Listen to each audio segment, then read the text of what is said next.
Pac-12 of the NFL. And we'll see the Buccaneers' versatile running back. He had a great...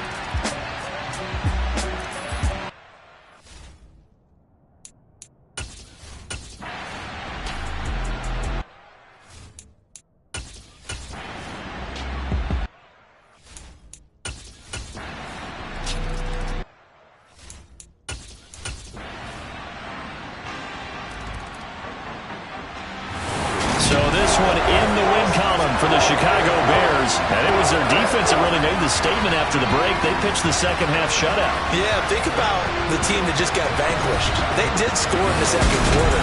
Do you think they thought at all that that would be their last points of the game? No, but what a second half. The adjustment, whatever they did in the locker room, it certainly worked. It certainly did, and you're exactly right. Whether it was an adjustment, whether it was just more focus on what they planned to do going in, whether they just played better, whatever it was, it all came together in the second half, and no points were allowed. That's a great way to close them out.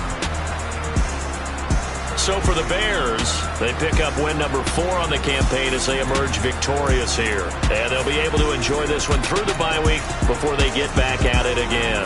Meanwhile, for the Bucs, they've fallen out of things now as they sink to 3-8. And they'll try to turn it around next week as they head to Atlanta for a matchup with the Falcons.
The calendar has turned to December, and we're in the home stretch now as we're underway in Week 13.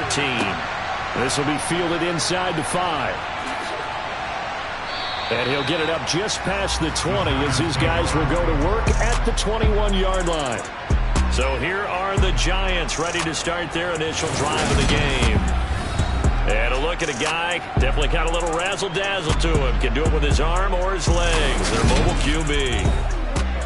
And there was a positive in last week's loss. No interceptions thrown by him. But he only threw one touchdown pass, and you know he wants that to improve. He might even consider that as part of the reason that they couldn't take the win last time out. I believe we'll see a more aggressive version of him this week whenever they're nearing the end zone. And not a whole lot of room to operate there on the first down run. He gets maybe 3. Now 2nd and 7 from the 23. They'll keep it on the ground. Fry. And he'll manage only a couple here up to the 25. Third play here, this opening drive as they're up against a 3rd and 5. They're going to look to throw. And he's got his man out of the backfield. That's complete.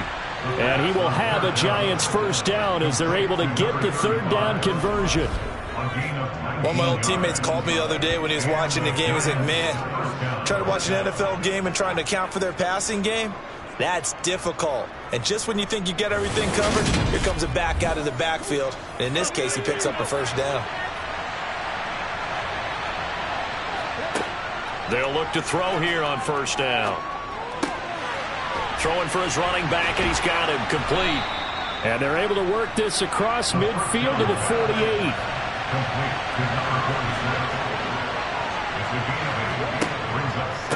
On 2nd down now. Fry. They nearly sprung him that time as he takes this all the way down to the 37.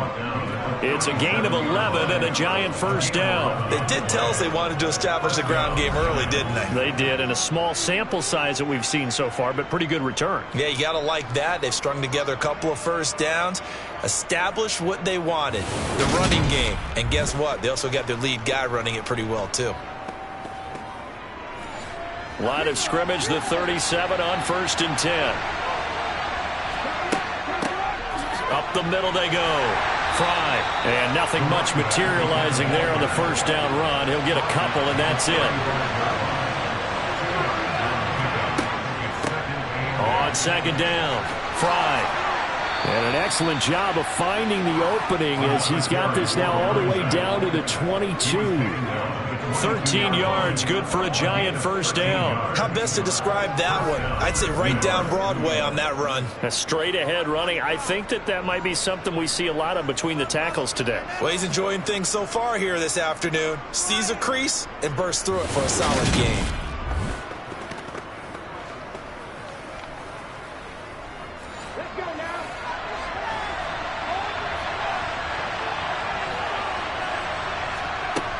Now they'll switch it up here and look to throw.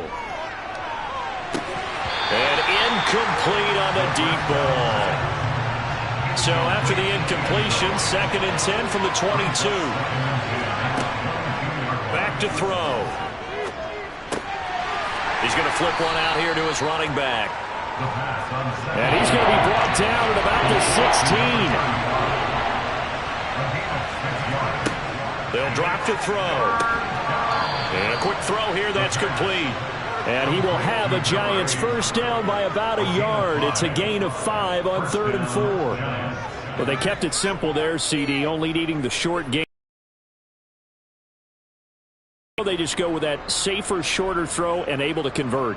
Nothing wrong with that at all, partner. Check the box, right? Make sure you pick up the first down. Offense is getting established. You're moving the ball. You're not turning it over. Check, check, check. They like what they're doing early in the game.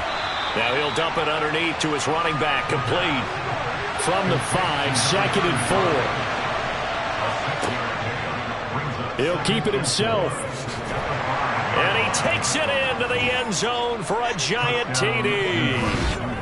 It's their quarterback, keeping it himself from 5 yards out. And the Giants are on the board first here this afternoon. The losing streak had taken on a life of its own, and I think it infiltrates a team when you're on that much of a slide. But this group has managed to focus, come out early, and put a touchdown on the board. They look like they mean business in this one. They do. Now the key, holding on to that attitude, because, man, that streak has been a struggle for them.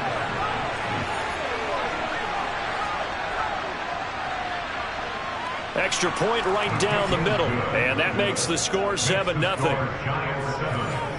So that drive, 12 plays in length, and it's finished off with a 5-yard touchdown run. Set now to kick this one away, and off it goes. This fielded right at the goal line.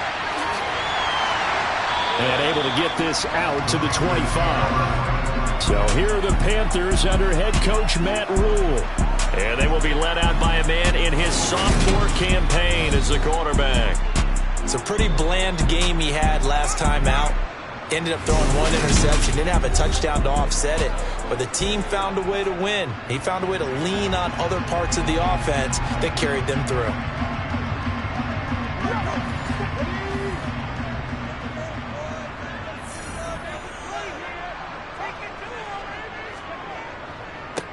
They'll start on the ground here on first down.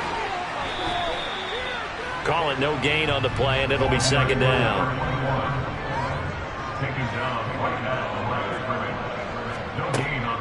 They'll look to throw here. He's got Gore.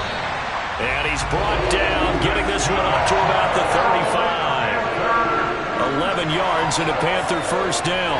We'll see what kind of mindset they have here offensively after giving up the touchdown on the opening drive. And based on our time with them, prior to this game, I feel like they've got a good mindset going in. In fact, the discussion that we had with the coaching staff was, we may give up some points in this game, so our offense has to be ready each and every time to either equal or try and get us ahead and try and keep us ahead. This is their chance to respond to that first touchdown given up. And he can only manage to get a couple. 2nd and 8 coming up.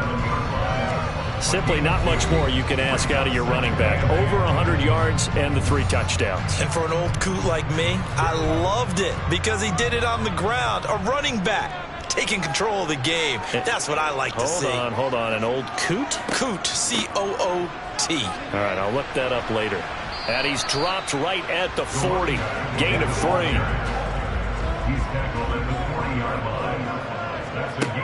They'll look to throw. Firing quickly here, and that's complete. And he's brought down short by a yard. It's a 3rd down gain of 4. Still leaves him 4th and short. Any chance you go for it? Still in the ball. In fact, I've discussed it with my staff all week long, different situations that I may want to go for it. Where's the ball in the field? Do I have confidence in my trigger guy? What am I going to do? I'm also talking about my analytics department. What are the odds? If I don't get it, what's it going to do to me the rest of the game? Personally, I end up taking all that, putting it in my head, and making a decision. And you know me, I'm probably going to go for it. Well, you want to make an opening drive statement. Yes, I do. Once I have the ball and I've got it on the move, I don't want to just give up that easily.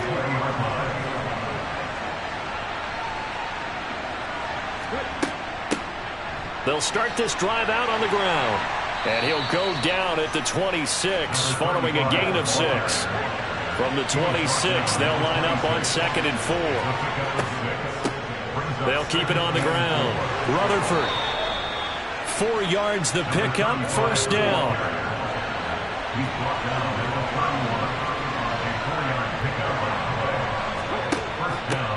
Now a handoff up the middle. Rutherford. And this will be a Giants first down as he'll get this up to about the 42. Well, if they continue to run the football this strong, right up the middle, I don't know if they can wait till halftime to make adjustments. They better find a way to get it done series to series. I don't know if they need to sub some guys out, bring in extra people, maybe change what they're doing on the defensive side of the ball. But right now, they're running the ball very well right at them and right up the middle.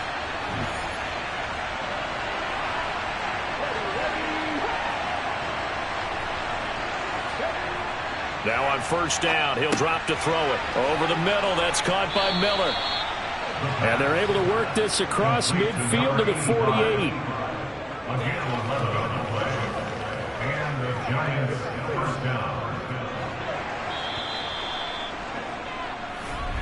After one, 7-0 on EA Sports. Giant football, and we're ready to begin the second quarter as they've got it with a 1st and 10. On 1st down, Rutherford. And this time they were ready for him as they'll stop him right at the line of scrimmage. Hang on a second here, because on that last play, it appears one of the Giants shaken up. The medical staff will attend to him, and we will step aside.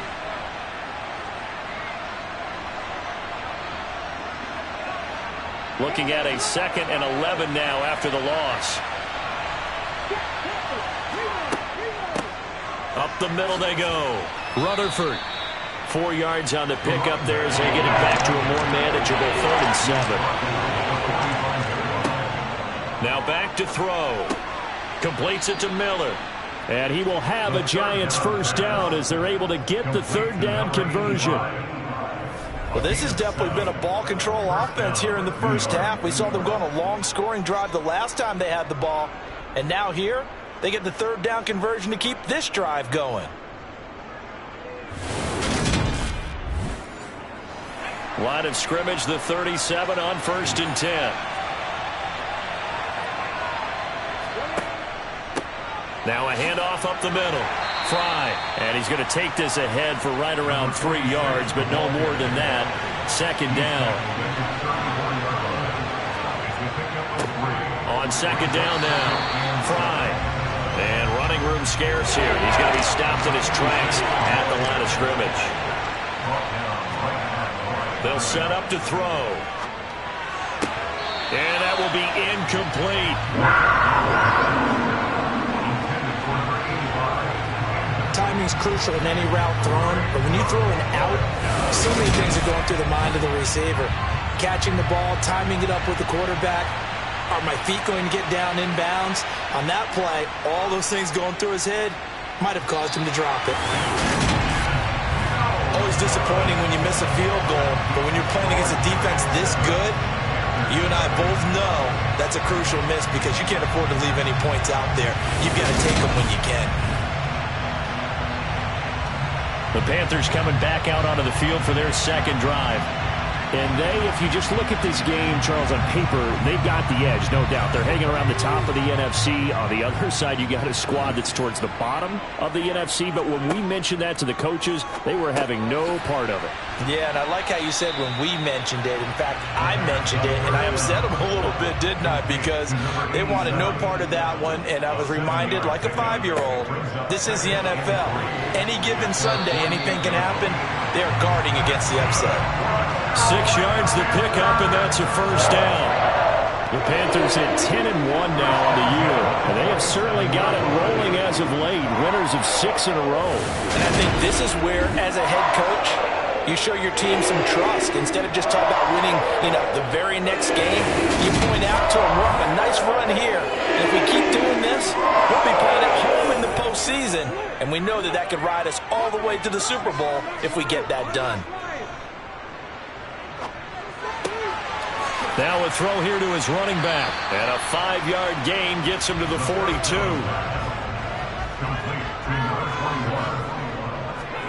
2nd and 5. Quick hitter here, it's complete. And he's going to be taken down just shy of the 35. They'll run on 1st down. Tate, and this time not quite to the 30. He'll be down at the 31-yard line. He's brought down at the 31.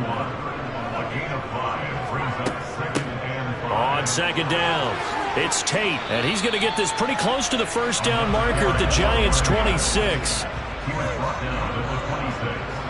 That's a gain of 5. Brings up On 3rd down, Tate, and he'll be taken down, but he does have 1st down yardage.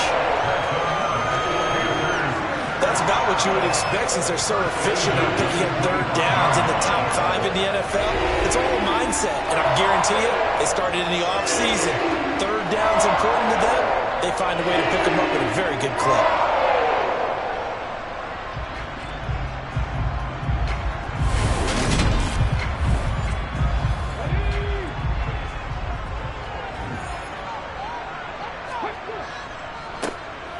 On first down, they'll go to the ground attack.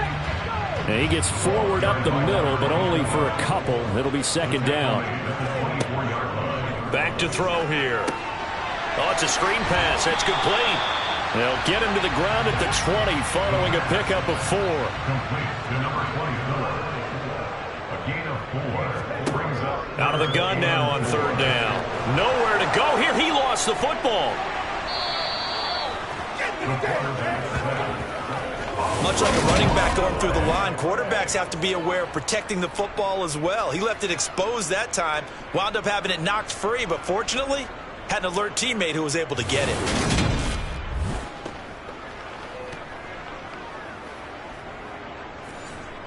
So on fourth down, Matt Rule brings out the field goal unit. Spotted at the left hash, this from 45. And the 12-year veteran knocks it right through. And they are on the board, but still trailing. It's 7-3. So from an offensive perspective, at least able to get on the board here right in front of the 2-minute warning. Yeah, now it's time to talk about complementary football, isn't it? Because if the defense can force a 3 and out, there could be enough time on the clock that they can get the ball back for their offensive guys and maybe put some more points on the board before the half. And now out come the Giants. Last time out, they had that long 50-plus yard field goal that they missed. And I'm sure on their sideline they're thinking to themselves, okay, do we still want to try one if we're in that position again? And I would dare say that the answer would be yes. They're going to have a lot of confidence in their kicker. But just to be on the safe side, I'm sure they told their offensive guys, can we get a little bit closer this time? Closer. Yeah, you know, I'd rather get in the end zone first and foremost. But if all else fails, less of a field goal attempt for him.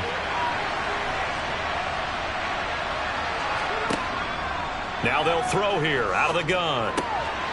Wide open receiver complete. And he'll be taken down, but not before they work it across midfield. A gain there of 21 yards. Oh, that was a nice job there. Quarterback and receiver reading the pressure that was brought. They both knew it was going to open up the middle of the field. Nice little shake and bake at the line of scrimmage, got right into his route. And the quarterback hit him in stride, and he was able to run free after the catch. Let's go now. Back to throw now on first down. Now he'll dump it underneath to his running back, complete. And he'll be brought down just shy of the 40. And Charles, with that completion, I'm told that puts him now over 3,000 yards passing on the campaign. And Brandon, I think we have to start to think about where we are in the season, because right now, 4,000 is not out of the question. I think a big game or two, he's certainly capable of getting that done. They'll look to throw again. He's got the hook up to Miller. And he gets this down inside the 35 before going out of bounds. 7 yards there and a first down. And the Giants first down. Let's go, man.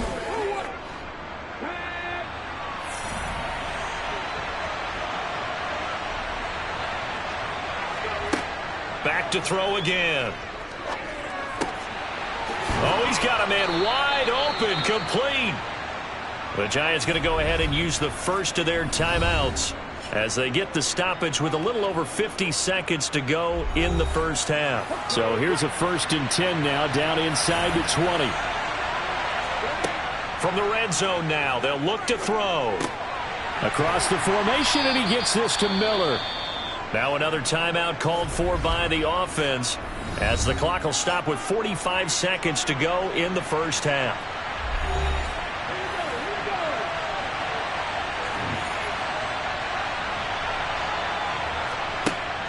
They'll stick with the passing game as he looks to throw. And this one incomplete.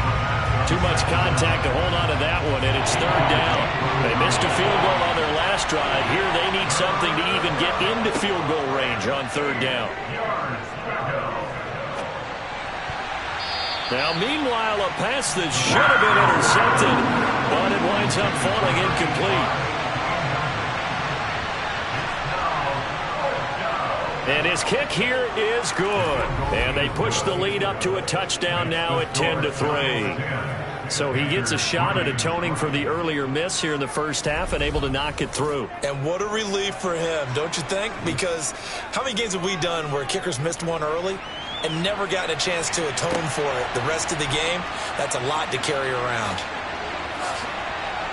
And they'll start this drive just across the 30. Pretty nice work on the return. The Panther offense going to see the ball one more time in this first half.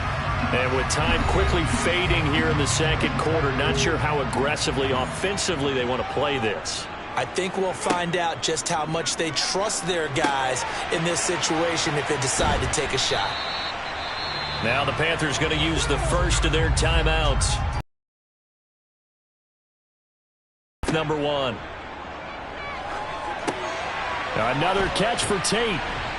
And he'll get up to the 43-yard line. Now another timeout called for by the offense. So that means they're down to one remaining here as we head toward halftime. It's complete. It's Gore. And he's going to be taken down right at the 40-yard line. And offensively, they'll take the timeout with 6 seconds left in the second quarter. So even though it's first down, here's the field goal unit on now to try to get 3 before halftime. They'll spot it at the 47, so call it a 57-yard attempt. And that will line up just short. He had it on line. It ran out of gas at the end, and this will stay at a 7-point game. Well, Brandon, anything beyond 50, you start rolling the dice a bit. And once you get up around 57, 58 yards, the chances of making it go down dramatically. And sure enough, this one winds up no good. The Giants offense at the line, ready to begin their next drive. And from this spot in the field with the clock where it's at, you think we're just going to see a knee and that's it? And I think in this situation, that's the proper play. But we do know there's some risk takers out there that may want to take one more shot before the clock runs out. All right, Brandon, thanks very much. Things definitely getting interesting around the NFL as we begin the month of December. So let's get right to it.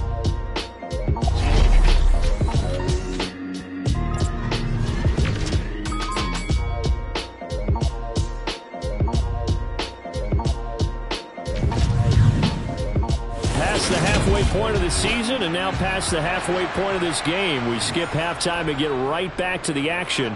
Set to begin the third quarter. All right, Coach, thanks. Yeah, both teams likely to make some changes in what's been a closely fought battle to this point. And the Panthers ready to go back to work to start the third quarter. As they begin their second half here, Charles, offensively, not where they want to be, obviously. They're losing in this ball game, but very much within striking distance. We'll see what adjustments they make in the second half. Is that the old glass half full, half empty type of a deal? Which way do you want to look at it? Because you're right, they're down on the scoreboard, but they're definitely opportunities now because if they want to go ahead and get going in this one, get back to the running game. I think there are going to be some places to go with it, and I think the offensive line will appreciate the chance to fire out and hit people. That's a good point because they virtually had nothing going in the ground game in that first half. Brian Daboll reaching for that challenge flag, and he's going to have the officials review this call. So that review working out well for Brian Daboll. He wins that challenge. On third down, he'll drop to throw. He sets to fire deep. And unable to connect. Incomplete. I'll give them credit. They took their shot, but it's going to bring up fourth down. And on fourth down, on is the punt team sending this one away. This is taken at about the 14. We'll call that a punt of 54 yards. Well struck. And it'll be Giant football, 1st and 10. Now we take a glance at the offense as they work their way back out for their first possession of the second half. We have not seen much on offense here from either side these last few drives. We've hit a wall, so to speak. And have hit it hard, haven't we? Because the defenses right now, they seem to be a step ahead, don't they? Beating them to the point of attack, beating them to the punch. These offensive guys are tinkering like crazy. What's it going to take to get back on track? Yeah, both sides searching for adjustments.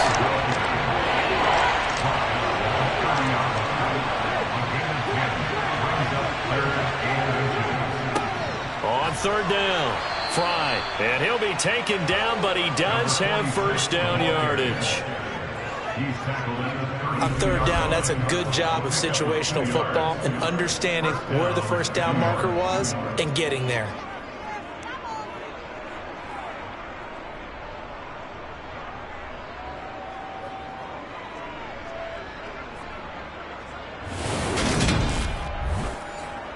From the 32 now, here's 1st and 10.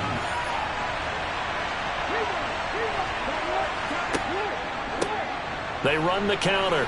Rutherford. And this will be a Giants first down as he'll get this up to about the 42. We don't talk about it very often, but sometimes there's a dip in intensity when you start the second half, which can manifest itself in some sloppy tackling. And how about right there? He ran right through that weak tackle attempt. They'll look to throw now on first down. Going right side here, and that's complete. And they'll get him down on the other side of midfield. 2nd down and inches. Wide open receiver complete. And they're going to have another first down as the tackle's made at the Panthers' 27-yard line. A gain there of 21 yards. And defensively, they were in zone coverage there. Do you have to be a little careful? You're losing playing against a good quarterback like he is to not play too much zone? Yeah, you have to be careful about how much time you're giving up. I think it's a good point you just brought up. So maybe if you still want to play zone, you go to a zone blitz scheme. And you can drop anyone out of your defensive front, defensive end, defensive tackle. It doesn't matter. You just exchange someone to bring more pressure towards the quarterback and still try and cover downfield. 13 yards as they've got the connection working. His 2nd catch in a row, first down. Well, they obviously red man coverage their partner, and he got downfield, broke down the defender, made him What do you mean by that? Yeah, he made him think he was going to run a different route. Probably thought he was going to take it upfield. Then he curls back inside for the completion. On first down, Fry. He's going to get 4 out of this as he's down to the 10-yard line. The run got 4. Now they deal with a 2nd and 6. They'll look to throw. His pass caught at the 4. And the Giants are going to have a 1st and goal coming up as the tackle made at the 3-yard line.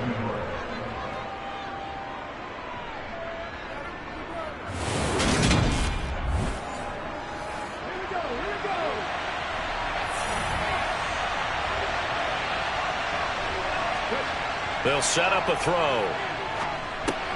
And it's intercepted at the goal line. And the Panthers are going to get the football here as the ball will come out to the 20. So a good drive with a bad ending, Charles. They move it down the field well. Cannot finish it off, though, as it's intercepted in the end zone. Deflating, that has got to be the word here because they were sharp in moving it down the field. But sometimes you start thinking like a touchdown is a given. And it doesn't always work out that way as we saw there. The Carolina offense about ready to go. Their defense has done the job. Now it's the offense's turn as they've got it 1st and 10. They'll come out throwing here to start the drive. And he can't get away from the pressure. The Giants get there. It'll be a loss of 7 on the sack, and it brings up 2nd.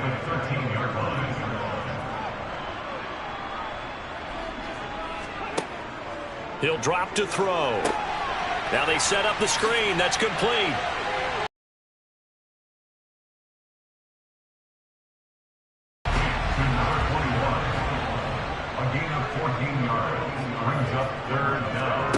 Back to throw. It's brought in left side by Tate. And he'll be taken down, but he does have first down yardage. So 1st and 10 now from the 30. They'll look to throw here. The quick throw knocked away. It's incomplete. 3rd quarter of a tight football game as we come up on a 2nd and 10. Again, he'll drop to throw. He's got Gore.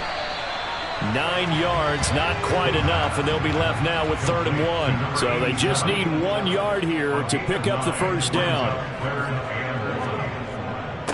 On 3rd down, Tate. And he's got the first down yardage as he brings this up to the 47. It's a 7-yard gain and good enough to move the chains. Now, they struggled to get him rolling on the ground in the first half, and that's sort of continuing here in the third quarter. Yeah, but I don't think it's time to abandon the running game. I would say keep feeding the horse, and I believe he'll eventually reward them, especially as we get deeper in the game. A couple of first downs on the drive already, as they'll go from the 47 now on first down. They'll keep it on the ground. It's Tate, and he's going to get this past the 50 and into Giant territory.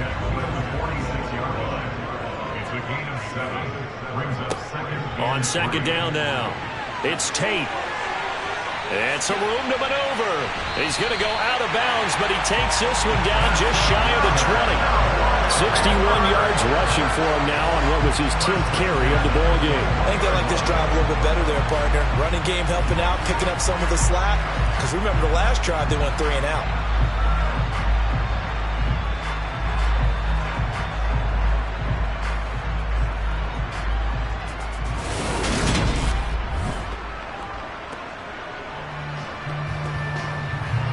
Still in search of their first touchdown of the game, but they're on the move. 1st and 10.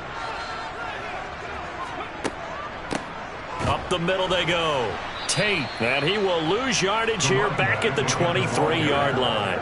2 yards the loss, 2nd and 12. After seeing that, maybe time to go back to some downfield throws here. Yeah, anything. Change it up, because the teams that win, the best teams, they're the ones that make adjustments.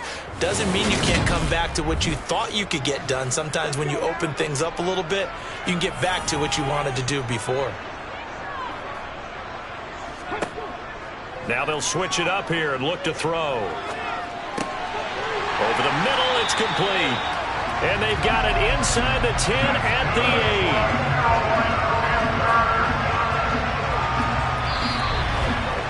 8. It'll be 1st and goal when we come back. This is the National Football League on EA Sports. And we're back now in Charlotte.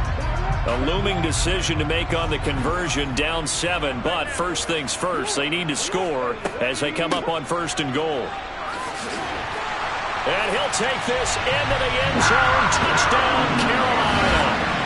A great effort there with his 13th rushing touchdown on the year. And the Panthers are an extra point away from tying this game here in the 4th. A strong, determined run there, Charles, to get in for 6 points. This is why it's such a team game, isn't it? And I know it sounds really generic and it sounds almost trite. But the blocks were made up front, offensive line, collective victory at the line of scrimmage and downfield. And how about the finish to the run all the way into the end zone?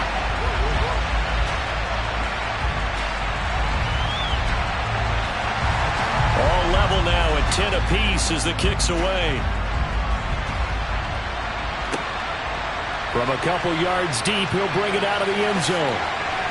And ultimately, he stopped right where he would have been if he had simply gone down to a knee at the 25. The possession switching back to the New York Giants. They no longer have the lead after that last touchdown, all tied up in the 4th quarter. And a chance for this offense to mount a potential game-winning drive right here. And not a whole lot of room to operate there on the first down run. He gets maybe 3. Here's 2nd and 7 now from the 28. They'll keep it on the ground. Fry, and only able to get 2 here. Stopped at the 30. The Giants on 3rd down. They've converted 4 times out of 6. Not bad. This will be 3rd and 5. They'll try and set up the screen. It's complete. Oh, good move. And he'll be out of bounds across the 30-yard line. And the Giants send out their punter now as he's on to punt for the first time this afternoon.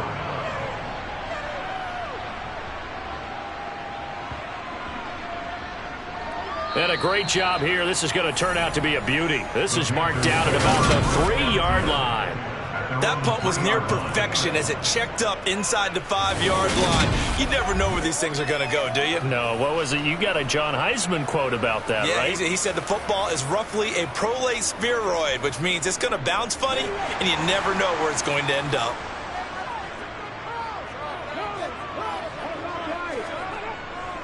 They'll start on the ground here on first down. And he's going to be taken down shy of the 5-yard line.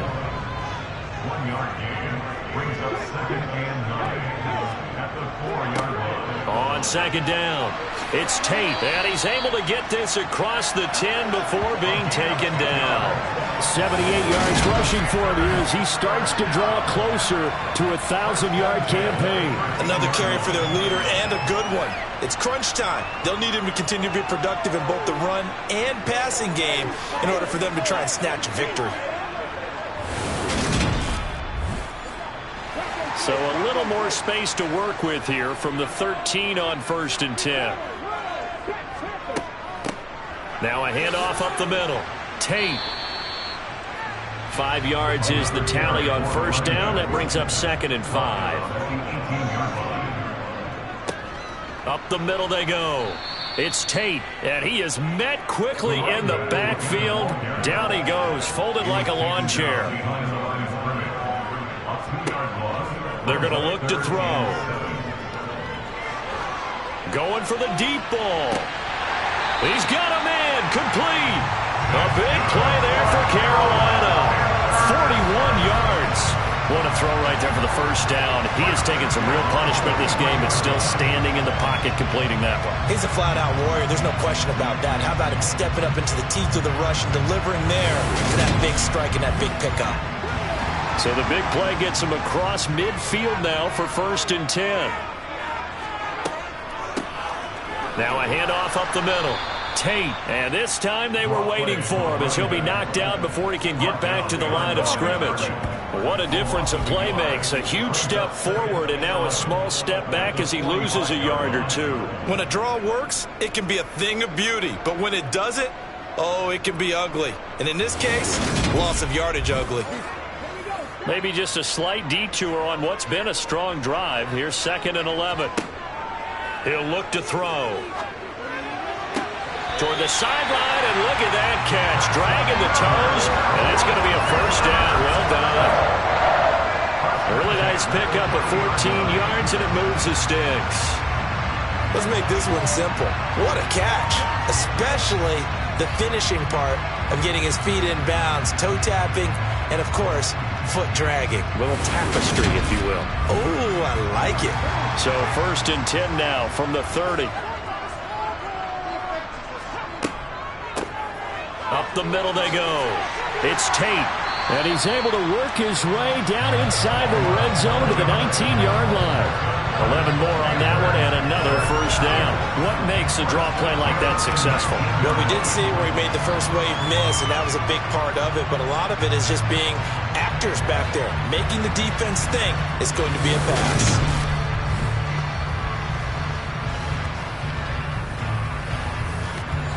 So here's a 1st and 10 now down inside the 20.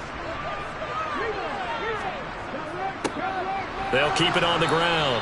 Tate trying to find a lane, but instead he'll get back to the line of scrimmage and no more.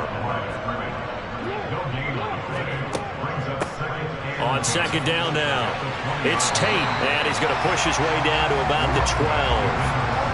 As big of a play as we've had in this one so far. This is 3rd and 3. Now they'll run on the draw. And he's able to pick up the 1st before he's brought down inside the 5 at the 4. That'll go as a pickup of 8. For a lot of guys playing this game, there's no better feeling than running right through a tackle. He's able to lower his center of gravity and churn his legs for a really nice pickup.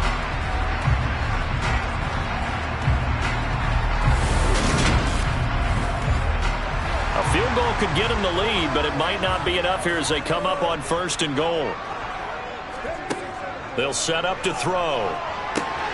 Now they go screen. It's complete.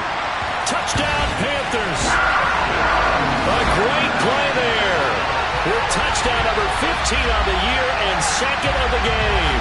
And the Panthers drive the entire length of the field, 99 yards for the score.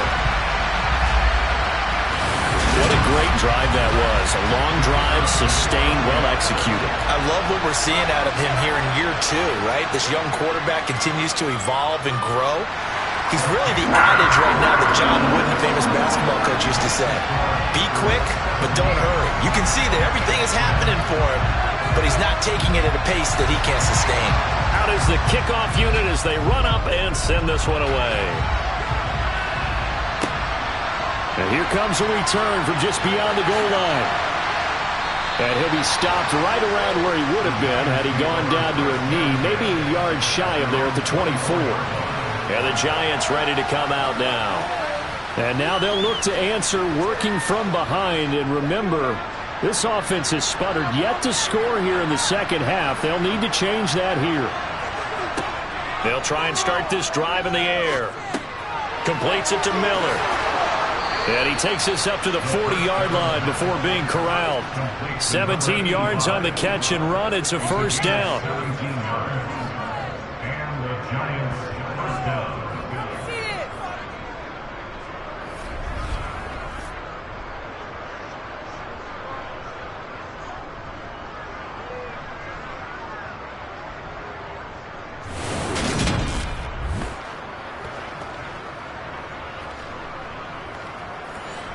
And they'll try to squeeze in one more play here before the 2-minute warning.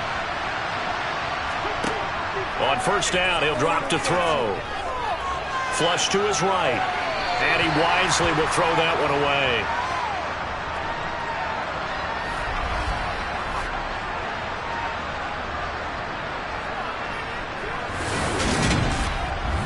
So it's Giants football here as we welcome you back. So second down and 10. Once again, they'll go from the 40. He's back to throw.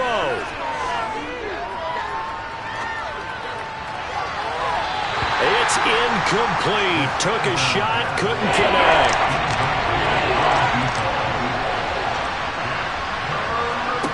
Back to throw. And he'll be brought down just shy of the 40. First down now, but the clock continues to move. He'll look to throw. Oh, he's got a man wide open, complete. And they're going to be set up down around the 15-yard line.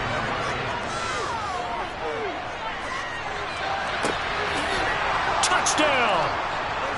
A great effort there. His 5th touchdown now on the year. And the Giants are an extra point away from tying this game here in the final minutes. Well, the hard part's done. Now they just need to split the posts, tie it up, but then their defense is going to have to hold up to send it to overtime. Yeah, no matter what. I know there's an inclination in it when you have momentum to go for 2 here, but if you miss it, you don't give your defense a chance at all. Plus, it's been a good game. I want to see overtime. I'm selfish. You obviously don't have a flight to catch. Tomorrow. Don't forget the extra point. It's up and good. And we are tied here in the 4th quarter. 17-17 the score. All even to this point as the kick's away. This will be fielded inside the 5. And he won't get this to the 20-yard line as he's down at the 19. And now this offense comes back out onto the field.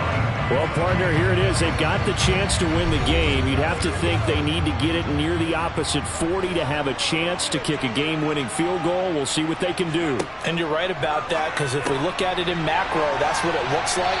But I think in micro, the head coach has already asked the special teams coach, what is he feeling? What does he think? Where does he want the football? What's the yard line we have to get? And he's already relayed that to his quarterback and his offense. They know what the goal is. Now the key, can they get there? Now the Panthers going to use the first of their timeouts as they'll stop it with a little over 30 ticks to go in the football game. So they'll come up 1st and 10 now from the 33. Back to throw here. And he can't get a throw off. He's taken down. What a huge play at this point in the game. It'll be a loss of 10. And it'll bring up 2nd. 4 quarters not enough. We're all even, and to overtime we go. How much fun is this for everyone who's watching the game? How much fun is it for us to see this one get an extra period to get settled? And here in overtime, if the team that receives the ball scores a touchdown, it's over. If they don't, we can still have some more football. That's exactly right. If they go down and kick a field goal, the other team gets a possession to either match it or score a touchdown to win the ball game. If both teams kick field goals, the next team to score wins. But if the receiving team throws a pick 6 or fumbles the ball and it gets picked up by the defense and they score, the game is over at that point. And we will not see a return to start overtime. It'll come out to the 25-yard line. Here's the Giant offense now as they get ready to take over here. Well, they fought hard to reach this point, Charles, and now what an opportunity. They've got the ball first, a chance to take this overtime win away from the hostile crowd. And you know, as the quarterback steps into the huddle, the first thing he's telling his team is, remember, we need 6, not 3. So we don't need a good drive. We need a great drive. And this is what they've been planning for. It's time to execute and take it downfield, even against all these odds. They get 7 out of that, so they're left with a 3rd and 3. I always laugh when people say, what's the toughest route to defend? Not like any of them, especially if it's a good receiver. That makes things very difficult. But when you're running a drag route, something short, shallow, going through defenders, using guys almost as screens in order to get open, that makes things tough for guys trying to get to the football. And I don't think he got there. No. He's short by maybe a foot, maybe. Call it 4th and inches. Well, they only need about a half a foot. It's overtime, but they're back in their own territory. And you know those decision makers that are battling inside the head coach's mind right now? One saying, hey, offense is pretty good. Other one saying, no, rely on your defense. That's what you got to decide in this situation. Where do you have the confidence? That determines what you're going to do. On 4th down, the punt team is on as this is sent away. This is taken at the 15. Nice punt, but good work on the return to get back 11 yards. And the Panthers will take over now, 1st and 10. The Panthers about ready to take over. Now, their defense did the job, got off the field without giving up any points, and now, Charles, all they need here is a field goal, and they get the victory. Yeah, and this is the way I love overtime. I'm one of those really old school guys that like sudden death right from the beginning. Well, we've got it now because any points wins the game. On defense, get a safety, a pick 6, fumble return, you can win it as well. So I'm really looking forward to this series and see how both sides play it. He'll rifle this one deep right side. Oh, and it's intercepted. And the Giants are going to have it with a chance to win the game here in overtime. Both offenses sputtering a little bit here in overtime, Charles, but give credit to the defenses and certainly credit to them on that last play. That is a huge interception. I will absolutely do that. They deserve the credit because they forced a punt on the opening drive of overtime. You know no one wants to give up the ball in OT. And now you have them back out there knowing that it only takes a field goal to win this game. Big-time defensive plays being made. Line of scrimmage, the 31 now on 1st and 10.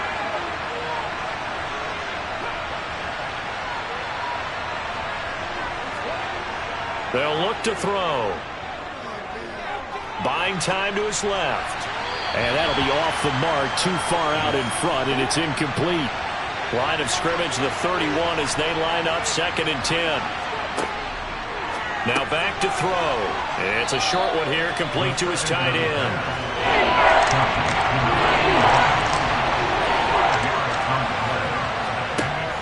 Looking to throw. And a quick throw here, that's complete.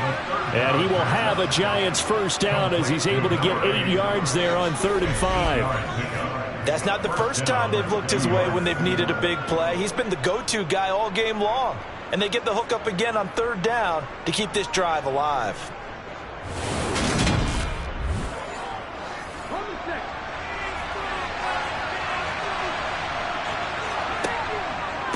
They'll run on 1st down. Fry. And a pretty good burst there as he'll get this across midfield and down to the 46. 69 yards rushing for him in the ball game now on 14 carries. Those are the types of runs they told us they want to see more of. Look, they'd love the 60 to 70-yard runs, but those 10 to 20-yarders, they can help you win a ball game. And that means everyone's invested because you know the big guys up front, that's what they do. They try and move people. But when you get your perimeter guys involved downfield, that means that they care about the running game and they know it helps their team. On 1st down, Rutherford. He takes this for about 6 down inside the 40.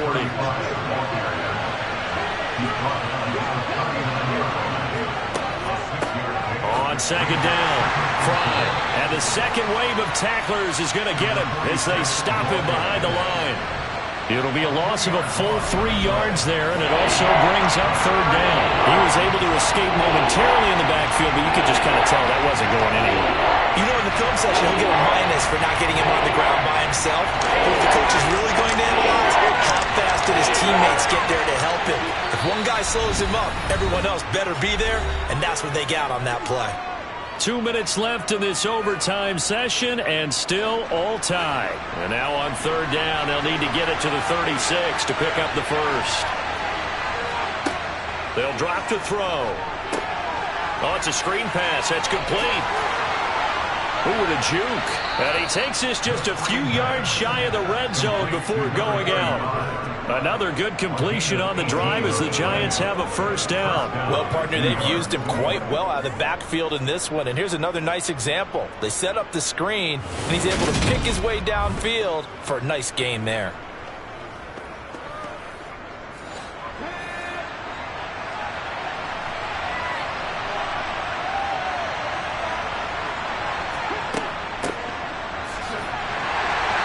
And he'll fight forward maybe to the line of scrimmage, but that's all.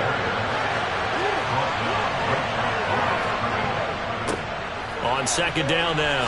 Fry. They'll get him to the ground at the 20 following a pickup of 4.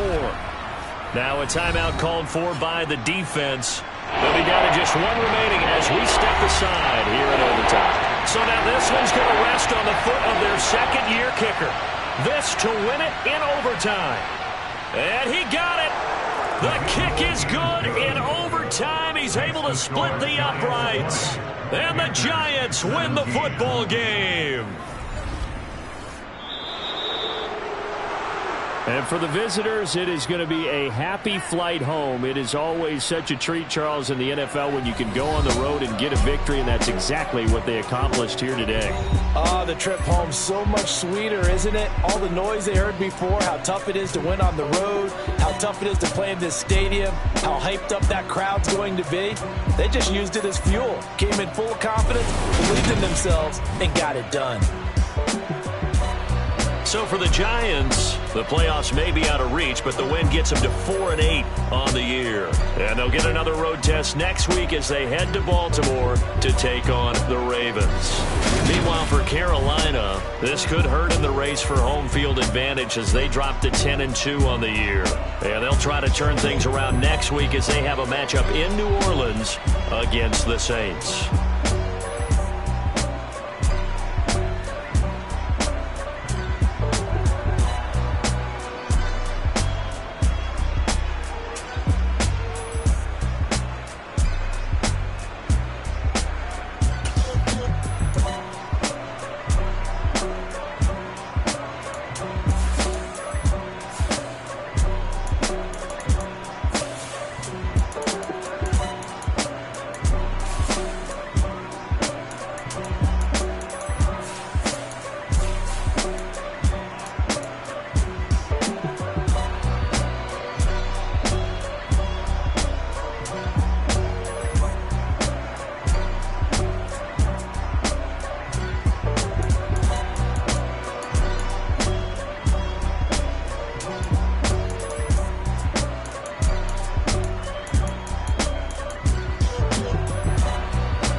It's Madden NFL 23, and we'll see the Steelers leader at quarterback.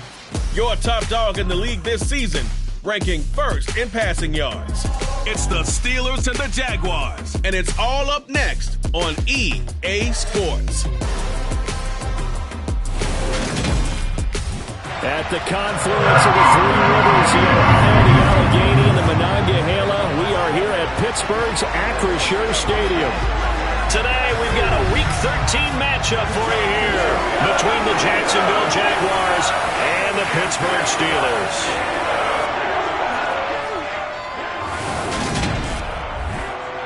Here in the booth, Brandon Gaudin, and joining me, of course, my longtime broadcast partner, Charles Davis. And CD, some contests, they just sell themselves, and I think this is one of those games. We have two motivated passing attacks, two very good passing attacks near the top of the league, and both trying to vault themselves into the top spot as far as pass offense is concerned.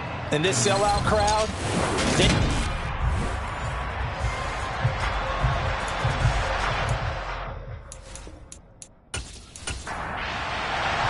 The calendar has turned to December, and we're in the home stretch now as we're underway in Week 13. From a yard or two deep, here comes the return. And he'll be stopped right around where he would have been had he gone down to a knee, maybe a yard shy of there at the 24. So the Steelers offense getting set for their first drive. At a glance at the man under center at 6'5", he always demands attention. and he's had such a sensational season to this point, leading the NFL in passing yards. He's been helped out a lot by an outstanding set of receivers, and he's quick to give them credit. But I think even they would tell you that he's the guy that makes this offense go.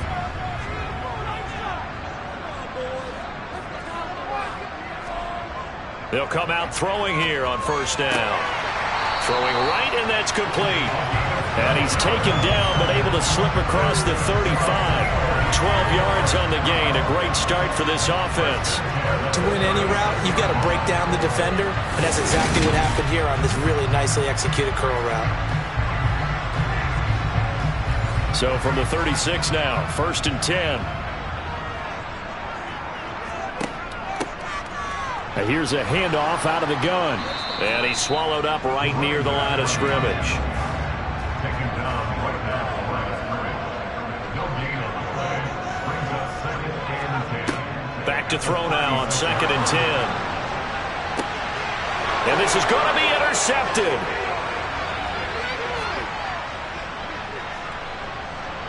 And he will take this one home. It's a touchdown. Well, on the opening drive, he was looking for a big chunk play. Unfortunately, that time, the secondary was ready for it. Charles picked it off. Not only that, they take it the other way for points. Homework, preparation, research, it all comes back to that, VJ. Scouting your opponent, not just the players, but the coaches too, and seeing what they call to begin a game, find out their tendencies. They recognized the early deep ball was part of their opposing game plan, and they weren't caught off guard when it showed up. Extra point splits the uprights, and it's now a 7-0 game. So the defense creating some points, not only getting the interception, but then returning it to the end zone for the pick six. So they throw the pick six. They'll get another shot at it now as this one's in the air. This will be fielded inside the 5. And he'll take it up past the 25 to the 26-yard line. So Pittsburgh retakes the field for their second offensive possession. And they come into this one riding that nice long win streak. And remember, next weekend is an open week for them. So if they can get the win here, a lot of momentum into that time off. It certainly is. And if you're wondering if anybody's saying, boy, this is coming at a bad time, we want to keep playing, the answer can be yes. Because when he's got a man complete. Oh, he faked it with a juke. Now he's got some room. And he's going to be shoved out of bounds inside the 15-yard line. A big play that time for Pittsburgh. 63 yards. And boy, CD, it's one thing to watch a great run, but when it's a great run with broken contact, it's like a cherry on top. That was a nice play. Now on first down, he'll drop to throw it.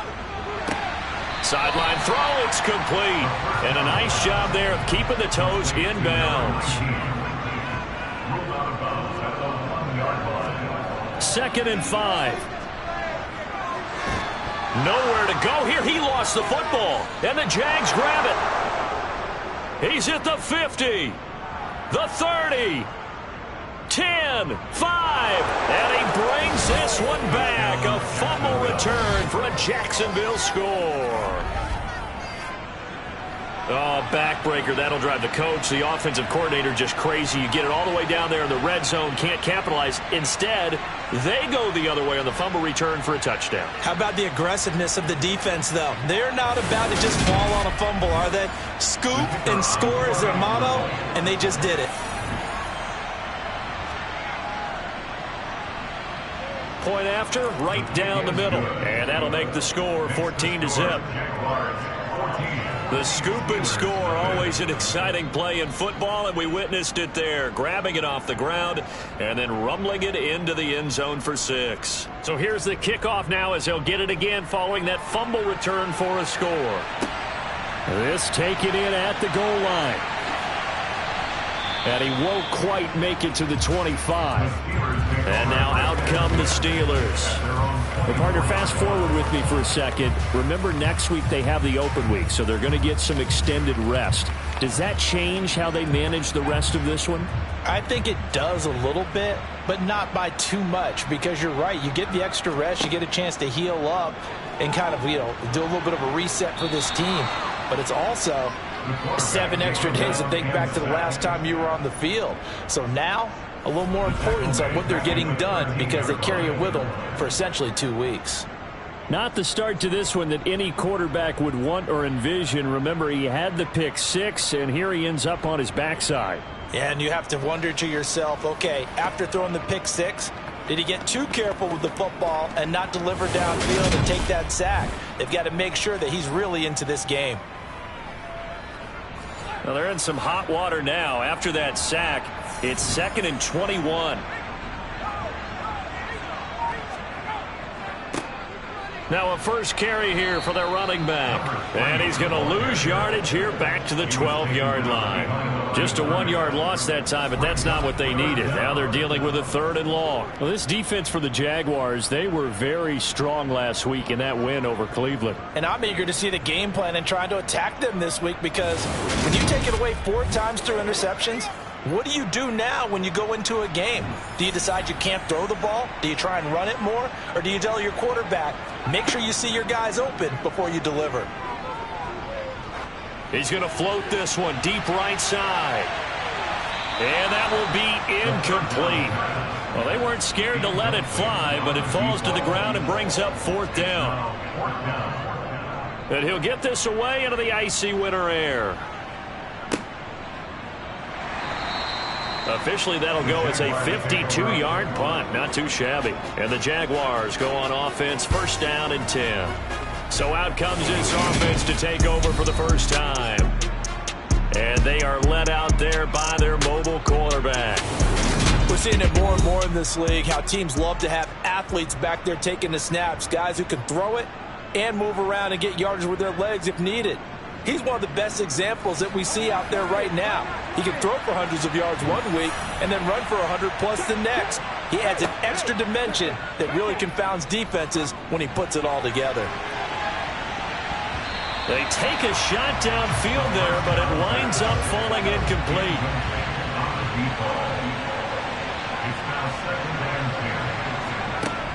He'll try again with the arm here on 2nd down. And he's got his man in stride, complete.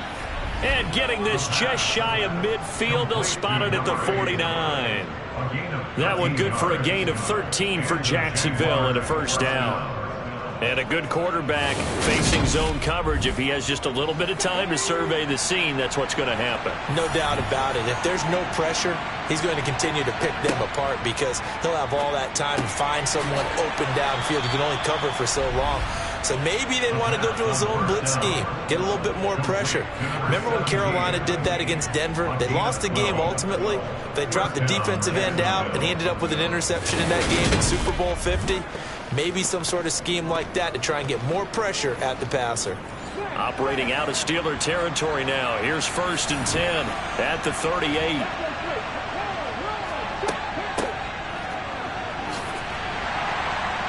And he's going to take this ahead for right around 3 yards, but no more than that. Second down.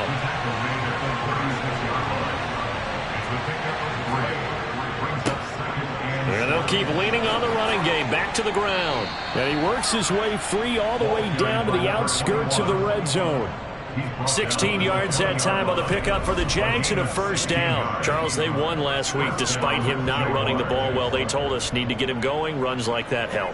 And they talked to us about leaning on him because, as you noted, last week they didn't have to. Still won the ball game. They leaned on other people to give him the yardage that they needed, but they really want him to be that guy, and that's what they're doing early in this game. Now a throw here, hauled in. And they're going to be set up now with the ball at the 13-yard line. Second and 3. He's going to be sacked. Back at the 23-yard line.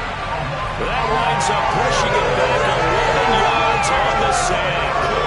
And that'll bring up third.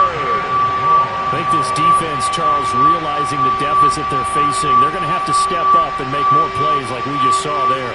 Yeah, and those are the type of plays that can focus a defense because, as we know, they've had their trouble so far in this one. But they just proved to themselves that they can get to it. And I expect them to continue to bring that type of pressure in order to try and turn around their fortunes. Now on 3rd and long, they'll look to throw. And oh no, it's incomplete. Well, it's a touchdown if he holds on, but somehow took his eyes off of it, falls to the ground, and brings up 4th down. And the 14-year trusty veteran able to knock it through, and that'll make this 17-0 here in the opening quarter. So a great first quarter continues here as they add on to that lead. And Brandon, I think it sets up what's going to be an important drive because it's now 17-0. So the other guys, they got to figure out something quick before this game gets away from them. And he's up across the 25 and down at the 28.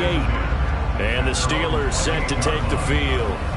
Sitting in first place in the division. They've got an open date on the calendar coming up next week. So, Charles, you and I were talking about this before the game. This one for them kind of has some extra importance. It certainly does, because if they can get the win here and pad their lead a bit or at least keep pace, then they can really kick their feet up and say a job well done at this point and not have to worry about ball at all until they're back in their facility, back in their meeting room, getting ready for the next game.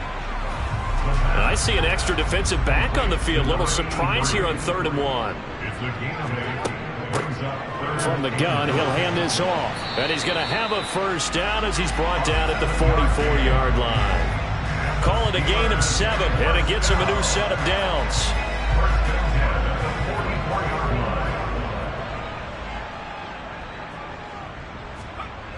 Back to throw now on first down.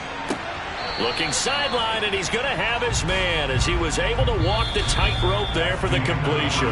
17-0 our score after 1. Second quarter action from Pittsburgh. It is the Steelers in control of the football as they are looking at a 2nd down and 6 coming up. And he's going to take this across midfield into Jacksonville territory. The play-action fake. They'll look to throw. Now he'll dump it underneath to his running back, complete. And he will have a Steelers first down, and comfortably so, as he gets 5 there on 3rd and a yard. Well, they've certainly done a nice job spreading the ball around on this drive. This time he gets it out to his back, and it's another nice play and another first down. They've got the defense on their heels a little bit. They're reacting instead of being aggressive and making plays. This offense finding its legs now. Here's another 1st and 10. And he got blown up. Losing yardage on the play back at the 44. 2 yards the loss, 2nd and 12. I like the strategy. Extra tight ends, extra beef. They want to run the football, but that means they probably want to run it inside. If you get strung out on the perimeter, you're in peril. Yeah, we saw the result, negative yardage. Now they contend with a 2nd and 12 after the loss. They'll set up a throw. To the sideline, and wow, what a catch. Doesn't get a lot out of it, but he is able to keep the feet in bounds. Out of the gun now on third down. And the Jags get to him as down he goes. And that'll bring up fourth down on a big sack with a loss of 5. He continues, Charles, to be under constant pressure, and these sacks, they're starting to pile up. And if they want to have a realistic chance in this one, they've got to change their blocking assignments. They've got to do a better job to keep him upright. If he's going to be on the deck constantly, they've got no chance to win this game. The Steelers send out their punter now, as he'll kick it away for the second time. And problems spreading to the punt team now. This one goes all the way into the end zone on the fly, so that'll come back to the 20. So time to see Jacksonville again on offense for the second time here in this game. They have the game here followed by the open date on their calendar next weekend. And Charles, this is a crew that you have to think really is relishing the opportunity to be on the couch for a few days. Yeah, they certainly are, but let's face it, partner. They can't get caught looking ahead to that couch time while they're playing this one. They've got to take care of business first. They bring a man off the corner that time, and he gets home for a loss of 6. He found his way into the backfield, and he simply would not be denied. Well, they say that life's all about opportunities, and that holds true when you're playing defense as well. How about him seeing that chance, making the most of it, did a great job of wrapping him up and bringing him down. Protection certainly going to need to be a bit better here on 2nd and 16. He'll drop to throw. Firing quickly here, and that's complete. Well, hang on here a second. Looks like a Jaguar in some obvious discomfort from that last play. Well, hopefully, obviously nothing serious here. Medical staff, though, going to take a peek, and we'll take a break.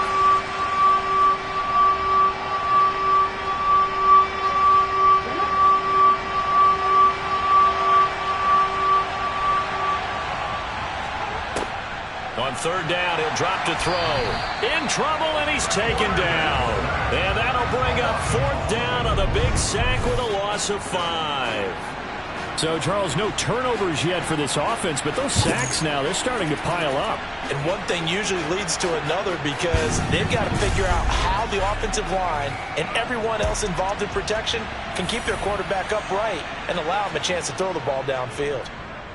And the punt team on now as this one's sent away. So possession goes over here on the punt. And the Steelers will go on offense here, 1st and 10. And Pittsburgh getting set to take the field. And we don't want to call this desperation time, especially in the second quarter, but you're down. You don't want to. No, but let me finish. Okay, my bad. You're down 3 scores already. You've done nothing offensively, nothing on the scoreboard. That's not a good combination. I think you just called it desperation time. I think you did. But let's face it, you mentioned this to me in a break earlier in the game. The energy level hasn't been there right from the start. We've noticed that. They've got to find a way to get on their toes and start punching instead of retreating, to use a boxing analogy.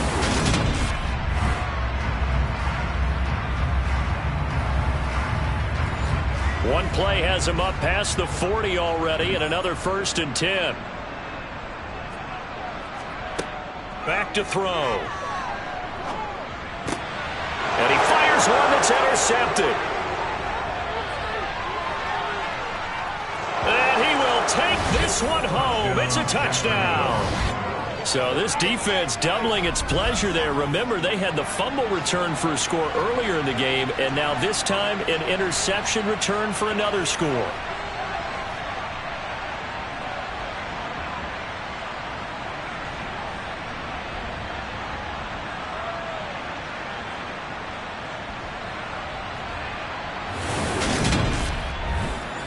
Now the extra point try forthcoming.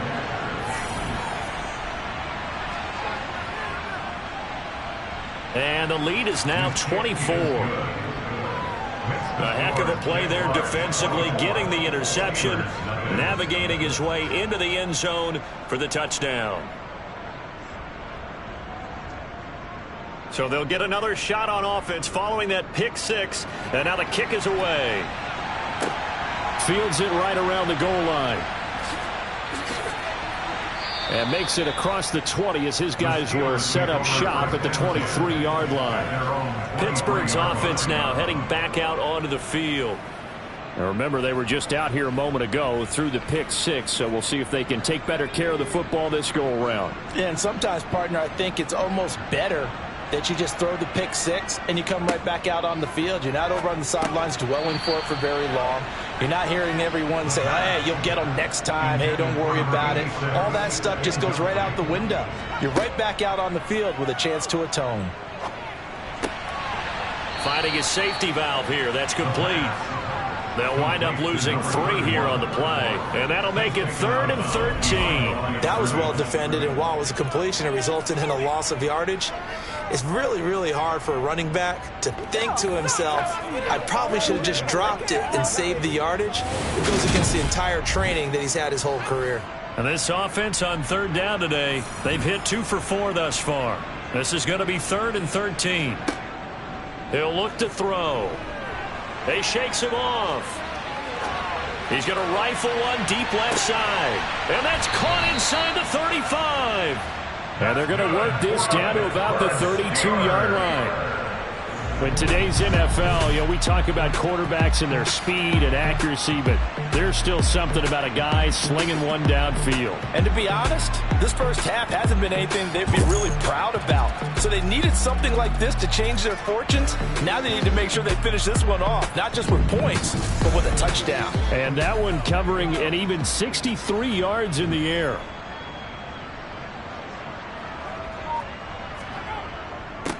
On 1st down, they'll go to the ground attack. And he'll manage to pick up about 4. It's 2nd down. He was tackled at the 27-yard line. On play action, they'll throw. And it's a short one here, complete to the tight end. And he'll head out of bounds inside the 10. Mark him down at the 9. 18 yards on his first catch of the game. It's a 1st down. And I don't think there's any question that this offense is going to need to hit on a few more plays like this. It's been a difficult first half for them, to say the least. And I do believe if they want to get back in this game, they need to start right now. It's kind of like making adjustments. If you try and wait until the half, it's probably too late. They need to get going.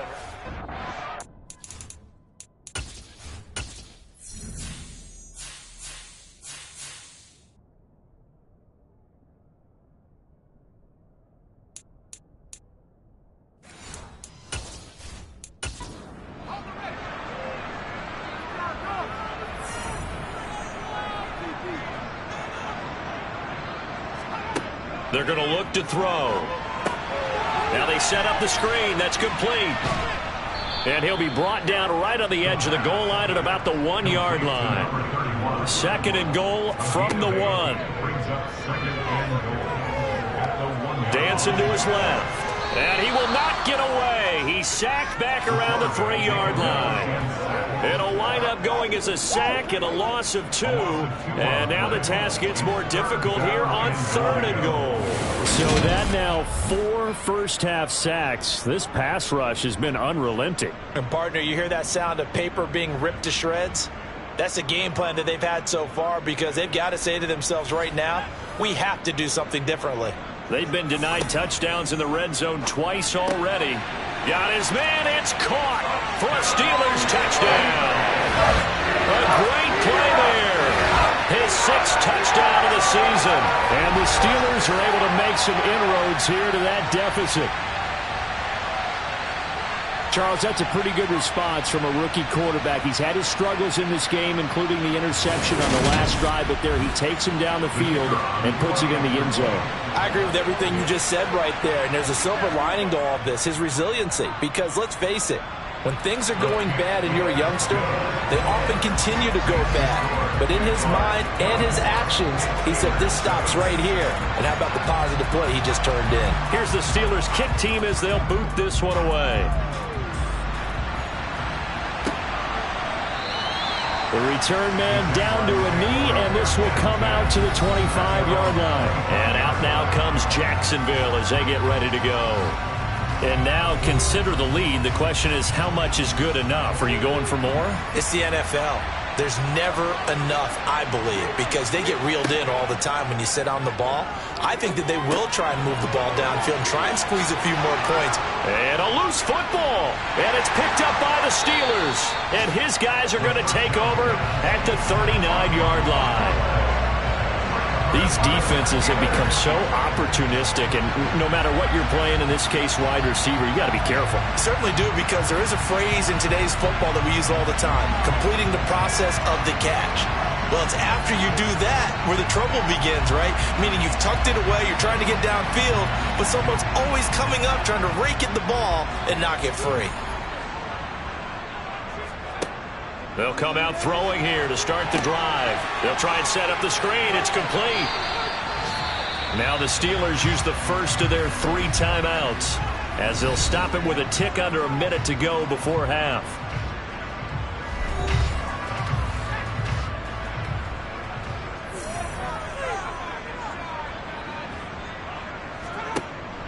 They'll set up to throw. Now they go screen. It's complete. Now another timeout called for by the offense as they get the stoppage with a little over 50 seconds to go in the first half. And the Jags, Charles, I think they're on the dime here. Covering a lot of field. They'll look to throw here. Throwing for his running back, and he's got him complete. And he will have a Steelers first down as they're able to convert on 3rd and short yardage with a gain of 4. Again, he'll drop to throw. Caught right side, Davis. And he'll be taken down at about the 22-yard line. Now a timeout signaled for, and they'll get it with 10 seconds to go before halftime. So on 2nd down, the field goal unit is on here as they try to get 3 before half. It's a 39-yard attempt, right hash. And his kick is indeed good, and that will close the gap down to 14. So the defense are able to force their first turnover of the game, and then they add on to that by getting the field goal. And you don't just want to take the ball away from your opponent, partner. You want to make them hurt as well. And if you don't score yourself on defense, turn it over to your offense and have them put points on the board. From a couple yards deep, he'll bring it out of the end zone. And he'll be tackled just shy of the 25. So time perhaps for one final kneel down before they take this lead to the locker room. He'll take the knee, and the final couple seconds will tick by in this halftime over. No problem with us. We skip right to the 3rd quarter and continue this midseason contest. The Jaguars in possession of the lead, and they will get the football as we are underway in the 2nd half. And only able to get this to the 19, so probably should have opted for the touchback. Out come the Jaguars now as they'll go on offense first here in this 3rd quarter. And they've got the lead. CD, what do you think the message was at halftime? I don't think the message was too drastic, I think, at the half, or that they need to change things too much. I do think the offensive line could play a little bit better. I think they'll try and help them out more. They'll probably keep a tight end in a few more times and maybe add a running back to the formation to pick up those pass rushers, because they probably allowed a few too many sacks for comfort in the first half. Well, it's been a little bit of feast or famine because he's thrown for decent yardage, and obviously they've got the lead, Charles, but now he's been sacked 4 times. And what I'm focusing on is his toughness in the pocket, because you mentioned the feast or famine part. He's played well in between being dumped on his back, but every time he's had a chance to throw the football, he's been impressive. That catch, by the way, number 542 in his NFL career, that draws him level with Lance Allworth, who was a Hall of Famer with the Chargers back in the 60s and 70s. Yeah, the man they called Bambi. So if you're in that type of territory, catch the same number of passes he caught, you know you're on your way to a big-time career. And just think, he's not through yet. Well, forget the run on 3rd and 1. They shock the D and rip off a pretty big play. Whatever the discussions were at halftime to try to slow down this offense, it has not worked to this point. Yeah, I have a vision right now of everything that was discussed at the half just being torn in shreds or being erased off of the Microsoft Surface tablets, because none of it is working. They are really locked in on offense. Operating out of Steeler territory now. Here's 1st and 10 at the 47. Now a handoff running through the middle. This will be stopped about 2 yards shy of the marker. 8-yard gain, 2nd and 2. 2nd and 2. that is incomplete. So 3rd and 2. This quite possibly 4-down territory, though, if they're stopped. Got a man. It's caught inside the 10. And he will reach the 8-yard line before going out. They're able to convert on 3rd down, and that sets up a 1st and goal.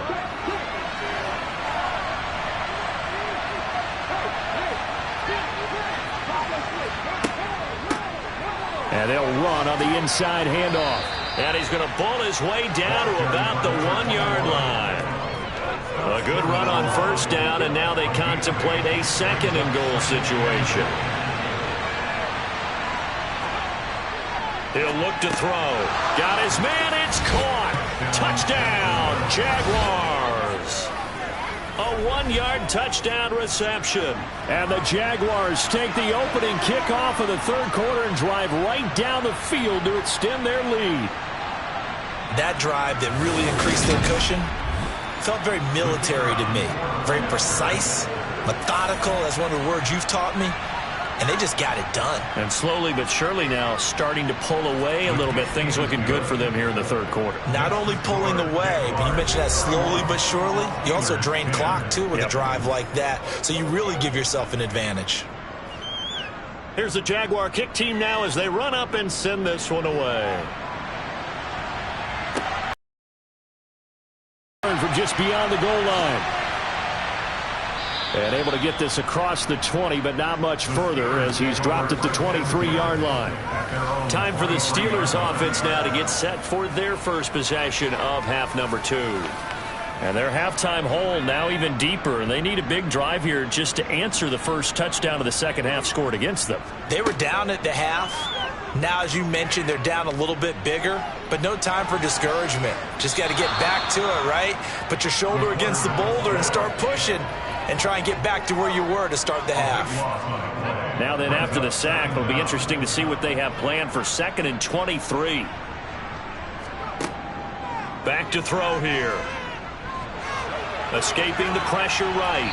And he's just going to get rid of this thing. To no one here. He throws it away. And now it's 3rd. Out of the gun. They'll look to throw. And he comes back with one complete. They do get 10 back, but still a ways to go on 4th. I think that call was made not so much to try and get the 1st down, although they would have taken it if they could have gotten it, but to give their punter a little bit of space and try and help out their defense. Yeah, they got the safe completion on 3rd. The Steelers send out their punter now as he'll come on to kick this one away. Averaging over 50 yards a punt so far as this one's away. Pushes him over. And when it's said and done, it's a 58-yard punt. And that will come the offense as they take over. Out comes the Jacksonville offense as they get set to take over here. They're continuing to rock and roll, and at intermission, you know, maybe sometimes you fear after such a good first half of a letdown, but that wasn't the case. And what I remember most about being in those situations is exactly what you're talking about. You almost have that sense of satisfaction. You're like, we're doing really well. I remember one time someone saying, winning's fun, but so is playing really well. Why would we want to do otherwise? That was the message, to keep the intensity up, to keep things going, and that's exactly what we're seeing here from this team. Yeah, it's helped them extend their lead. One play has them up past the 40 already, and another 1st and 10. They'll look to throw. Got a man, and he hits him in stride. And he'll be brought down just shy of the 40. I'll tell you what, a lot of those mid-range throws have been available because sometimes teams get too concerned about the deep ball and they leave too much space in front of them, and these guys have been taking advantage so far. So 1st and 10, and if they score on this drive, might have to start digging in our second half blowout material. Off the play fake, he'll look to throw. And the Steeler pressure too much here. He's going down. It'll be a loss of 10. And it'll bring up 2nd. This is a little hard for me to compute because I'm watching sack after sack happen, but somehow they're still behind in the game. I would expect all of this defensive pressure to translate to them taking a lead. And thus far, it hasn't happened. Time's winding down. They don't want to waste this type of performance from these ace pass rushers. So now 20 yards to go on second down after the sack. Work to be done. One back in the backfield. He'll get the carry. And he'll get this one across midfield and down into Steeler territory.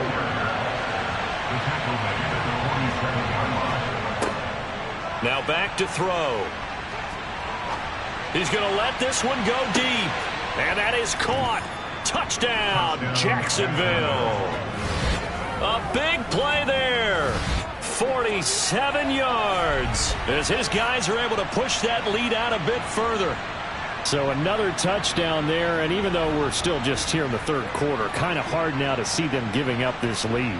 And this is just an offense that's imposing its will right now. You name it, they're able to do it. If you're the play caller, whatever you want to select is there. You want to run it, you want to throw it, pick a play, any play. They're rocking and rolling right now. The call is to go for one and kick the extra point. And he's been a busy man, 5 for 5 now as he knocks another one through to extend the lead. 5 plays there on that drive. And it culminates in a Jags touchdown. Here's the Jaguar kick team now as they run up and send this one away. Taken at the goal line. And his guys will get the football right at the 20-yard line. The Steelers offense now, they head back onto the field. Well, we haven't exactly been treated to a nail-biter in this one, CD, and if they cannot score here, this one's pretty much all but over. Are you saying that you feel like people are starting to think about getting out of here, maybe beating the traffic in order to get home or to their final destination? Yeah, I don't think there's a whole lot of reason to hang around, especially if they can't score here. Yeah, you're right about that because it has been pretty clear who the better team has been in this one. And in a league that we talk about every game being a one-score game as we go into it, watching this blowout, let's just say it's been unusual. It's now third down and 9 yards to go. They'll drop to throw. He's going to float this one deep right side. That's going to be knocked away and incomplete. I like the fact that he took the shot deep downfield. Even if you don't get the catch, maybe you get a defensive penalty and pick up the yardage that way. So they're forced to punt on fourth as this one's away. Good open field tackling there. A 50-yard punt followed by just a 1-yard return. And they will take over first and 10.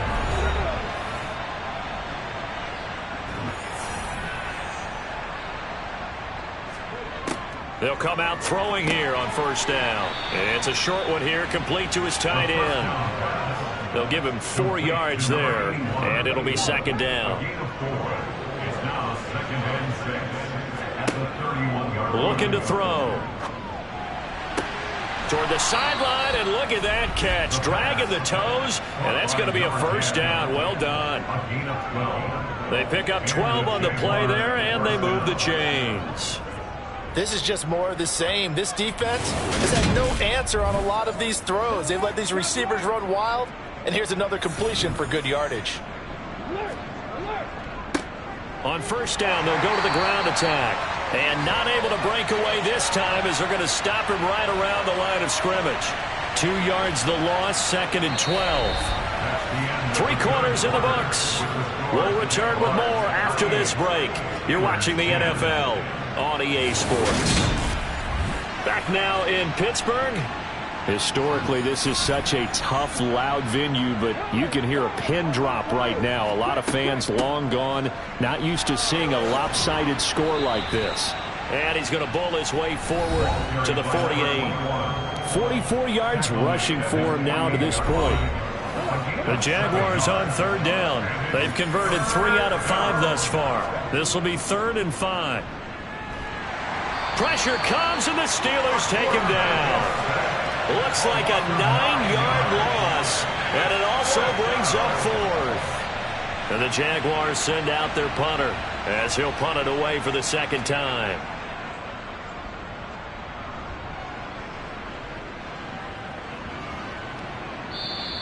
And that hits at the 6 and carries into the end zone for a touchback. The Steeler offense set to regain possession. And just looking ahead, it would appear that that bye week is coming at the right time. They'll have 2 weeks to chew on this one, though probably not one that they want to chew on. A poor performance from start to finish. They'll try and start this drive in the air. He finds his man, complete. That's Hughes. So give him 5 yards there on the pitch and catch, and that'll bring up second down. Brings up second and 5 at the 25-yard line. The throw over the middle taken in. So signs of life in what's been a dormant offense in this second half. Here's 1st and 10.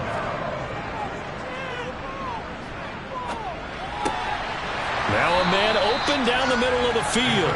And able to get this one across the 45 before he's brought down. They'll stick with the passing game as he looks to throw.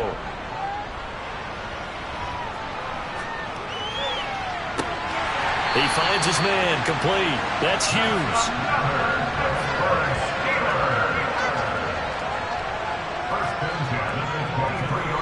They'll look to throw again.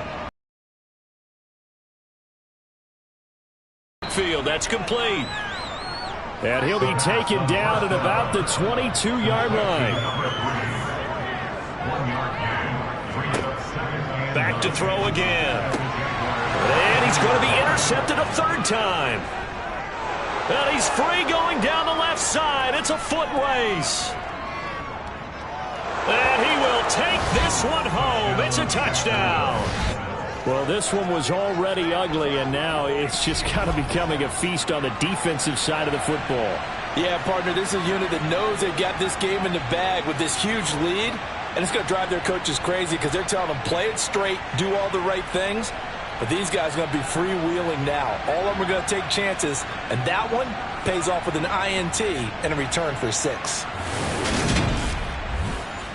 Point after here coming up.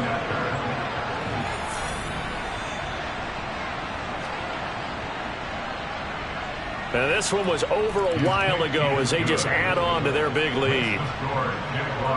So the defense creating some points, not only getting the interception, but then returning it to the end zone for the pick 6.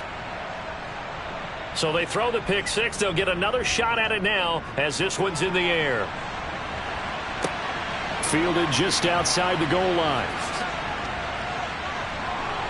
And out a little across the 25 to the 27. Out comes the Steeler offense now, ready to see what they can do here. Remember, they have won 3 straight, but getting to 4 straight does not appear to be in the cards as they are in a big 4th quarter hole. After the pick 6, they go right back to the air. He finds his man, complete. It's Hughes.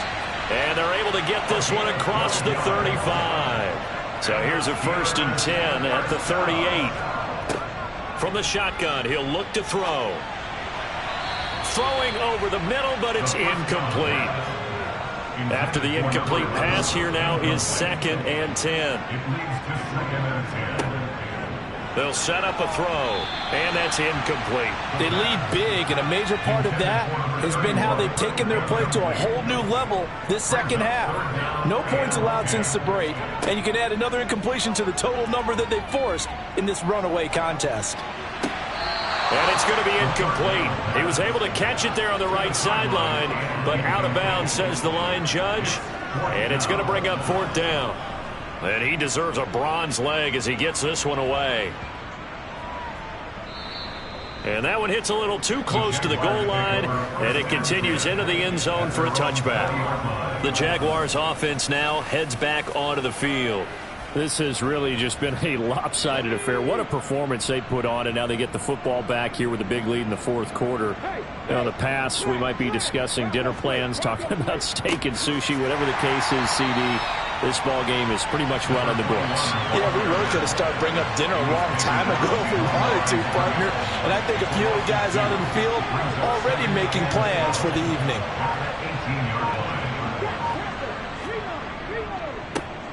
They'll try and run some clock here as they keep it on the ground. 49 yards rushing for him now in the ball game. But you got to give kudos to your offensive line and the guy carrying the ball because they were in a second and long situation. It seemed pretty dire, but they brought it back to third and manageable with that run.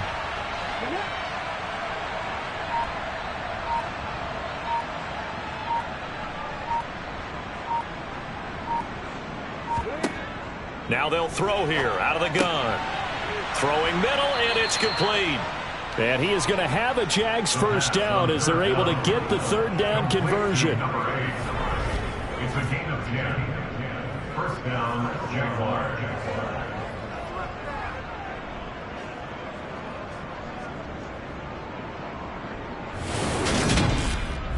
Just 2 minutes remaining here in the fourth quarter of what has been a one-sided affair. So it's Jaguar football here as we welcome you back. And they have just about put this one on ice as they've got it here, 1st and 10. It's a 6-yard gain on the ground, and that'll make it 2nd and 4. Taken down at the 41. It's the pickup of 6. Brings up 2nd and 4.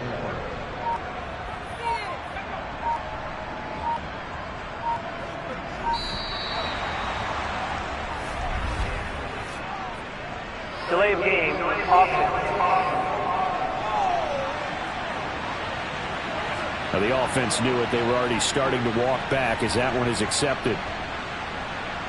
Still 2nd down. Following the delay, here's 2nd and 9. Now a handoff up the middle. Bass.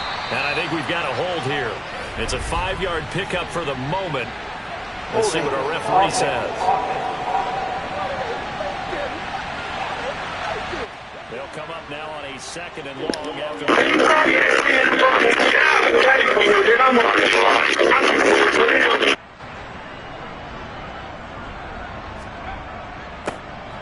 And they'll give him another shot here on the ground. And he'll work this one up to about the 38. They'll be in search of 8 yards here as they hope to convert the first down. Out of the gun now on 3rd down. And he will find his man on the end route. Complete. And he slips up past the 45 before being tackled. 10 yards there, good enough for a Jags first down. Well, they have been unstoppable this afternoon, Charles. They just went after them from the start, and pass plays like we just saw, they're continuing their dominance here despite the big lead in the fourth quarter. And that they have in every way, and plays like that across all phases of the game, they've just been effortless for them in this one. And that's what's helped them build such a large lead and allowed them to smile as this game continues. Charles, a lot of happy faces heading into the tunnel as this one ends, and understandably so. Not only did they get the win, but boy, their offense was on fire in this ball game. And partner, I have no idea what the top speed is on one of those high-end sports cars. What's the top gear you can get into? Somebody on here just said she's so cute. Tell them what you is. Tell them. A boy. Tell them what you got. When they say you a girl.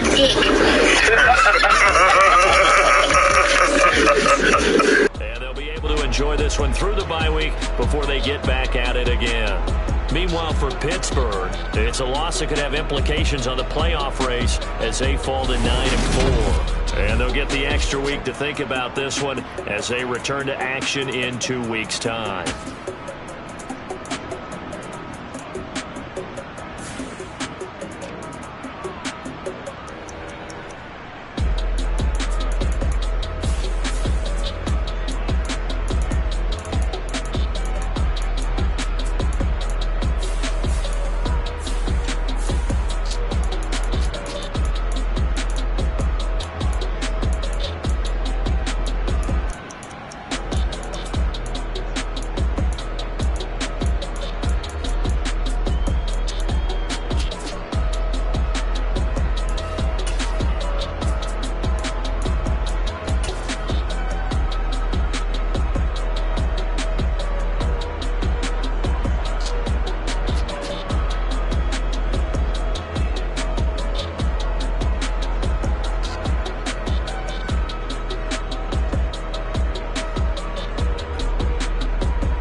Now on first down, he'll drop to throw it. Looking middle, and that's complete. And he's going to get a good gain of 9 here up to the 34.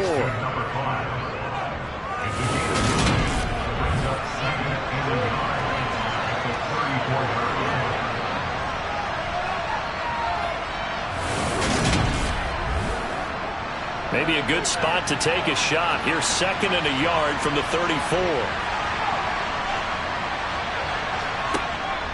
Here's a play fake as they set up to throw. Toward the sideline, and look at that catch. Dragging the toes, and that's going to be a first down. Well done. That one goes for 13 yards, and it moves the sticks. 2nd and short, that's a rundown, so it's definitely a good time to go play action if you're feeling it. And they do so and pick up a first down. Back-to-back good plays have them on the move on first down.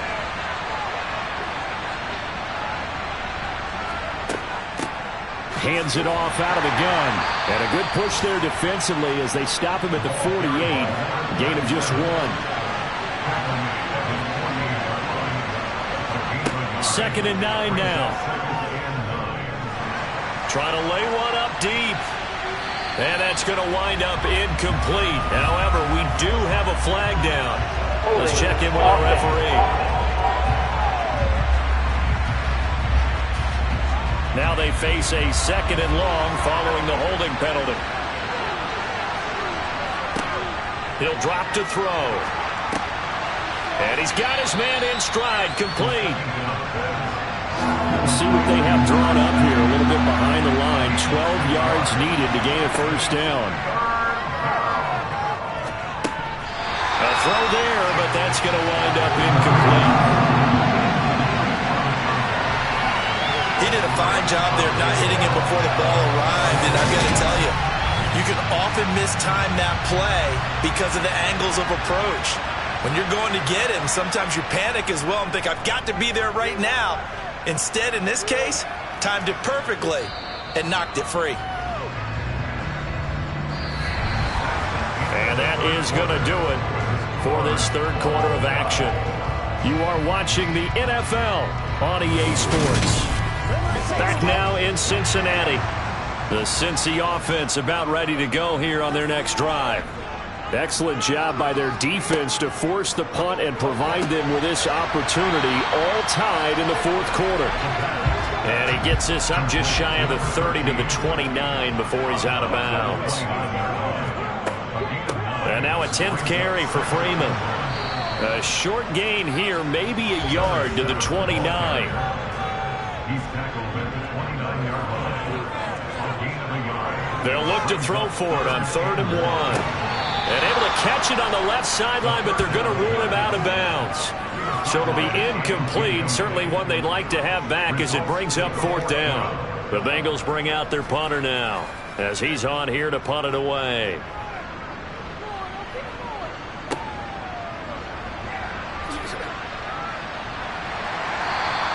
.51 yards on the punt there. And the Eagles will have it, taking over 1st and 10. The Eagles offense back out onto the field. Over on the sideline, hoping to hit that reset button between possessions. Last time out, they had to punt it away. This time hoping to finish this thing off in the end zone.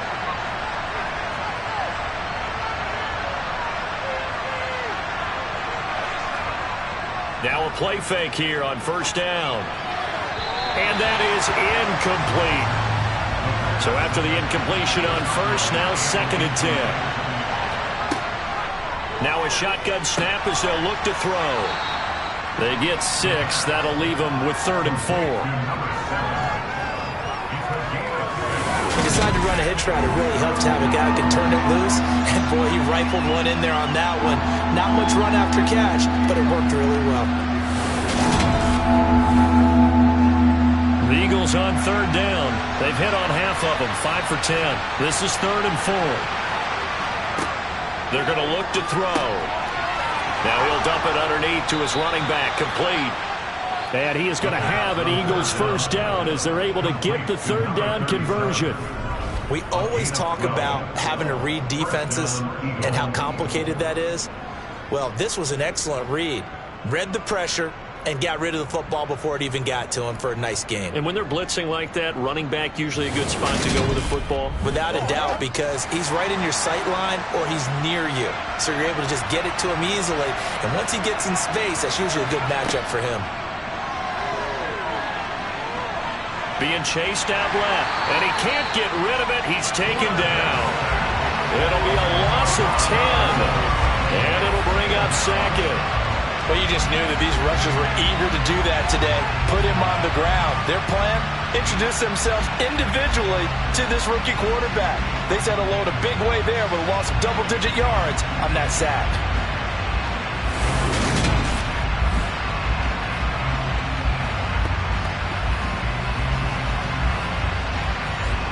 And the job becomes twice as difficult now after the sack. It's 2nd and 20. He'll look to throw. Over the middle, it's complete.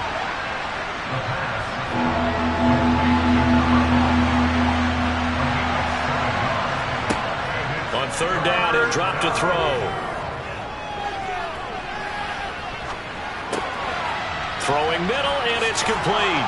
And they're going to get this to about the 44-yard line. And there was absolutely zero pressure on the quarterback on that play. 3rd down, and he has all the time in the world to eventually find an open receiver for a 1st down pickup. So signs of life in what's been a dormant offense in this 2nd half. Here's 1st and 10. He'll look to throw. It's a short one here, complete to the tight end. And he'll be brought down inside the 40-yard line. Again, he'll drop to throw. He finds his man, complete. It's Bradley. And he's got another 1st down as the tackle's going to be made at the Bengals' 29-yard line. Give him 10 yards there as this offense is on a roll. This drive continues to plunge forward. I got a kick out of that one, partner. You and I talk often about trying to hide receivers in certain situations, but a guy of his size can't really hide him. But the tight end drag route, definitely an effective way to sneak him across the formation for an easy completion and a 1st down. They'll run on 1st down. Roberson to about the 26 here. Ball at the 26, 2nd and 7. They run the counter. Roberson. And he stopped immediately there. One of the bigger plays in the game thus far. And the crowd getting into it as we come up on a big 3rd down. They'll set up to throw. Flushed out right. And incomplete. He had nowhere to throw, so he just tossed it away. But that brings up 4th.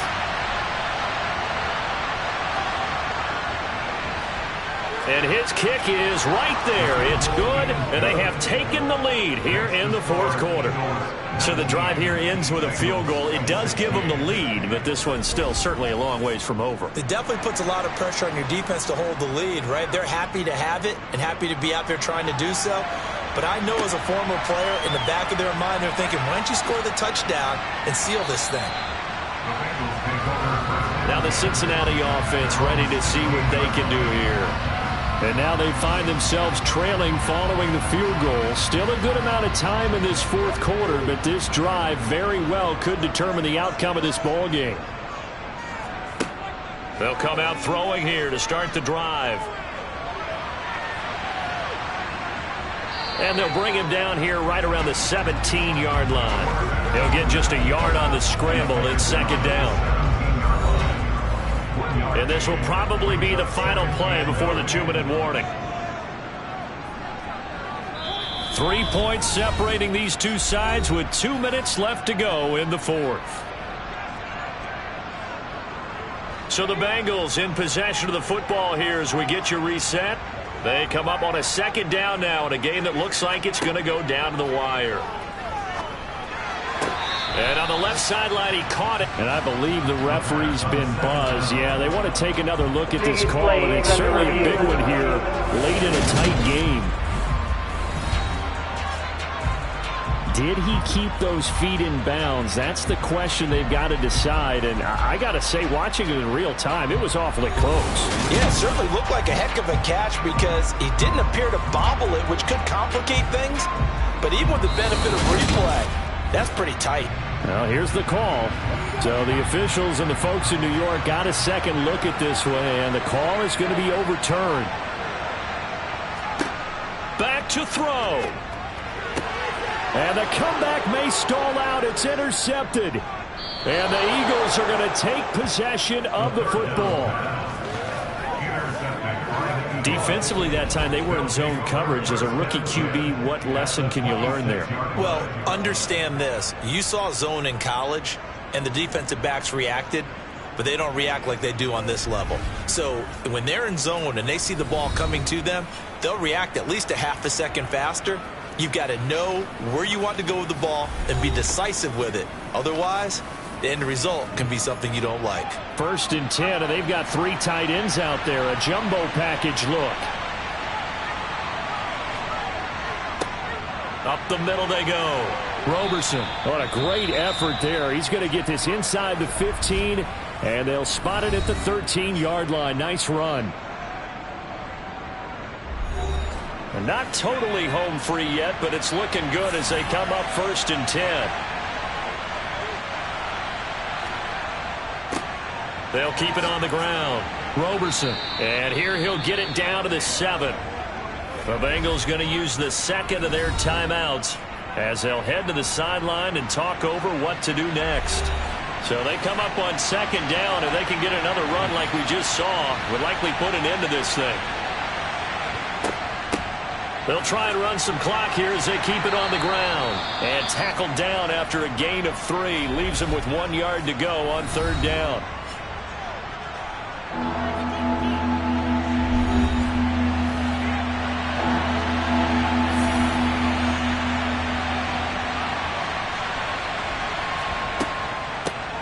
From the gun, they'll try to run it. And he won't have the touchdown, but he will have the 1st down as he's tackled at the 2. But they picked up a little bit of yardage there, and now, in this situation, should be in no hurry to run a play really fast. Let the clock wind down.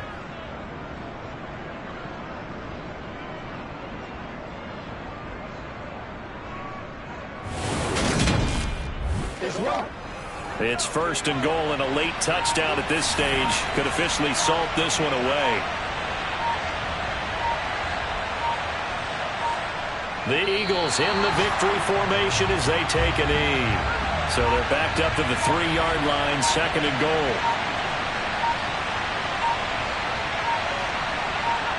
Down to a knee one more time, and that should just about do it.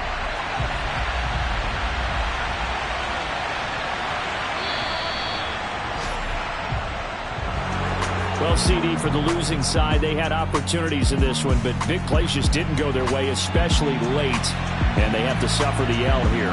It certainly felt like that takeaway, once it happened, it knocked the wind out of their sails, and they just couldn't get their equilibrium back. So for the Eagles, their very slim playoff hopes get a boost as they move to 5-7. And they'll head back home next week to take on the Arizona Cardinals. Meanwhile, for Cincinnati, the playoffs look to be out of reach now as they drop to 4-8. And they will get a home date next week as they will take on the Dallas Cowboys.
It's the Texans in front, and they're going to get the football first as we are back underway in the third quarter.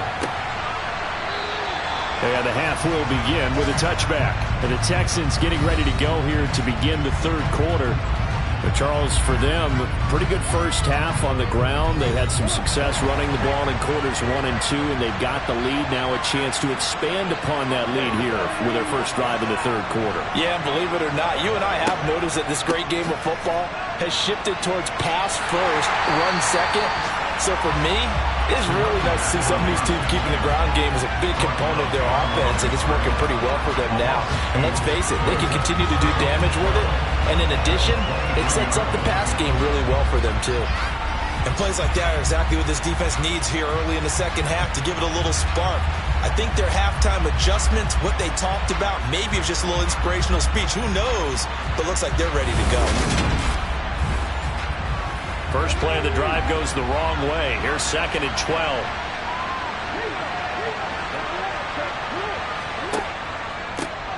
There they'll keep leaning on the running game. Back to the ground. And he'll get about 3 up past the 25.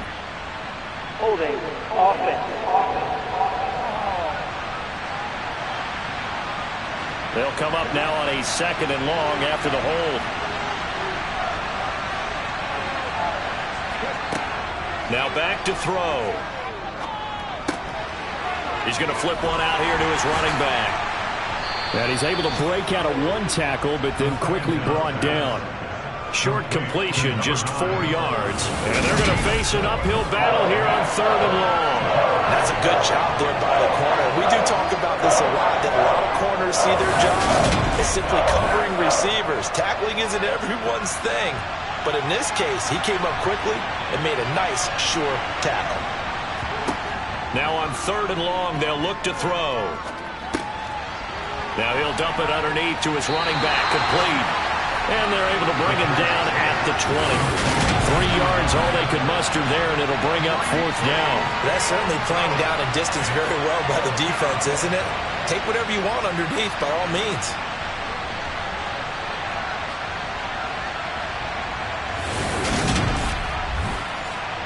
The Texans send the punter out as the drive goes backwards, so he's on to punt it away. He was called on 3 times in the win last week as his first one here's away.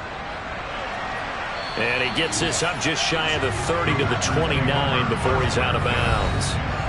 It'll be a 51-yard punt that time. And it'll be Packer football here. First down and 10. About set to get this drive started. The Green Bay offense at the line. And their defense did its job by forcing the punt to start things out. And now, Charles, can the offense get in gear? I think, partner, you can sense them saying, okay, the first half was theirs, but now let's get the momentum back on our side. We forced a punt. Now let's go downfield and score. If we do that, we'll be set up well for this second half.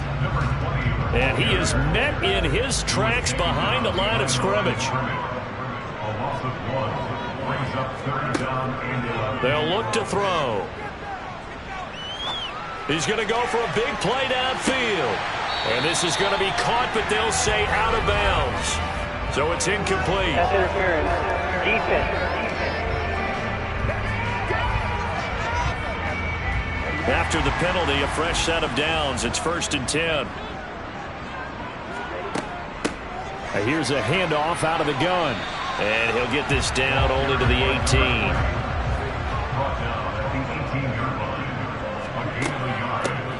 From the gun, he'll hand this off. And they'll get him down right around the 16. Now after the play, it looks like there's a Texan here slow to get up. While they come out and take a look at him, we will step aside for just a moment.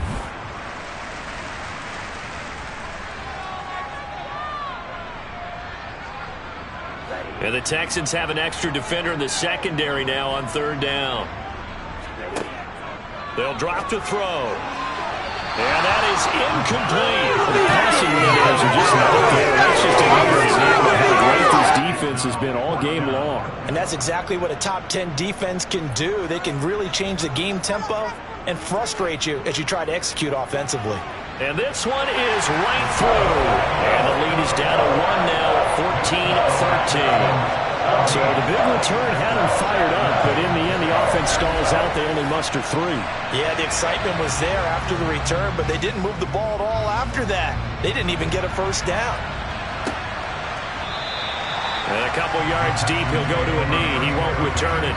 And they'll take it out to the 25. The Texans offense now, they get set to head back onto the field. These guys definitely hoping for a better showing than their last appearance. They couldn't really even move the football much beyond the shadows of their own goalpost, Charles. We'll see if they can get a better, more sustained drive going here. Yeah, and every team that we ever talk to says the exact same thing. When you start a drive from that deep in your own territory, the goal is a minimum of at least 2 first downs, because even if you have to punt then, you change the field position, right? You flip the field a little bit. They didn't get that done. This time they want to string together a nice drive and help themselves out. They'll break the huddle, come up on 2nd and 8 at the 27-yard line. Back to throw here.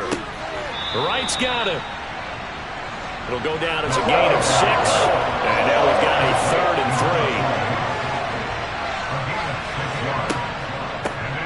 3. They'll try and run this one right up the gut. And he's going to have the first down at about the 38. Give them the 3rd down conversion, 5 yards on the play.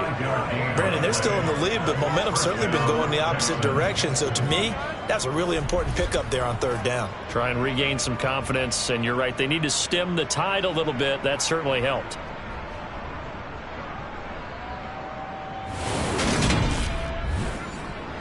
So here's a 1st and 10 at the 38.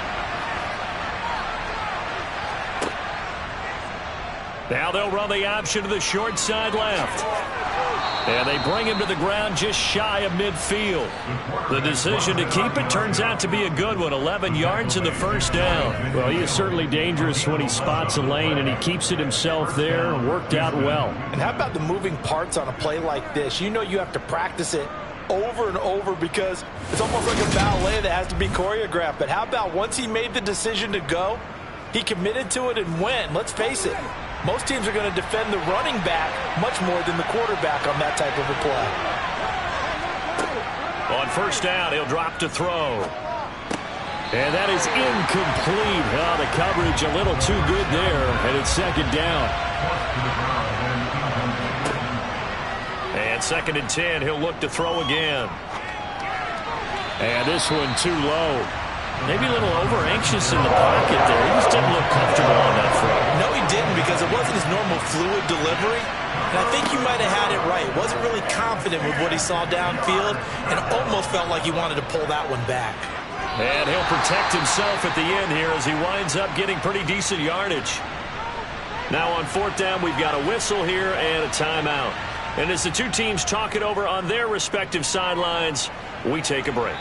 And they won't risk defending a return here. That one's out of bounds, and it'll be spotted at the 14-yard line. The Packer offense now ready to get back onto the field. And last time able to get 3. It's not what they wanted. They wanted 6, but they got at least something. They mustered something out of the drive.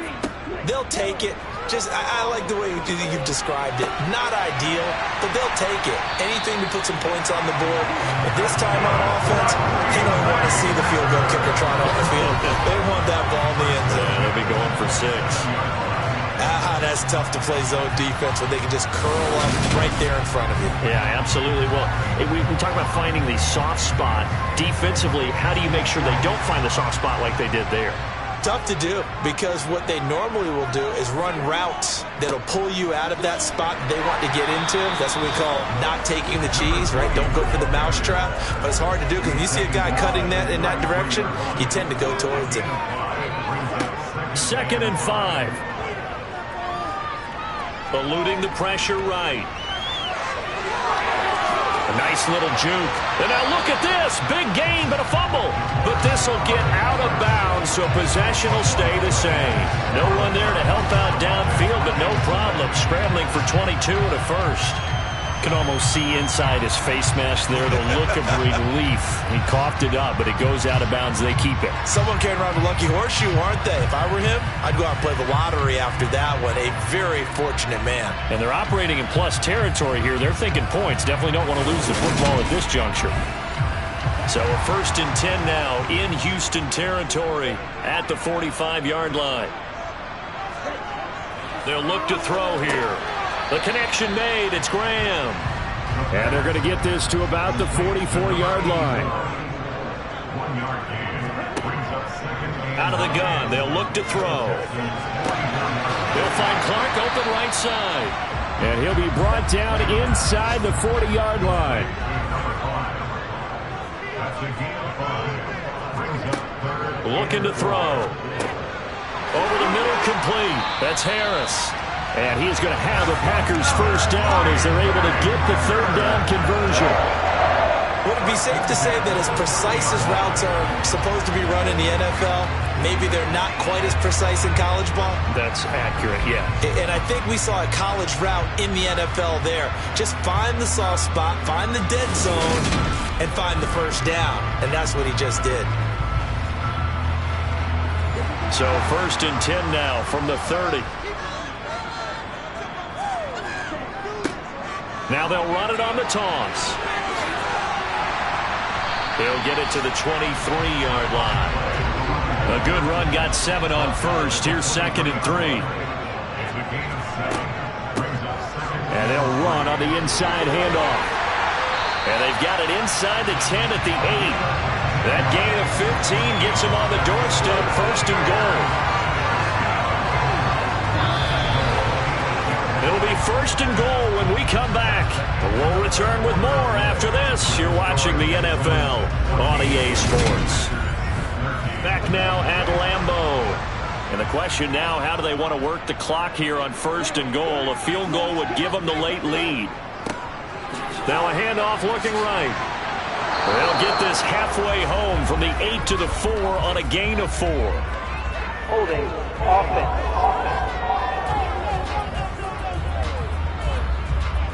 A terrible spot for a holding call as they'll try again, but now from further back on 1st and goal.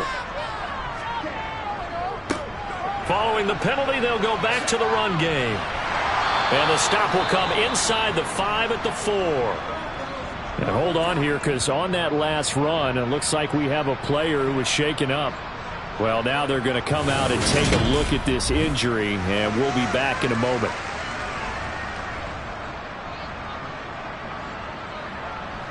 Second and goal from inside the 5.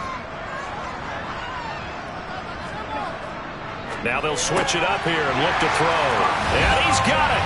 It's caught for a Packers touchdown. A great effort there. His 6th touchdown of the season. And the Packers put together a 4th-quarter drive to take the lead.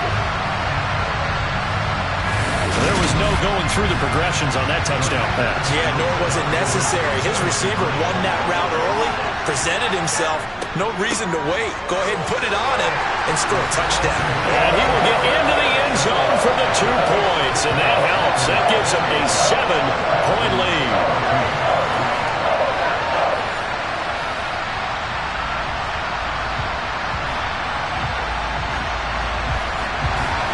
So the Packer kickoff team set to go as they will kick this one away. From the 6. And not much happening on the return as he'll get this to about the 23. And now out comes Houston. The pressure is on now. They're being shut out here in the second half after a decent first half offensively. And they need their best drive of the game right here. They go play action here on 1st down. He'll rifle this one deep right side. And that is incomplete. Took a shot there on 1st down, but he couldn't reel it in. Some coaches like to take the shorter, more reliable yardage, and some, they like to go for the big shot. No fear in risking a deep ball there, but it wasn't enough to get him to completion. The throw over the middle taken in. And he'll get this up to the 34-yard line. A pickup of 11 and a Texans first down.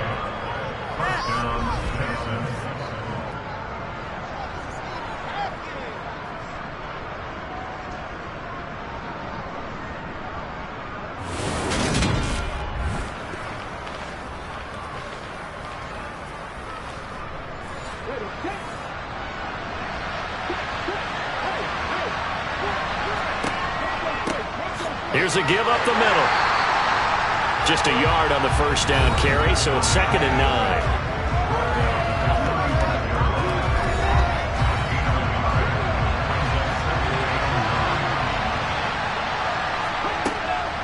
Back to throw. And that one off the mark behind him, incomplete. The Texans on 3rd down. 6 conversions and 9 tries. They've done a great job of picking these up. This is 3rd and 9. Now a pass hauled in downfield. And he's going to be out of bounds, but not before he takes it inside the 40. Give him 30 yards there. We always talk about the guy who paid off the play, don't we? A guy who caught it or ran it. But how about the elements that go into making a big play? This one in particular, able to scan the field, pocket held up nicely. What a terrific job by the offensive line. The route, well run, and the football, right on the money. On first down, they'll go to the ground attack. 2 yards on the pickup there. It'll be 2nd and 8.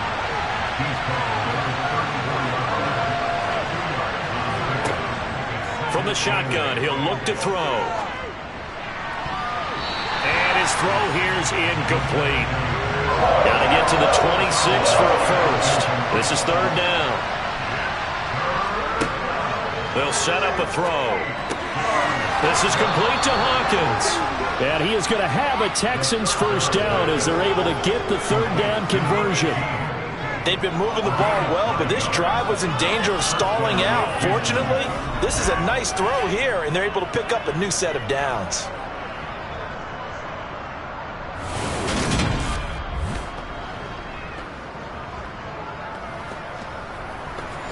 The drive continues as they search for a tying touchdown. Here's 1st and 10. Now a handoff running through the middle. They'll get him to the ground at the 20 following a pickup of 4. Holding offense.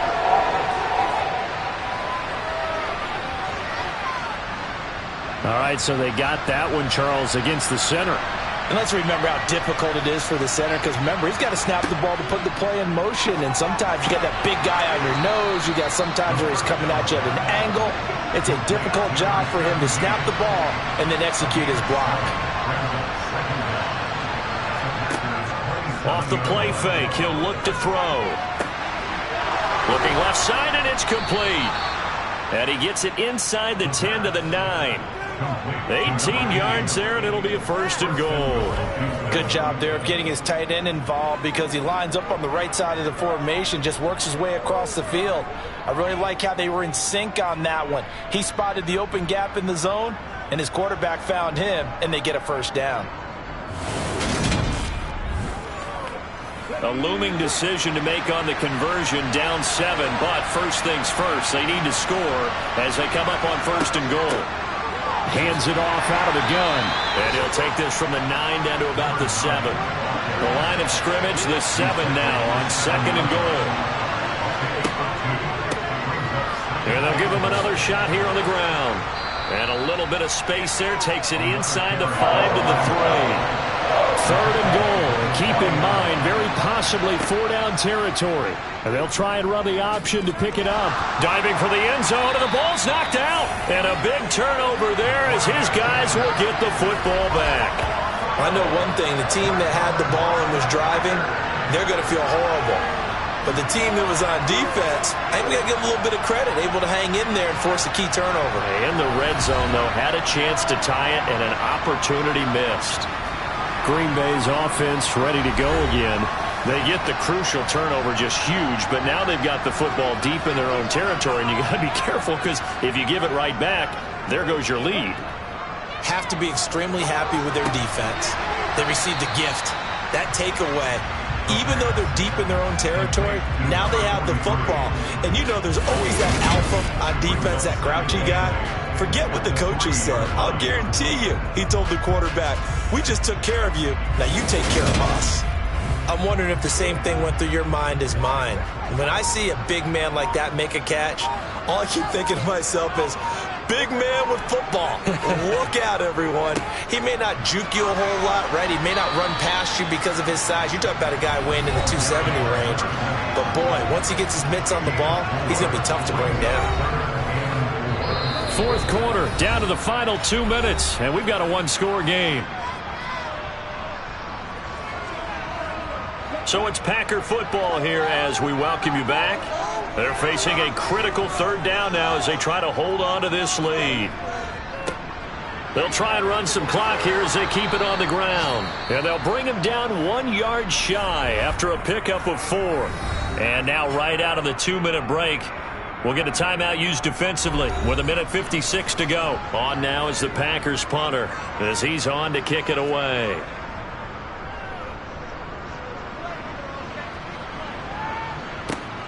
That's taken it around the 40. Oh, nice move. That'll go as a 46-yard punt with a return of 7. And the Texans will take over with a 1st and 10. So now the Texans down by 7. 1:46 to go. They need a touchdown to the PAT to tie it as they come up 1st and 10. Looking middle, and that's complete. And they'll get him down on the other side of midfield. Finding his safety valve here. That's complete.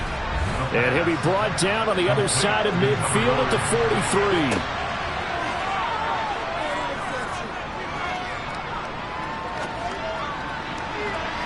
And this one is incomplete.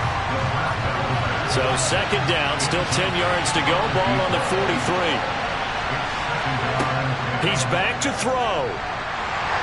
And he can't get a throw away. He's taken down. Now the Texans will use one of their 2 remaining timeouts as they get the stoppage with a little over 50 seconds left to go in the game. Throwing for his running back, and he's got him complete. And he'll go down inside the 45 before going out of bounds. That'll bring up 4th down. They wind up getting 8 yards, but they needed more than that. It didn't check off every box, but the most important one. Got the clock stopped, getting out of bounds. They may be a little short of the 1st down, but I thought that was the key.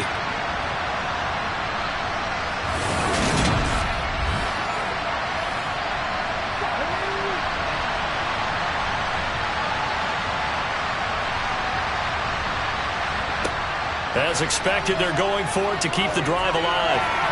And it's incomplete. They cannot convert, and they turn it over. They had to go for it with such little time remaining.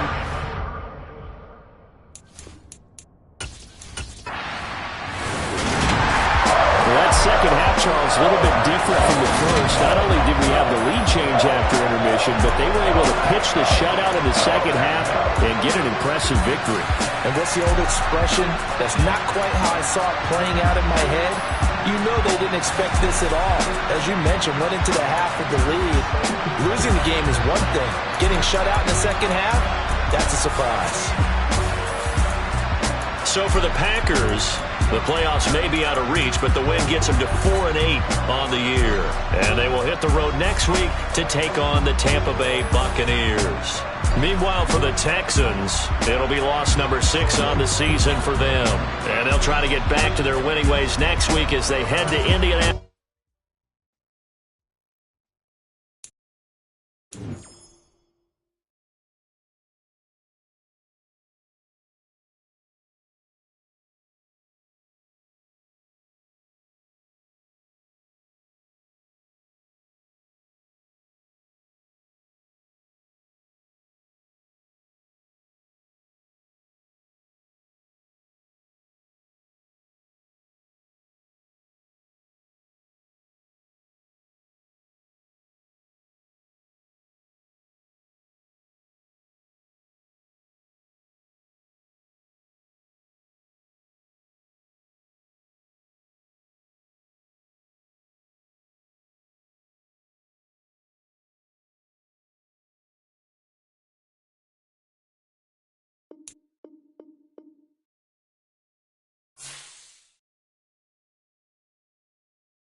first down.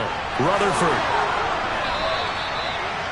All right, I got to ask you, with these RPOs, essentially the quarterback has 3 options, right? So what's different from that versus the triple option that we see the service academies run at the college level? As a general rule, the triple option at the college level, most things are called outside of the quarterback faking it to the runner and then keeping it himself and maybe having a trail back.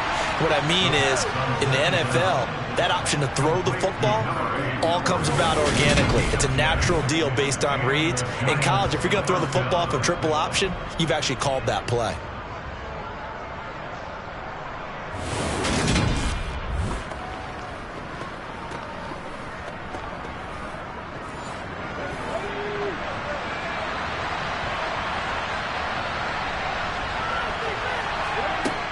Now on first down, he'll drop to throw it.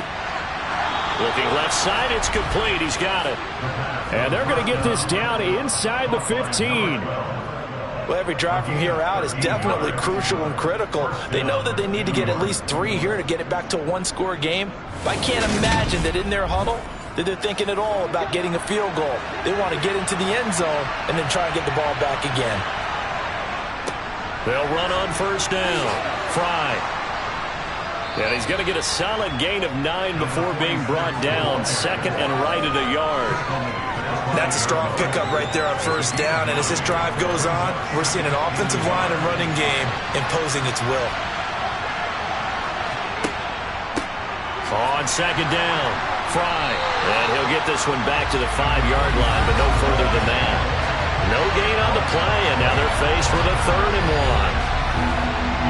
This will be play number 8 here on the drive. It's 3rd and a yard. They're going to look to throw. He's going to flip one out here to his running back. And he'll get blown up behind the line of scrimmage. Back at the 6.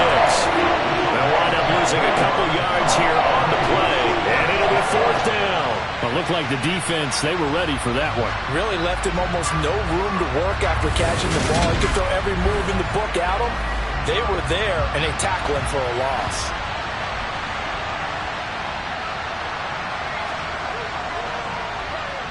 And his kick is good. And this is back down to a 7-point game.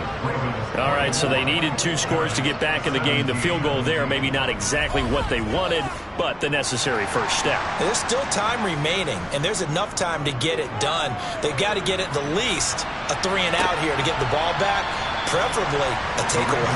And no thought to bring this one out. He'll just go down to a knee, and he'll take over at the 25. The Ravens heading out on offense as we look at the playoff picture in the AFC. And I tell you, 4 weeks still to go, and everything is wide open, and it's fun. And I know we always talk about, well, if the playoffs were to begin today, and then we kind of go, okay, but they're not. Let's see how it plays out. Wouldn't it be fun to play with this playoff lineup right now? Because to me, just about anyone can win this whole thing out of this grouping we currently have. And by the time we get there, it may look entirely different. Well, it may seem a little unorthodox to some people. Got the lead, 4th quarter, yet he's still firing away. I think he believes that's the best way to go ahead and win the game. Yeah, a lot of coaches say, let's just run the football, be conservative. He's sticking to his game plan. No, that is his game, and that's what they're going to ride. On first down, it's done. And he's going to be met at the line of scrimmage and taken down. So after the run for no gain, here's 2nd and 10. He'll look to throw. It's a short one here, complete to his tight end. On the move past the 40. And they're going to have another first down as the tackle's made at the Giants' 32-yard line. A big play there on the catch and run. And it'll move the chains. This is something you got to be wary of defensively. I mean, just because they're in the mode of trying to burn some clock doesn't mean they won't pass it. They got good yardage out of that one. Yeah, and really, when you're looking at it, now they've got a fresh set of downs. Look for 2nd down. If they want to take another shot and try and loosen things up, that'd be the time to do it.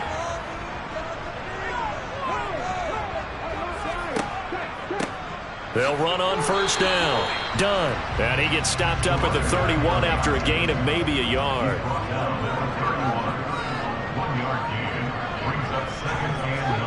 2nd and 9 now. Got his man complete over the middle. That's Cook. And he's going to get this down near the 25. This is 3rd and 2. Maybe the biggest play in this football game. They'll try and run some clock here as they keep it on the ground. That is not going to be any help as they dump him behind the line of scrimmage. He lost 2, and it brings up 4th. With his size, he's a tough man to bring down, but they do a nice job there stopping his progress and not allowing him to get back to the line of scrimmage.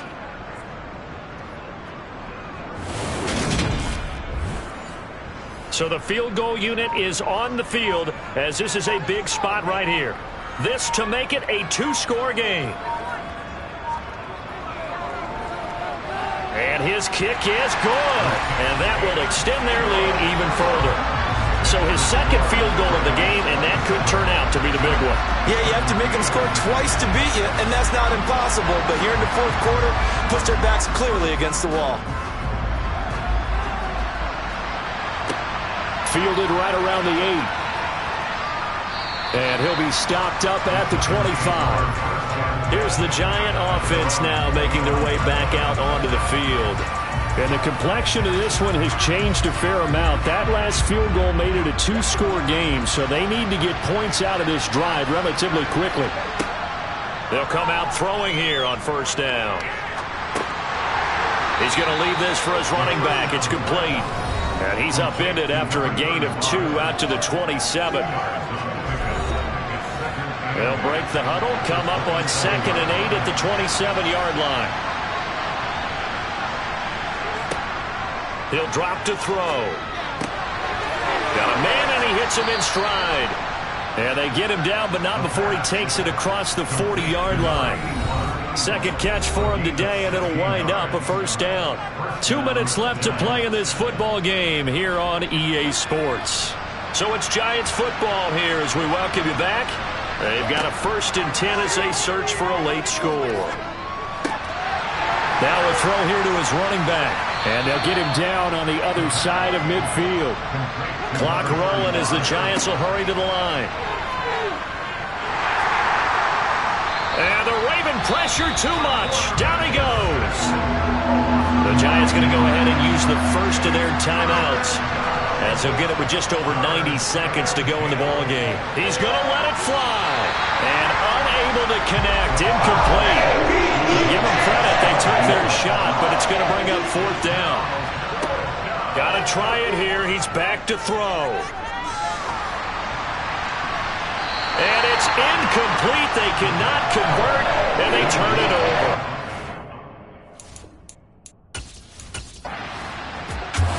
So the final seconds tick away in this Baltimore victory. And it was their defense that led the way, allowing just 3 points, that lone field goal in the entire second half. And remember the old adage, offense sells tickets. Defense does what? Wins championships. And in this game, maybe a championship wasn't won, but a game was by the defense, right? Held them to just a field goal. That's a heck of a job. I mean, when they went out there with that determination and a pretty good game plan, pretty good idea of what they wanted to accomplish, just love the execution, love the tenacity, love the way they finished.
It's Week 14 of the NFL, and all eyes are on the Packers' leader at quarterback.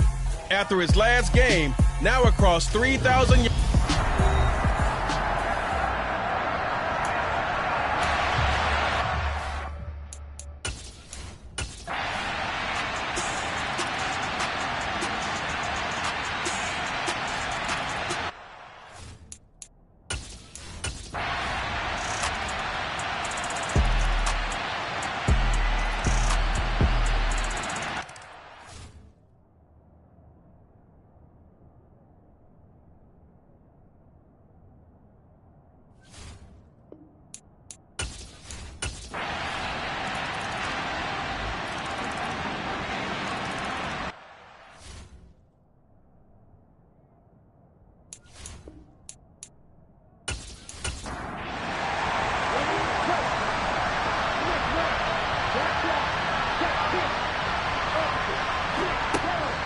Now back to throw. Steps away to his left. And Graham's got it over the middle. So 5 yards here, 5 on the play. And that's going to make it 3rd down and less than a yard. You got the big lead defensively. Willing to give him that underneath stuff, right? And this is why you work on your tackling. Tackle him after the catch, inbounds, keep the clock running. Just let him bleed the game out that way.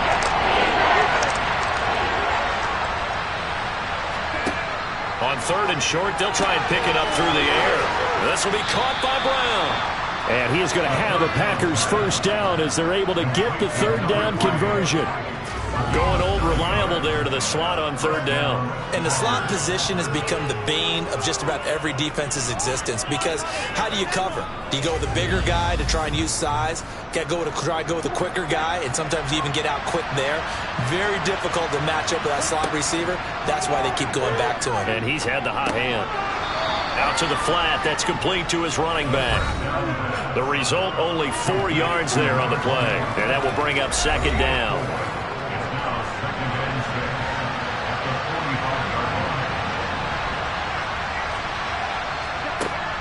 Back to throw again. Towards the end zone for Brown. And it's incomplete. It would have been 6 points, but somehow he couldn't rein it in. They'll stick with the passing game as he looks to throw. And that is incomplete. Oh, he had a defender right there with him to force that to the ground. And 4th down now coming up. As soon as he leaked out and began his route, someone on the defensive side broke with him and arrived just in time to separate him from another reception.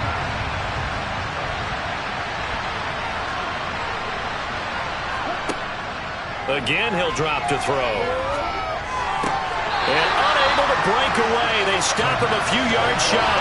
The Packers unable to pick up the first. And the Bucs are going to take over with excellent field position to boot. Being just short of midfield, they decide to take a crack at it on 4th down. They don't come through. Sometimes it's just showing confidence in your defense. You know that they're good, and they'll take care of you. A lot of coaches during the week will announce to their team, we're going to be aggressive, guys. We're going to go for it. Hey, defense, you got me? A little bit of a challenge to them to see if they'll pick up the rest of the team. We'll see how they respond now.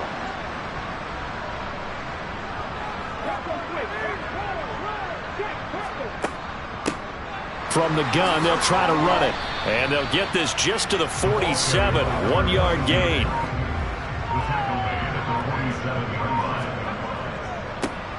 There they'll keep leaning on the running game. Back to the ground. And he's got this pretty close to a first down as the tackle is made at the Packers' 40-yard line.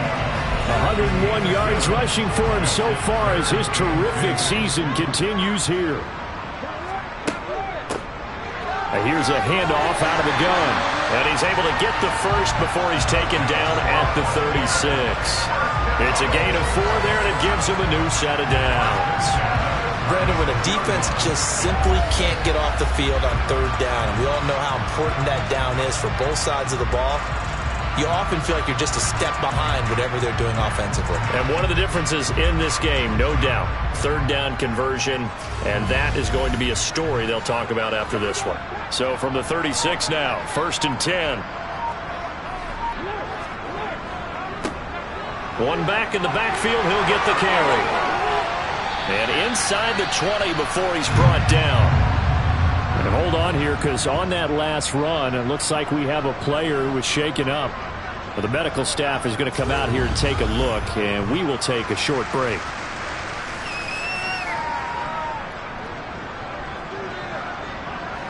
So from the 17 now, here's a 1st and 10.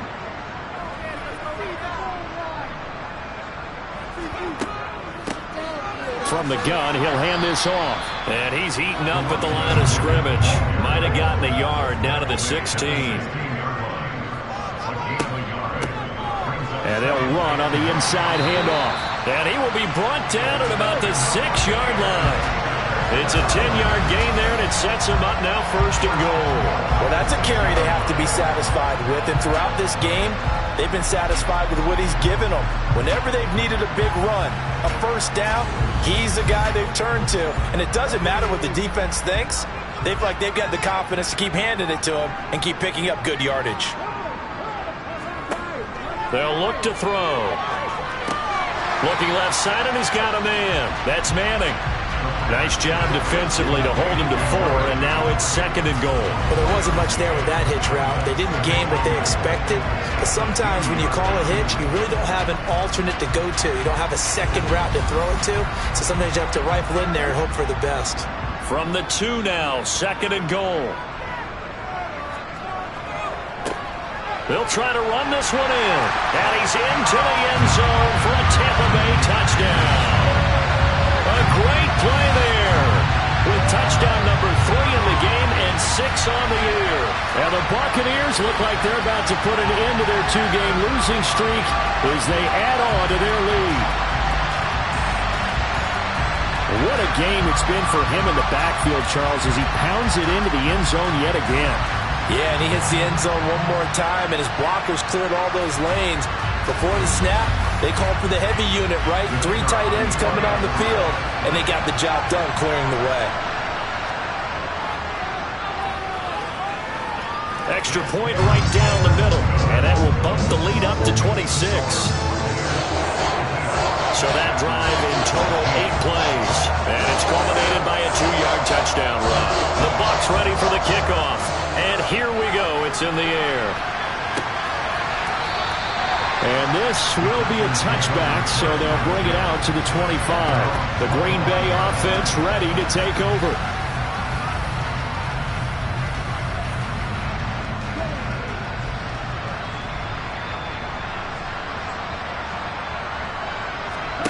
They'll try and start this drive in the air. Over the middle here to Brown. And this will be a gain of 5 as he gets it to the 30. Ball on the 30. They'll come up with a 2nd and 5. Back to throw here. Toward the sideline, and he will have the 1st down as he was able to keep the feet in bounds. On 1st down, he'll drop to throw. And Graham's got it. Complete. And a 6-yard gain gets him right around the 43. Well, speed is definitely a calling card if you play cornerback in this league, and he does a terrific job there of hustling in quickly to make the play.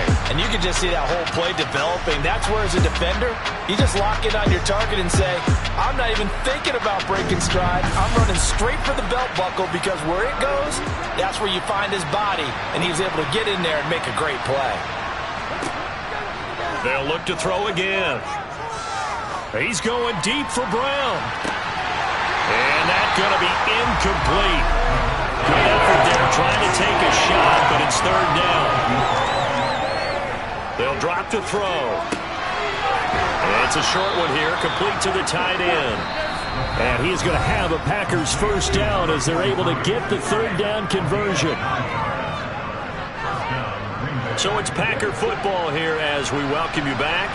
They've got a 1st and 10 as they search for a late score. Now a nice play defensively on 1st down as this is knocked away and incomplete.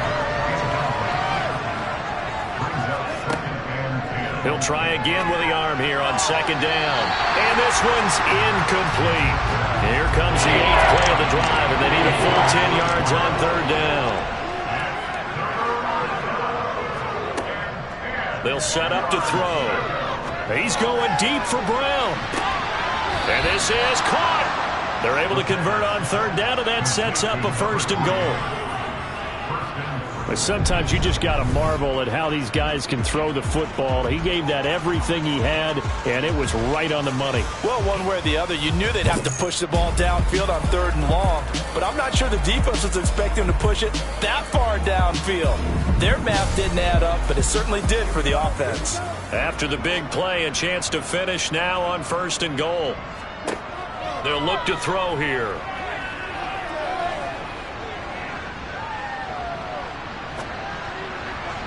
And that one's going to be off target and incomplete. Another shot from the one on second and goal.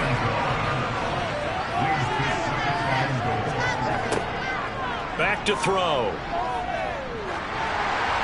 And he just chucked that one out of bounds, out of everyone's reach. Maybe a wise call not to take a sack in this part of the field. It brings up third down. And that is caught. Well, they're going to see this one to the end. They get a score, but pretty much an exercise in futility right now. Still down big. And yeah, that touchdown counts for their team, but I think it counts more for the fantasy guys, doesn't it? Yeah, it's just something maybe positive to look at on film, but this one's over, let's be honest. Yeah, I agree with you totally on that one. Extra point splits the uprights, and that'll make this a 19-point ball game.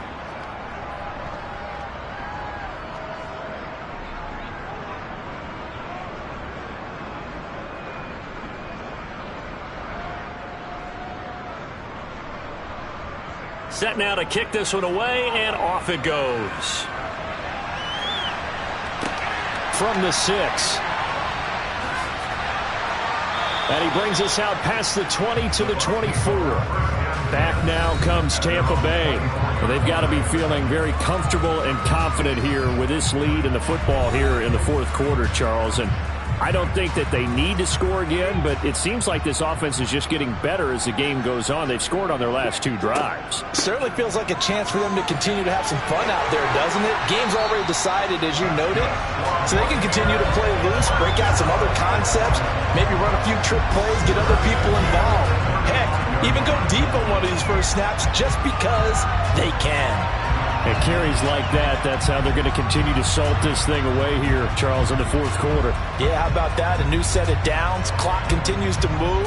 No better way to close out a game than to tap those mastodons you have up front and say, guys, keep pounding them. Let's keep the ball, keep their offense on the sidelines, and let's close this one out. Right back to him on first down.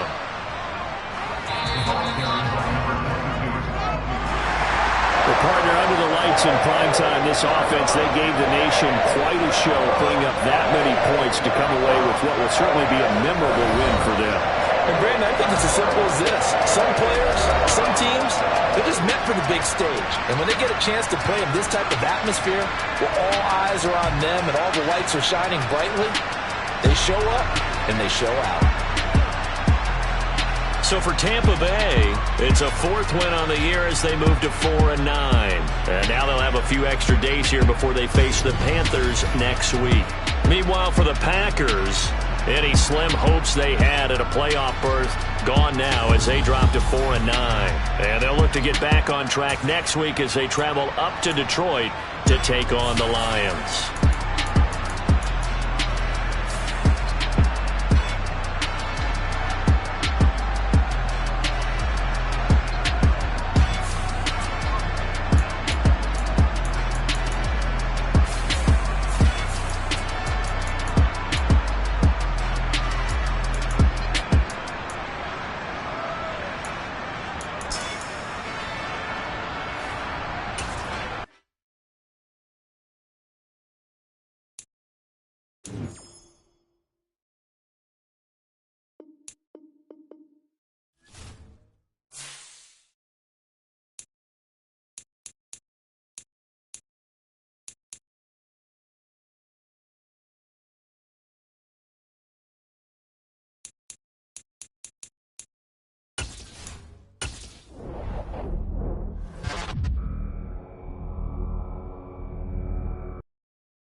It's Week 15 of the NFL, and all eyes are on the Jaguars' creative quarterback as he's moved past 3,000 yards passing for the year and looking for more. It's the Jaguars and the Eagles on EA Sports. EA Sports coverage of the NFL brings us to the Sunshine State at TIAA Bank Field here in Jacksonville. Today, we reach Week 15, and we've got a good matchup in store between the Philadelphia.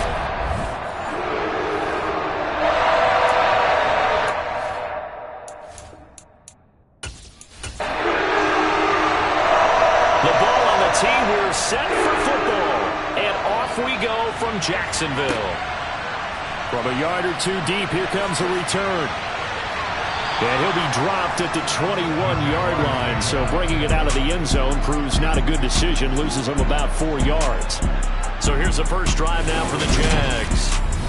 And a glance here at their shifty mobile signal caller. If you ask coaches at any level to design their ideal leader of a team, I think they're going to check every box with this guy. He's got the poise to handle responsibility. He stays calm under any kind of pressure, and he brings out the best of his teammates each and every week.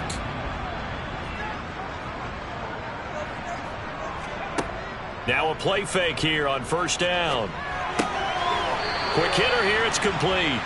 It'll go as a loss of 3 right away, and it's second down. In today's NFL, we're accustomed to the tight end getting downfield and creating plays and wreaking a little havoc in the secondary.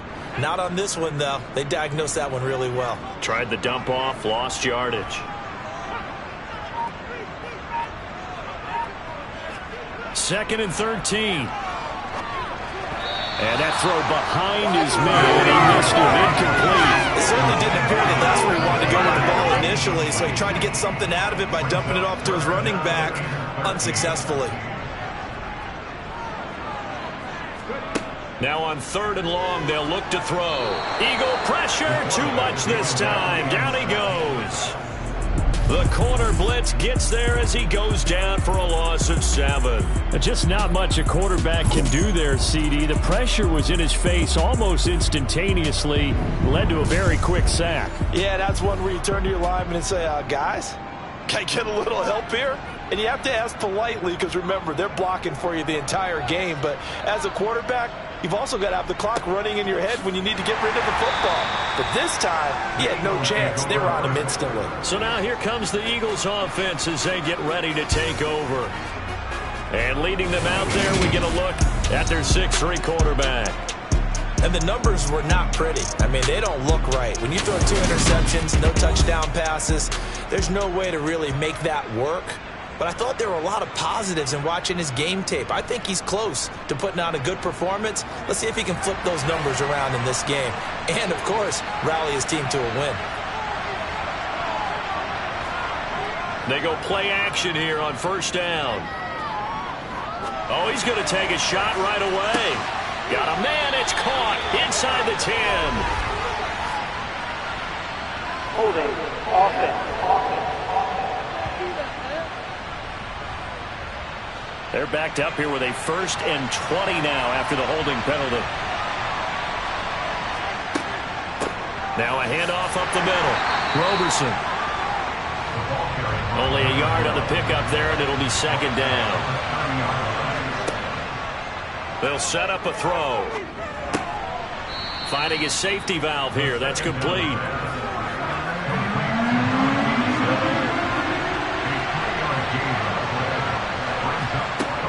They're going to look to throw.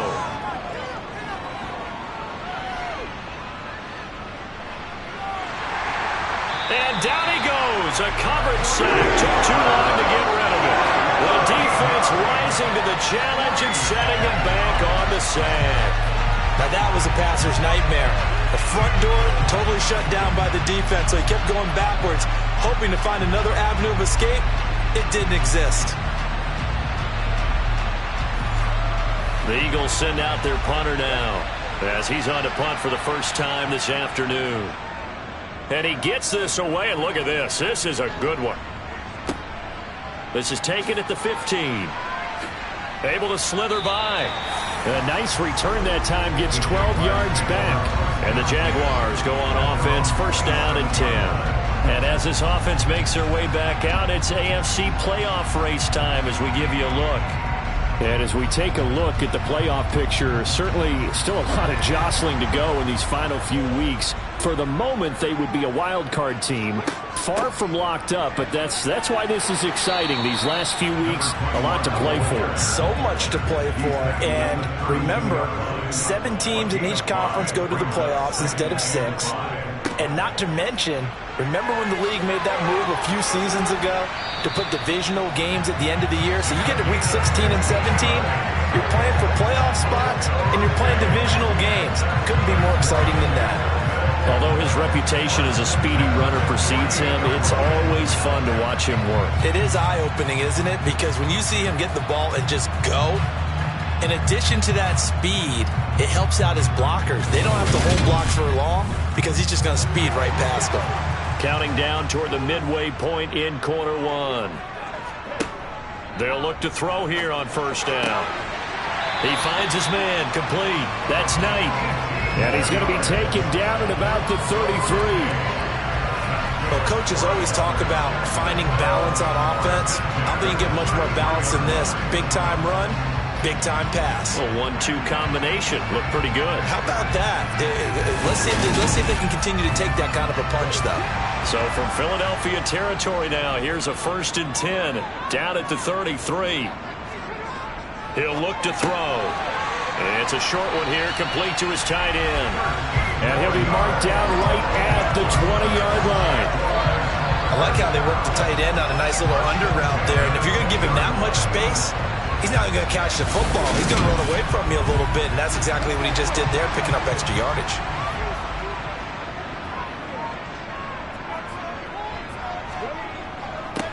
On first down, they'll go to the ground attack. And a couple of yards as they move it from the 21 to the 19. Taken down at the 19-yard line. A gain of 2. Brings up 7. Here's 2nd and 8. Throwing for his running back, and he's got him complete. And he's going to be brought down at about the 16. It's a gain of 3. On third down, he'll drop to throw. Got his man, it's caught. Touchdown, Jaguars. A great effort there with touchdown number 7 on the year. And the Jaguars get the upper hand as they're on the board first here this afternoon. This crew, they were on a roll going into the bye week that they just had, Charles, so sort of picking up where they left off. And you and I both know that when you come back off of an open week and you've been winning games, you should get a few extra days off in order to recharge and refuel. But coaches often hedge their bets, too. They'll bring them back and work them really hard that first practice back to make sure that they're back and grounded. Whatever they did, formula looking good so far in this one. The kickoff team on the field now as they will send this one away. This will be fielded inside the 5. And they'll get him down inside the 30 at the 27. So back onto the field, here come the Eagles for their second drive. So, Charles, the season winding down, the playoffs obviously not in their future. As they look ahead to the offseason, what spots do they maybe need to fill? Well, I think that they like the guy who's calling the plays and throwing the ball. I think that he's a pretty good player.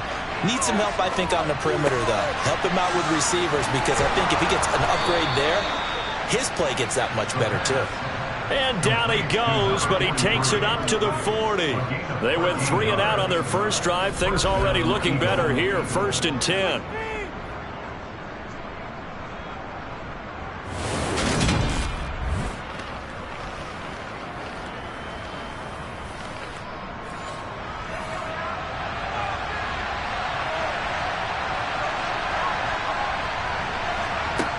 He'll look to throw. And incomplete on the deep ball. So 2nd down and 10. Once again, they'll go from the 40. A throw over the middle taken in. That'll leave them with a 3rd and 2 coming up. They got 8 yards there. He'll drop to throw. Toward the sideline, he will have the first down. Good catch. He was able to keep the feet in bounds. They get 6 on the pickup there as the drive continues. We've seen quite a bit of the short passing game here early on first quarter, haven't we? We have, and I think it works a couple of ways for this team because, number one, you throw the short game until they stop it. And if they're not going to stop it, you keep throwing it, and occasionally you'll break a tackle and turn into a bigger gain. Also, if they start to creep up, start to pressure receivers, now you go over the top, take it deep, and now you get some of those big shots downfield. Looking for more there on first down, but this throw downfield incomplete. And 2nd and 10, he'll look to throw again. Flush to, and he can't find anywhere to go with it, and he goes down. He couldn't get away. He'll wind up losing a dozen yards, a 12-yard loss, and it brings up 3rd. Boy, Charles, that time he took a bad situation and made it worse. Yeah, you're almost putting together a nice little song there, aren't you? Because it's something you'll see from young quarterbacks. They have that tendency to retreat backwards instead of stepping up in the pocket. 7th play of this drive coming up, but a long way to go on 3rd down. Now back to throw.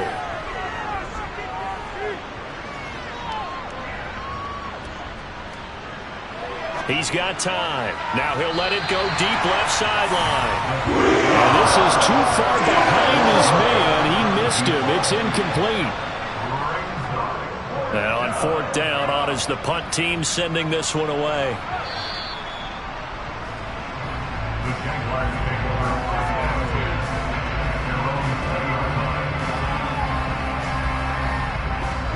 Jaguars come to the line to start their next drive. And they enter play here in this one on a 2-game win streak, plus they come off the open week as well. So this is a team that has a lot of things working in their favor. Oh, it certainly is, and let's face it, this team is playing so well. The worry now is that after a few extra days off, they'll be sluggish coming into this game. 2nd and 9 now from the 21. Second quarter now from Jacksonville, and it's the Jags with the football, as they're looking at a 2nd down and 9 to go. And he can't hang on to it, and the screen never got started. Looking to throw. Pressure comes, and down he goes. The Eagles get there for the sack. The corner blitz gets there as he goes down for a loss of 7. A CD, you know, so often we talk about quarterbacks holding on to the ball too long. Well, we can't say that there. He had no time to do much of anything. Yeah, that's one where you turn to your lineman and say, guys, can I get a little help here?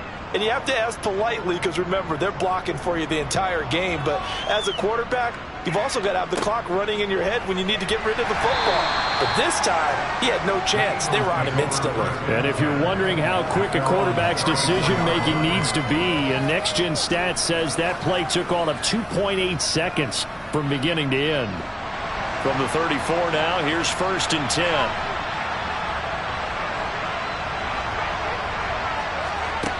They'll come out throwing here to start the drive. And he's got his man in stride, complete.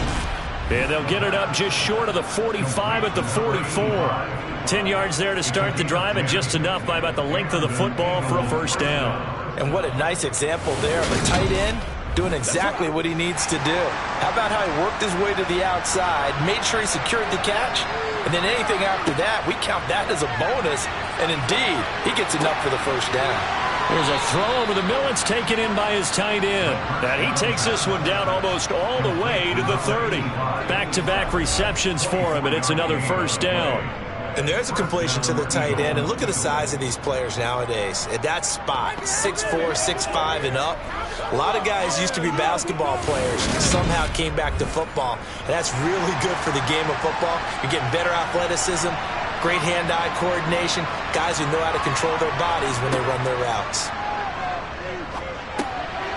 Now a man open down the middle of the field, and he'll be marked down right at the 20-yard line. My goodness, they've come out locked in on this drive. Play calling, execution, they are fully in sync. 3 straight passes, 3 1st downs. They're moving the ball downfield almost at will. This defense really struggling to find answers. This offense finding its legs now. Here's another 1st and 10.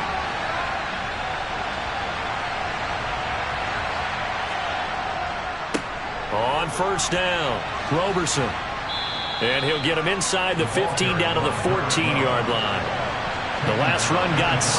Now 2nd and 4. They'll look to throw. To the sideline, and it's caught, but boy, he's out of bounds. Now they tried to get him into space coming out of the backfield, but it'll be 3rd down. Back to throw here. And that's going to be caught for an Eagles touchdown. A 14-yard touchdown. And the Eagles are an extra point away now from tying this ball game. So a nice touchdown pass for the rookie there. And, you know, as they go down the stretch, look, they're not a playoff team. This is just confidence building and growth time for him, right? Yeah, it's a game within the game, isn't it? Because every team wants to win all games on their schedule. But the development of this rookie quarterback is paramount for this team. So you're exactly right. Every rep, doesn't matter what the game, what the situation, what the score, valuable for him, valuable for his team as they look towards next year. So all even at 7 now as they kick it away. From the 6. And makes it across the 20 as his guys will set up shop at the 23-yard line. Jacksonville back on offense and ready to take over. And Charles, a very uninspired effort the last time we saw them out there was a quick 3-and-out, then they punted the football. Yeah, and you never want to get stopped so soundly during a series, but what would be even worse now is letting it happen again right here. They've got to get going. And they're going to get this beyond the 40 before he's taken down. An ideal beginning of the drive there as he'll get 20 on the first down. Certainly no settling into the drive there. They came right out on the first play and attacked the middle of the field for a big gainer and a first down.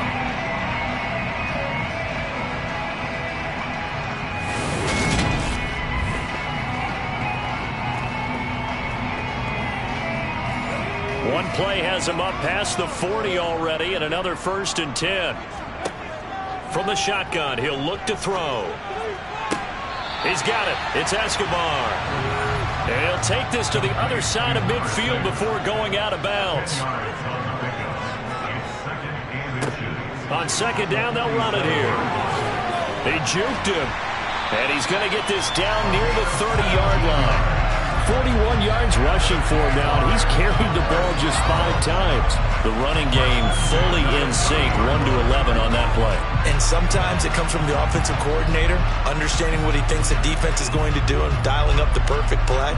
Sometimes the quarterback, though, can look at the defense, realize he needs to change it to a run, and that gets it done in a big way as well.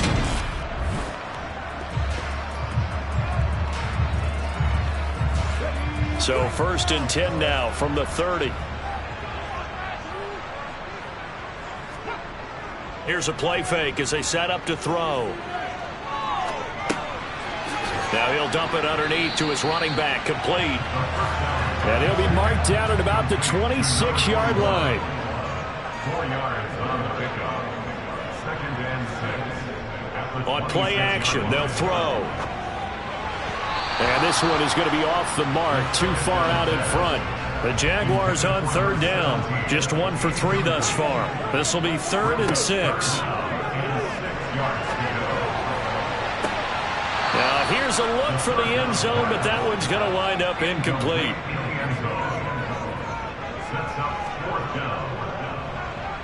And the 14-year trusty veteran able to knock it through. And they take the lead here now at 10-7. So they're able to end that drive with 3 points in this one-possession ball game. And ideally, you want to end every drive with points. Most quarterbacks would tell you, let's end it with a kick, right? A PAT, that's number 1. Field goal you'll take. Punts, you really don't want to do that. In this case, they'll take the field goal and get prepared for the rest of the game. Philadelphia getting set to take the field. The offense running out, and they are charged up, ready to go after reaching the end zone on their last drive. And normally I'd warn against getting complacent just because they scored the last time out. but I don't think there's any worries with this group right now. This is a hungry group, and they want to keep building off of their last drive. Now they just want the officials to hurry up and place the ball so they can snap it and get back to work. That's a good way to start the drive. 17 yards and a first down. That's a nice throw there, and he's obviously feeling pretty good because, remember, he had a touchdown pass on the last drive, and here he comes out throwing again, and they wind up getting good yardage and a first down right out of the gate.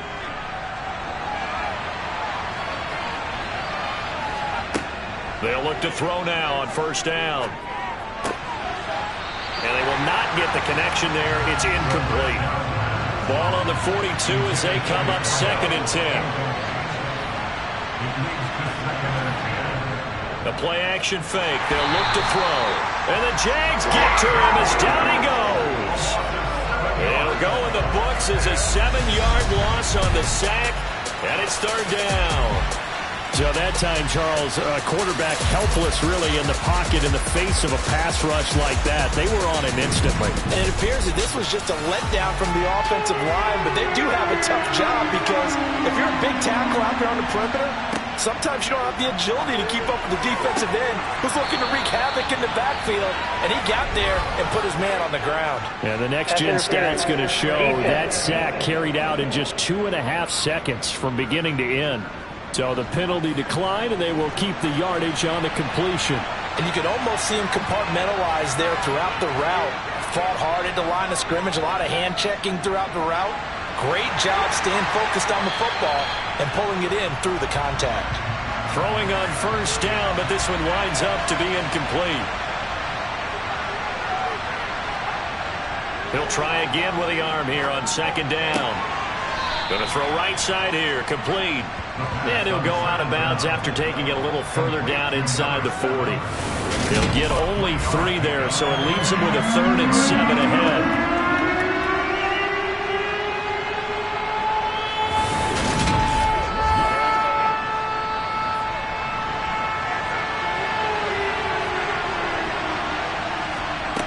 They'll look to throw again. And he will be hit from behind and run over. Wow. A well-designed corner blitz that gets him for a loss of 8 yards. These sacks now, they're starting to pile up, Charles. And that front 7 defensively, they've had their way with this offensive line. And I think at this stage, we have to start thinking about different play calls. We've got to start helping this quarterback out because the entire game he's been under siege. I don't care what the down and distance. They've got to get the ball out of his hands a lot quicker. He's been a busy man here in this first half as he gets it away. There again is the running back as he trots onto the field. We're in the 2nd quarter. They've got the lead. The lead, though, not so much because of the ground game, because of their air attack, Charles. So what they're seeing so far is the possibility of things loosening up later in the ground game. Through the air first, maybe they have to start respecting that even more as the game goes on, and then there will be running lanes to find later. Yeah, trying to get him more involved here on this drive, maybe. 2nd and 2. Going right side here, and that's complete.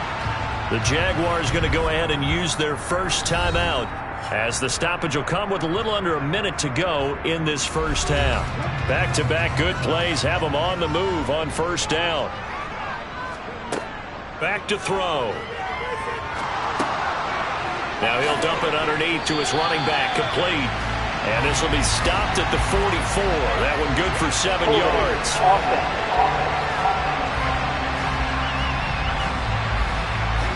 So following the hold, they're in a bit of a hole here with a 1st and 20.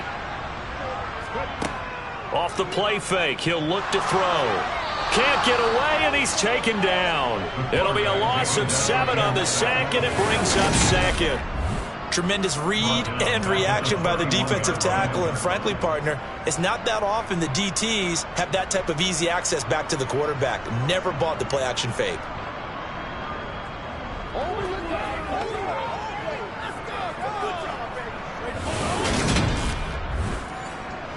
Sacks, a growing theme in this first half. This is 2nd and long.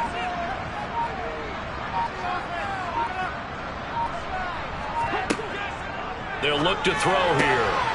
Throwing left side here, and it's complete.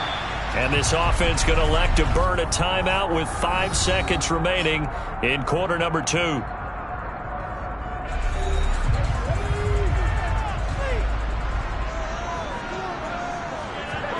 They'll throw now on the final play.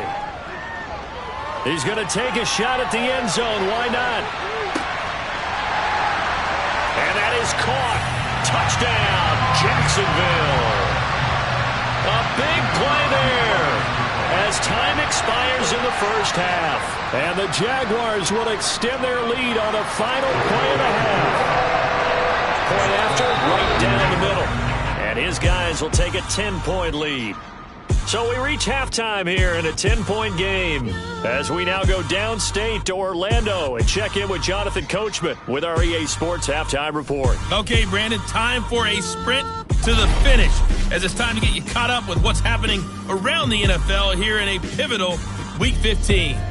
We'll start by heading out west to Glendale, Arizona, and it's the Jets who are in control of this one at halftime. The Jets seem to be on their way to what would be a good victory. Next, we head off to check out another game. In that game, all square as they take on the visiting Seahawks. Finally, let's get right to the center of the U.S. map to check in on the Chiefs at home in Kansas City. And they've got the lead in that one over the visiting Atlanta Falcons. The Chiefs trying to hold on and claim victory.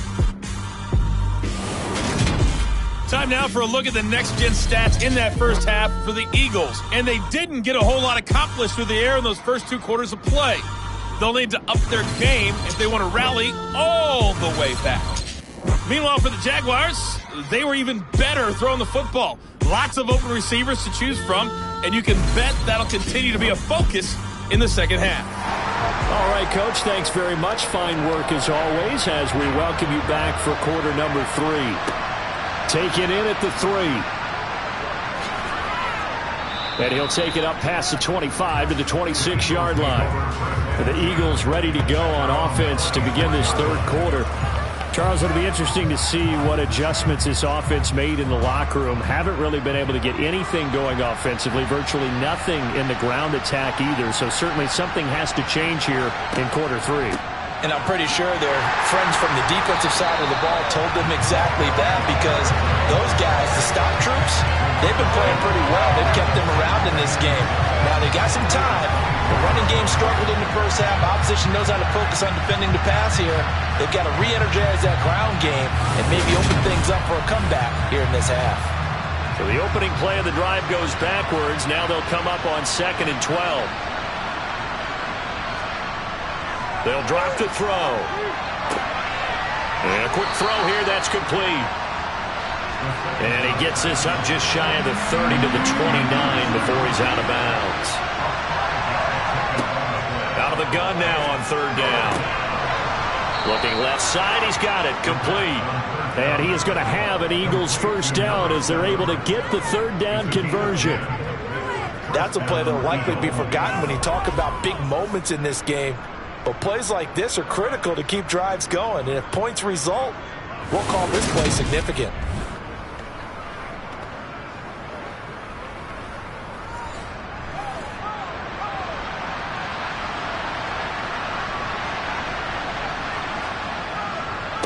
They'll run on first down.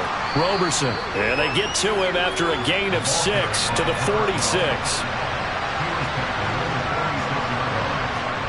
2nd and 4. And it's a short one here, complete to the tight end. And they'll get him down on the other side of midfield. I know exactly what's going to be said about that play from the defensive perspective. What's that? That's why I tell all you guys we need more than one tackler to the ball. He broke the first tackle. Luckily enough, there were more people there to get him down. 6 yards on that last play. Here's 2nd and 4.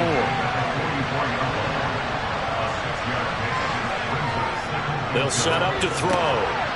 And it's a short one here, complete to his tight end. And he's going to be marked down just inside the 35. When this offense can get their tight ends involved, they can move the football. Here, a nice route, able to look it in, and picks up the first down.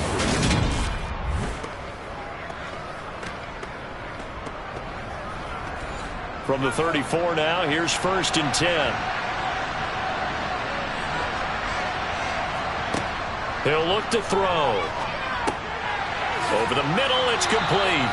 And he's going to get 7 out of this before being taken down at the 27.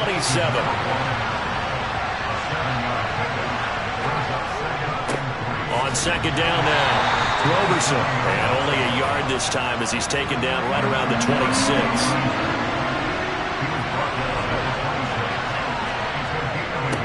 On 3rd down. Roberson. And he'll be taken down, but he does have 1st down yardage.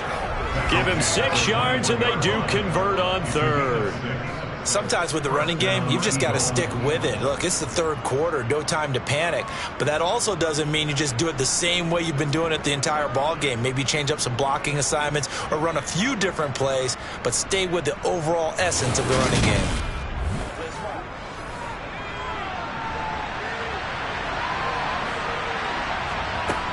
Now on 1st down, he'll drop to throw it. Firing quickly here, and that's complete. And he'll be marked down right at the 15-yard line. He'll drop to throw. He's got some room to operate. And he'll be taken down at the 2-yard line. 5 catches for him in that first half, and that's number 6 that we just saw, and also a 1st down. And I'll tell you what, this offense is playing a little bit of keep away right now. They've come out here in the 3rd quarter, possessed the ball for quite a while, and they keep on converting. Nice pitch and catch there to set up the 1st and goal.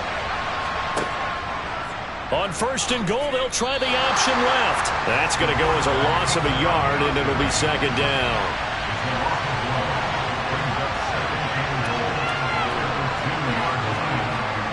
They'll set up a throw. And this is caught.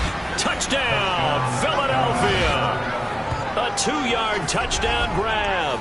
And the Eagles are back within a score. There was a lot of zip on that pass, and baseball might have called that a frozen rope. I like it when you bring the diamond into the game. I'm going back to the gridiron. Had some heat on that bad boy. Sometimes you throw a touchdown pass, and sometimes you throw, what, a touchdown strike? There you go. That's my man, in concert. Extra point right down the middle. And the lead's down to a field goal at 17-14. So just a 3-point game now as they send this one away. And no effort to bring this one out. It's a touchback. Here comes the Jags offense now. Time for their first possession of half number 2. But Charles, they still have the lead despite their defense giving up a touchdown on the previous possession. And even though they have that lead, it feels like a back-and-forth ball game where to try to get momentum back, maybe they need it. And he fumbled it. It's on the ground. And it's picked up by the Eagles. And they take possession of the football and have it at the 36-yard line. So what a turnaround to begin this second half. A touchdown and then the fumble recovery in quick succession. It certainly feels like whatever was said at the half, it certainly struck the right chord because they've come out with a lot more fire here in this 3rd quarter. Down 2 scores at the half. Now they're right back in this thing with a chance to capitalize right here. They'll try and start this drive in the air. And this will be caught by his big wide receiver. And he'll be marked down right at the 20-yard line. Right after the turnover, they come out throwing. And that means it's a sudden change situation. We used to practice it on defense. Sudden change, get out there, stop the offense. But you typically run out there a little bit unsettled. I think that's why he came right out throwing the football, hoping to catch him off balance. And he did.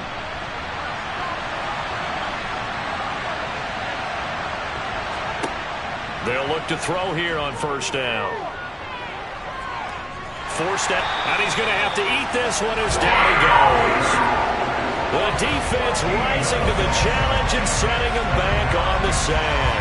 This defense, they just continue to feast. 5 sacks now as a unit. It's been quite an afternoon getting to the quarterback. And we're seeing it come from a variety of places as well. Sometimes just the guys up front getting to him. Other times you add extra guys rushing the quarterback, twists and stunts. It's been a variety, and they've had no way of blocking them. Out of the gun, they'll look to throw.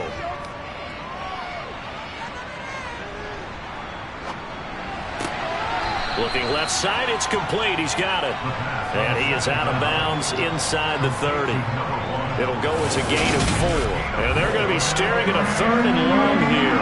I think we should put a stopwatch on that one. You talk about having all day to throw the football, able to scan the field, find someone open after a long time. Big time credit to the offensive line for protection. That's what we used to call throwing out of the rocking chair. Now on 3rd and long, they'll look to throw. And a throw there going to be incomplete. So on now the field goal team for Philadelphia. From the left hash, this from 46. And his kick here is good. And that will tie things at 17 all. So they wind up turning the turnover into points as they convert there for 3. Yeah, that was a nice job there to force the fumble. They recover, hand things over to their offense, and then the offense went down and got them 3. That alone, that's not enough to win a game, but both units able to do their jobs on these last 2 drives. And out now comes Jacksonville as they get ready to go. And last time they coughed it up, led to a field goal. They're fortunate that it only led to a field goal, but still, they're not happy about it. Could you sense the relief, though, when they only gave up the field goal? And they were able to trot back out on the field and start this drive. A little more pep in their step because it didn't cost their team a touchdown. But they know they've got to do it a lot better than they did on the last possession. The coach will just be relieved, though, if they recoup with a score here, right? I think the coach will be ecstatic to see them pick themselves back up and now take it outfield, punch in the end zone without turning it over. They went with the run-pass option, and I don't know if the option really mattered there because the defense was ready. So many times you put the defense at a disadvantage because you have those multiple options, but when they read their keys and play it correctly, sometimes the result goes in their favor. Eagle pressure, too much this time. Down he goes.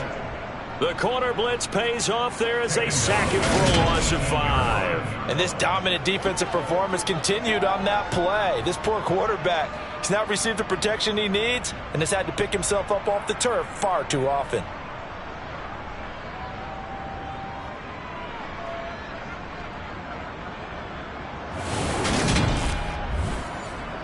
So it's 3rd and long, and defensively not a real surprise. They're in the dime.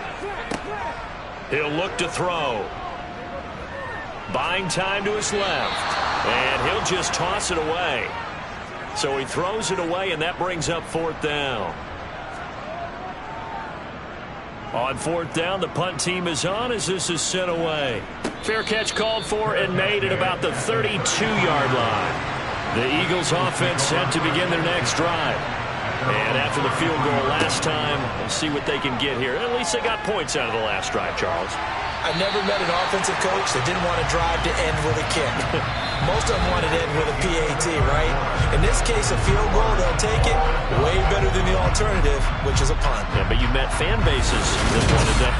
They weren't happy with that field goal. I haven't met a fan base yet that wants to drive to end with a kick other than the extra point. That's it. The throw right sideline here is complete. The offense on 3rd down, 5 out of 9 thus far. This is 3rd and 10. Now back to throw. Under pressure, and down he goes. They bring him in off the corner that time, and he gets home for a loss of 6. Well, collectively as a defense, Charles, I think if you get 4 sacks a game, you're feeling really good. Now they have 6 as a unit. And that type of a number, it's just staggering because there's so many ways to try and counteract it. But in this case, they've got no answers for this unrelenting pressure coming at their quarterback. The Eagles send out their punter now as he'll punt it away for the 4th time today. He's averaging just under 50 yards a punt as he gets this away. Fair catch signaled for and taken at about the 15-yard line. That'll be put in the books as a 53-yard punt. And it will be 1st and 10 as they take over. The Jacksonville offense set to begin their next drive. The last series for them, a little disappointing, forced to punt. And now they'll try to do better here and come away with some points as they begin this drive. 1st and 10.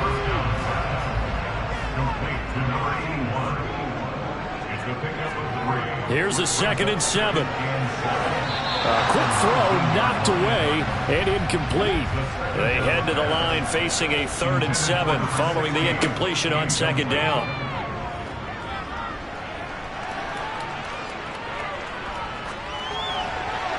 Throwing there, but this pass is going to wind up incomplete. And the Jaguars send out their punter. He's been terrific so far. Averaging over 50 yards a punt so far as this one's away. On the return, Harris. A nice return there of 11 to help mitigate a good punt. And the Eagles will have it taking over 1st and 10. Here's the Philadelphia offensive unit now as they head out to take over possession. Defense got the better of them last series, forcing a punt. See if they make a few changes in the game plan here and try to get points out of this drive. 1st and 10. And he'll be brought down just shy of the 45. 8 yards on the pickup, and now they'll have some options on 2nd and short. You know what really fires up offensive linemen? When the guy that is carrying the ball behind them can create his own space and break a tackle along the way. Now a throw here to his running back. And they're able to work this across midfield to the 48. Well, that was a pretty favorable situation there. What would you call that? 2nd and manageable? Smart play, too. Didn't force it downfield when he didn't have it. Just checked it down, let him get the 1st down, and that's exactly what he did.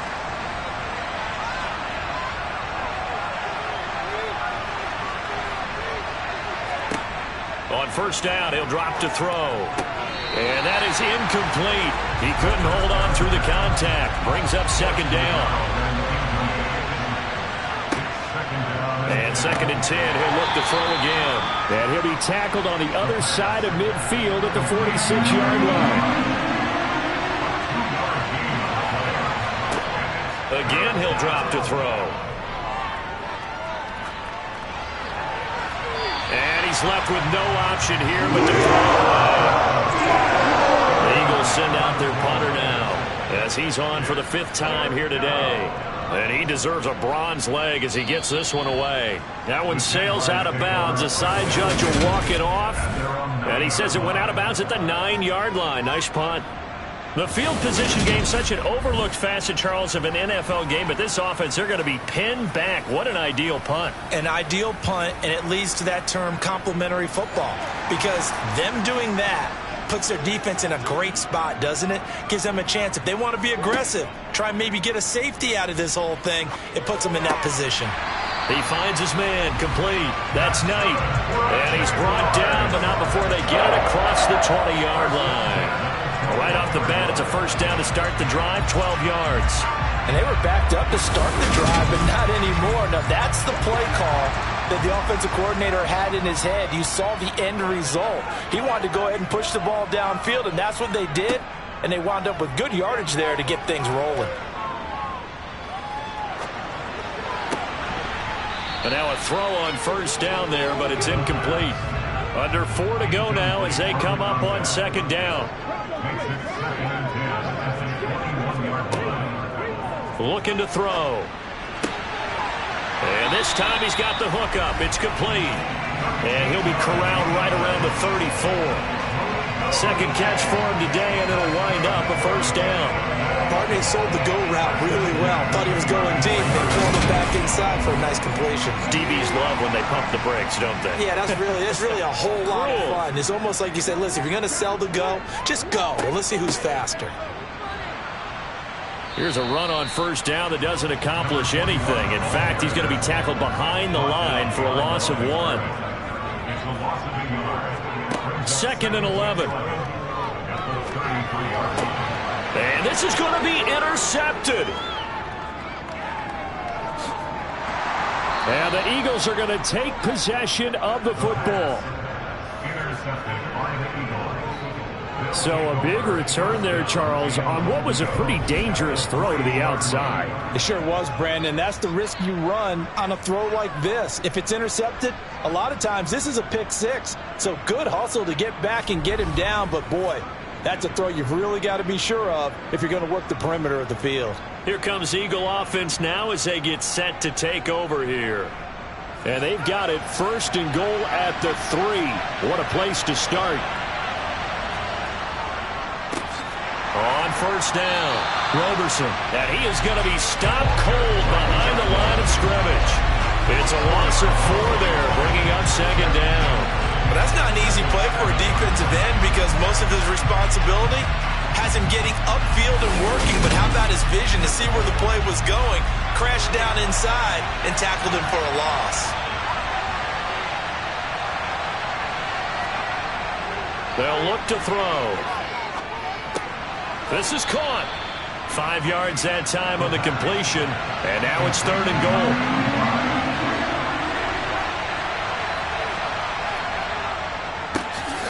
Up the middle they go. Roberson, and he's in. Touchdown, Eagles. A great play there. His 7th rushing touchdown on the year. And the Eagles have broken our tie and have taken a 4th quarter lead. Just power football there down near the goal line. Give it to him. He's able to push his way across. Yeah, they went heavy there. Sometimes you have those big offensive linemen come in, have to report like they're eligible. But all they're doing is getting a good stance, blocking, and getting their runner across the goal line. Extra point splits the uprights, and they will take a 7-point lead. So they only needed 3 plays on that drive. And it's culminated by a 2-yard touchdown run. The Eagle kick team out there now as they run up and send this one away. Taken in at the 3. And a nice return sets him up pretty good here right at the 30-yard line. We've got a 1-score game with inside of 2 minutes remaining. Jaguars come to the line to start their next drive. Here comes another drive from this unit, and Charles, they're coming off a costly mistake on the last possession, an interception in a game that is very close right now. Well, as we know, they all sting no matter what the situation, but in a 1-possession game, that'll hurt a little bit more. But this is an excellent opportunity to make up for it on this drive. I just don't expect him to try and take huge gambles to make up that momentum in a hurry. And he'll be out of bounds across the 30-yard line. Complete to number 21. It's a gain of 4. Brings up 3rd. He'll look to throw. He finds his man complete. It's Knight. And he'll be out of bounds just shy of the 40. Excellent play there on 3rd down. Give him 25 yards. That's what they need right now. Get the first down, get out of bounds, stop the clock. Just playing smart football, understanding the situation, making the plays necessary, and making sure that clock stops at every opportunity.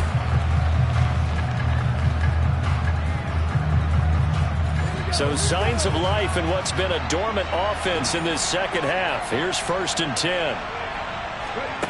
He's back to throw. Now, quick throw there going to be batted away and incomplete. That was well played, but that was also an example of a corner who understands his coverage, realized he had support behind him, and could be a little more aggressive in the shorter zone, and did exactly that, knocking that pass away. They try to throw on 2nd down, but this one is incomplete. Now they face a 3rd and 10 after back-to-back incompletions. Back to throw. Going down the middle, and it's complete. And he has another first down as they'll get the ball down to the Eagles' 21. Here's a throw out wide complete to his running back right side. So give him 2 yards there on the completion, and that'll make it 2nd down. They'll look to throw. And he's got it. And the Jags are going to be set up with a 1st and goal on a pass play that moves them all the way down to the 1.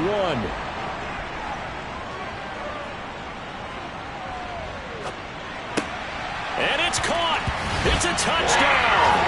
So they rally here in the final minute, and they're an extra point away from tying this game. And while it appears the heavy lifting was accomplished by scoring the touchdown, they're still down 1. That extra point is not a given. Now the extra point.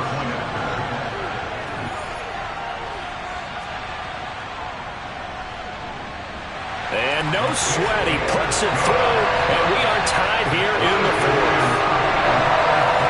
That time in a 9-play drive.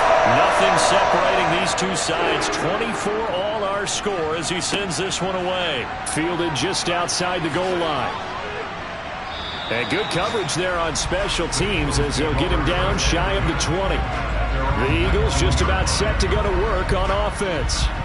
Well, partner, here it is. They've got the chance to win the game. You'd have to think they need to get it near the opposite 40 to have a chance to kick a game-winning field goal. We'll see what they can do. And you're right about that, because if we look at it in macro, that's what it looks like. But I think in micro, the head coach has already asked the special teams coach, what is he feeling? What does he think? Where does he want the football? What's the yard line we have to get? And he's already relayed that to his quarterback and his offense. They know what the goal is. Now the key, can they get there? Now a handoff up the middle. Roberson. And they'll get this up to the 10, but that's all. A nice job there to bring him down defensively. Only a yard on the pickup there, and it'll be second down.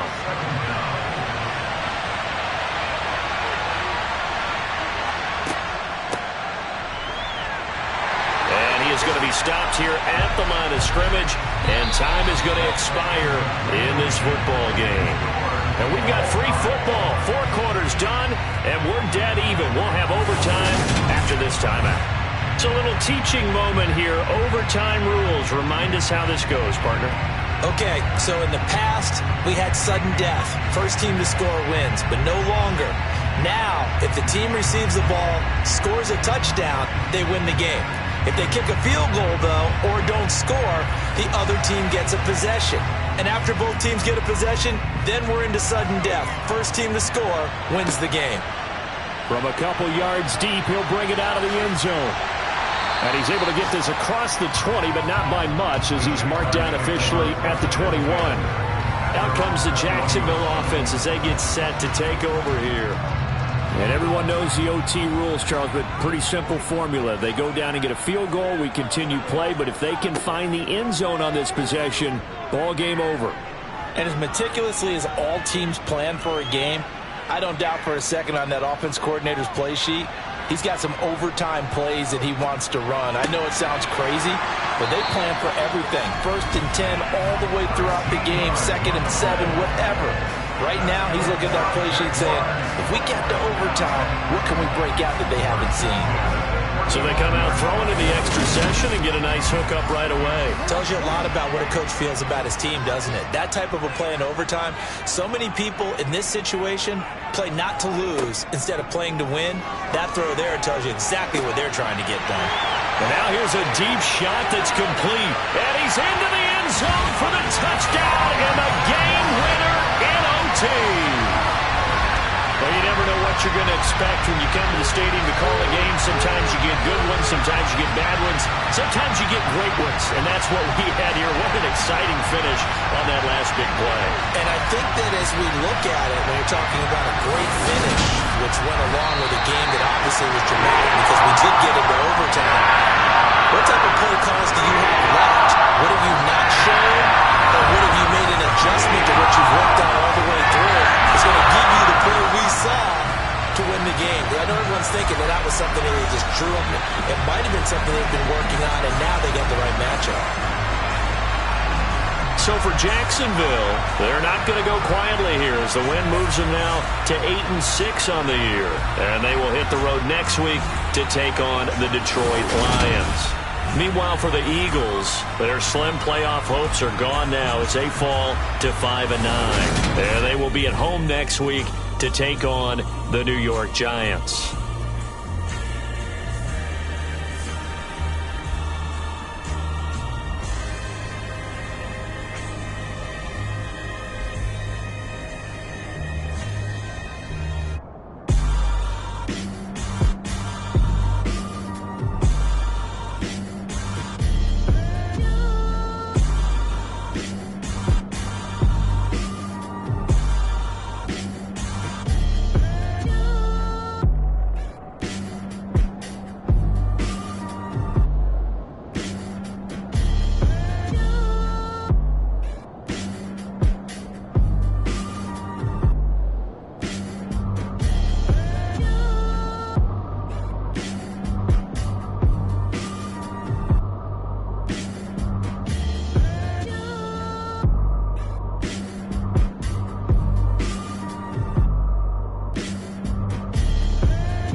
Just about time to rock as Toe gets ready to meet leather. And off we go from Tampa.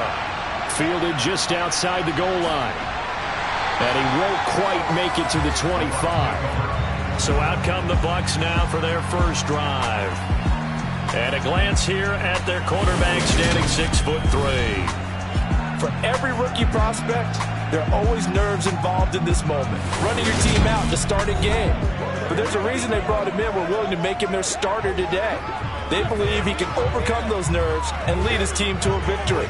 We saw him do it at the collegiate level and really make himself into a leader and someone you can envision doing the exact same thing here in the NFL. They'll start on the ground here on first down. And he's going to get a solid gain of 9 before being brought down. Second and right at a yard. Pretty much unreal, not just in terms of yardage, Charles, but also throw in the 3 touchdowns as well. When you put the whole package together, I can make you a pretty good guarantee right now. He's going to see a few more people in the box every time he lines up. Yeah, I don't think that the defense has any choice. They've got to stop him. Can't let a repeat performance like that. Agreed. And he'll get it up near the 35, right at the 34 here.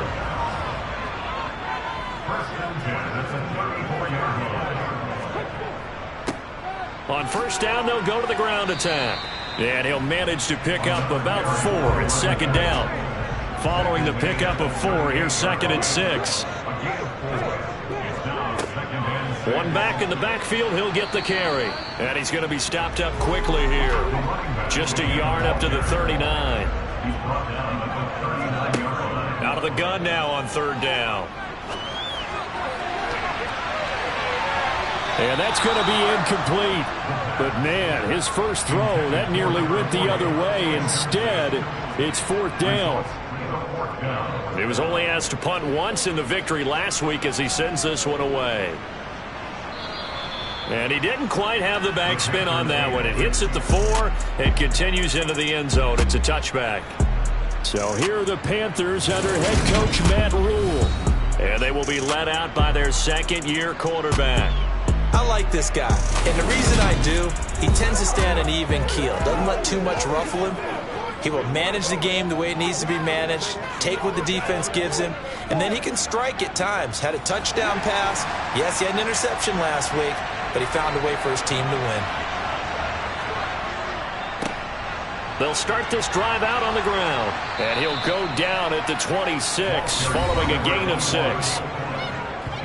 The numbers for Tate in last week's game, 23 carries, 117 yards, and a touchdown. Well, we know they've clinched a playoff spot, but there's plenty of football left to play, and I'm a proponent of continuing to do what you've done throughout the season, especially with teams that are heavy run teams, because if you throttle back too early, you lose the rhythm of the run game, not just with the runner, but with the offensive line as well. 7 yards there and a first down.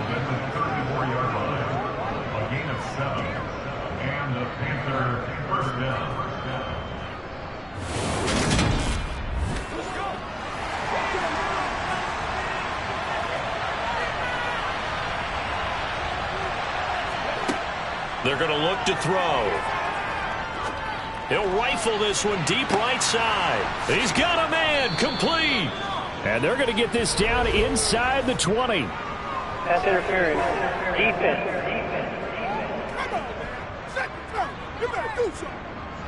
So with the pass being completed, they'll go ahead and take that instead.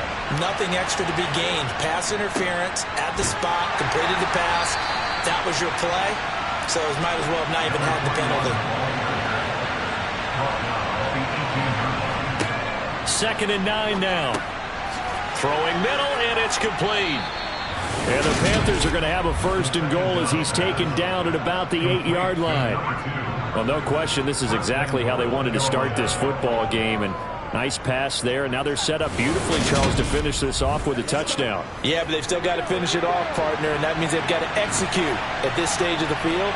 So we've seen many teams march it right to the goal line and not cash in. They've got something dialed up here that puts it in the end zone. Here's second and goal, operating from the 8-yard line. They'll look to throw here. Quick hitter here, it's complete. Only 3 yards there on the completion. That'll lead to a third and goal. Back to throw here. And he's got it. Touchdown, Panthers. A great effort there with touchdown number 7 on the year. And the Panthers are on the board first here on the road in Tampa. An ideal start for them, really. You force the punt, and then you go down and score. And you've got to see a fist pump on the sideline from the head coach, don't you? Because he's turned into his bench, and he's telling his team, this is how we prepare. Force the punt, go downfield and score. I told you guys, it's just like a boxer in the gym preparing for the fight. Now we get to turn it all loose.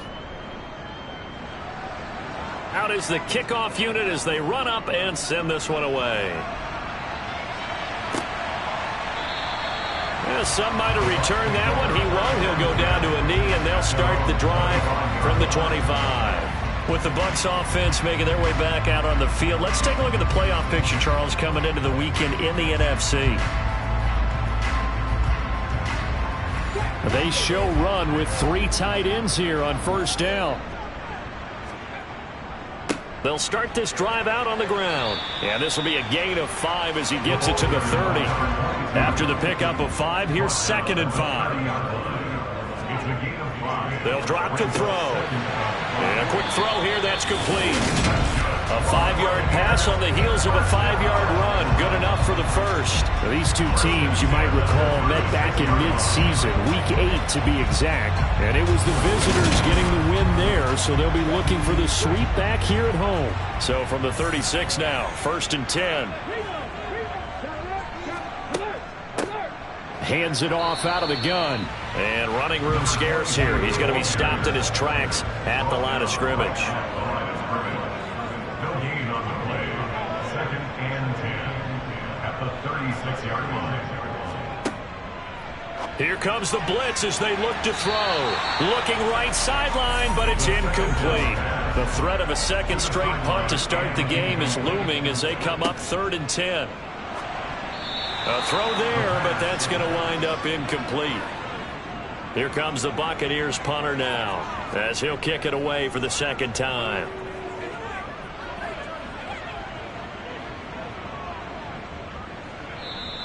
And this is going to hit the goal line and continue on into the end zone for a touchback.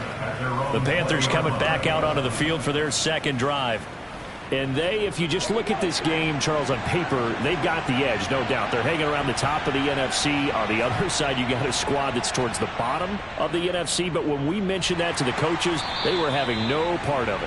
Yeah, and I like how you said when we mentioned it. In fact, I mentioned it, and I upset them a little bit, didn't I? Because they wanted no part of that one. This is any given Sunday, anything can happen. They are guarding against the upset. What a quick start to the drive, but now for the team that really needed it. In only a few seconds, the opposing QB found himself on the turf, and the defense is celebrating 2nd and long. Got to imagine the pass rush will be equally intense here on 2nd down following the sack. It's 2nd and 18. He'll drop to throw.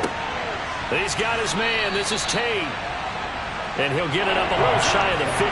They'll spot him down at the 14-yard line. Now on 3rd and long, they'll look to throw. Another catch for Tate. And he'll be about a full yard shy of the 20 at the 19-yard line. 5 yards, not enough. And it'll be 4th down. And we see another pitch and catch there to the running back. This position just continues to evolve. They become just as critical to the passing attack as a lot of receivers, tight ends, because their ability to make people miss in the open field can really generate big plays for an offense. Here's the Panthers punter now as he's on to punt for the first time this afternoon. And he gets this away, and look at this. This is a good one. This is taken at the 15. Gets around him, and he'll be out of bounds near the 30. In fact, right on the 30. The Tampa offense ready to get their drive started. Still in the first half, but this offense has struggled. Haven't really been able to get anything going, not only in the points category, but in the yards category. We'll see if they can do better here on this drive.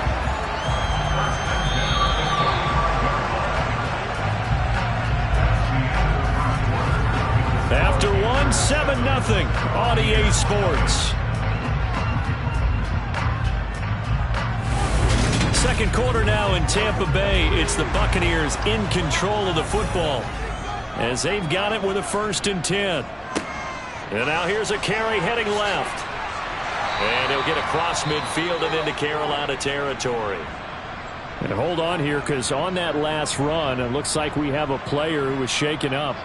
So as the medical staff takes a look, we'll step aside.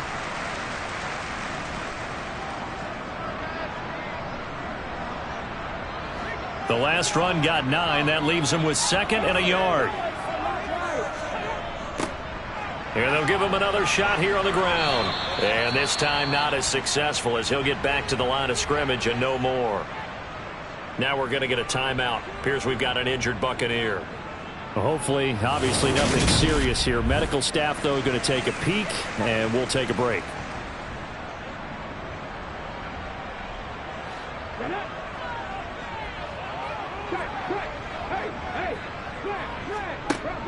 On 3rd and short, they'll try and pick it up through the air. And that is incomplete. Here comes the Buccaneers punter now, as he'll come on to kick this one away.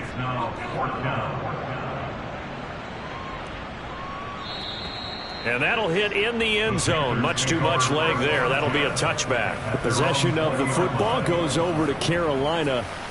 The crowd may be losing just a little bit of the edge after back-to-back punts. They want some big plays. They want to see some offense. They want to see somebody break away, whether it's through the air or on the ground. Now it'll be interesting to see where the patience is on both sides. Each head coach, can you hang in there and not try and force something that could put your team in some jeopardy?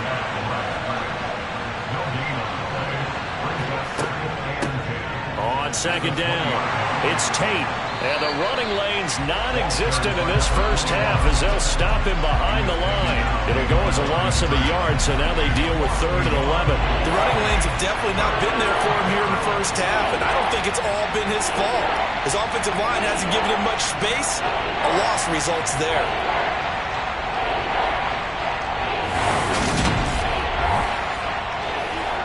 Backed up here, tough spot, needing 11 yards to pick up the first.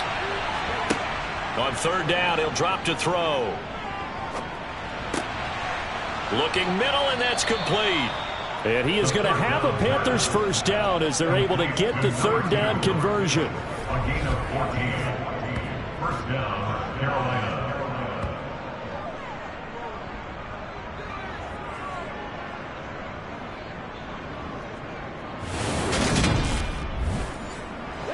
So they'll come up 1st and 10 now from the 33.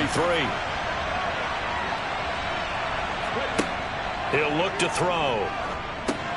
He completes it to Tate. We'll get a pause here. There appears to be a Panther who is shaken up on that last play. The medical staff will attend to him, and we will step aside.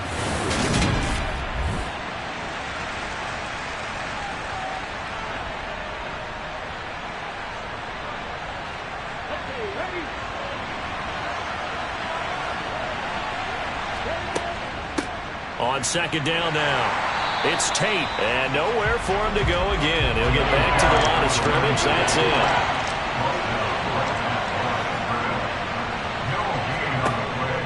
Now back to throw.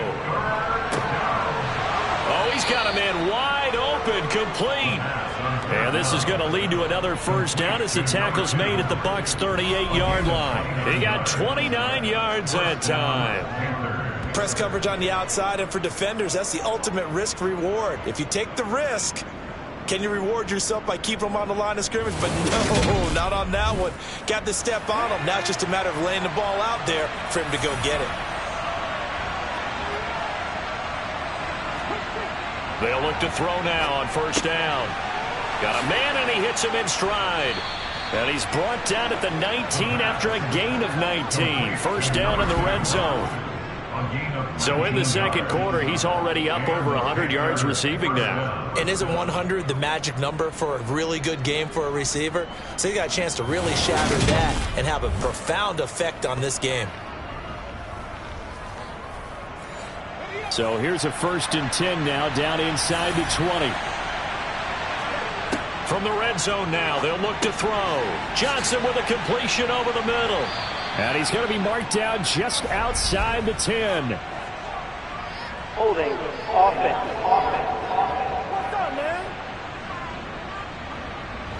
An unfortunate time for the penalty there. That cancels out a positive play from this offense. Well, not to sound too trite or too accepting, but you and I both know it happens. You got to accept it and move on. Yardage, you got to get back. Focus on the next play and move on.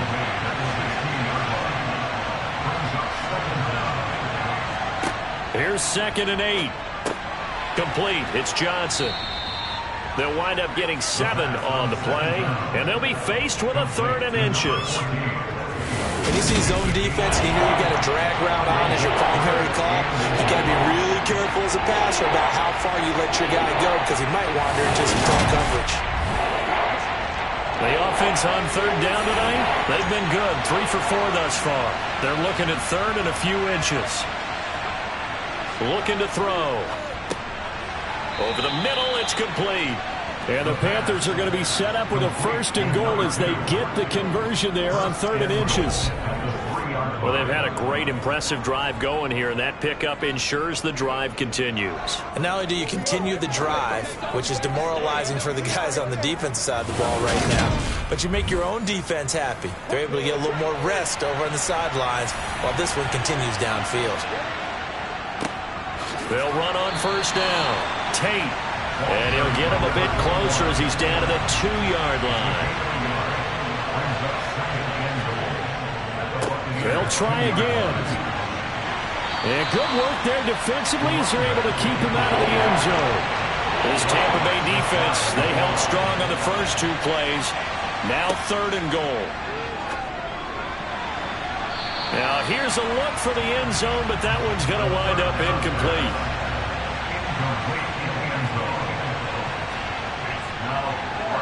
And the 12-year veteran knocks it right through. So 3 points on the board, as easy a field goal as you're going to get, but I can see you shaking your head. I love that peripheral vision of yours, partner, because to me, if it's the 4th quarter and you're up 6, I get it. But now, even if you run and don't get in, you're still setting them up to go a long field, 98, 99-yard drive. How do you look at your defense and not give them that opportunity? And able to get this across the 20, but not much further as he's dropped at the 23-yard line. The Tampa Bay offense set to go again. Nothing for them yet from an offensive standpoint, down 10-zip as they come up 1st and 10. They'll start this drive out on the ground. 5 yards on the carry. Good pickup on 1st down. He's tackled at the 29-yard line. A gain of 5 brings up 2nd and 5. Thomas has got it. Complete. And he's taken down, but able to slip across the 35. That'll be a pickup of 10 as they try to recover from this 10-point deficit.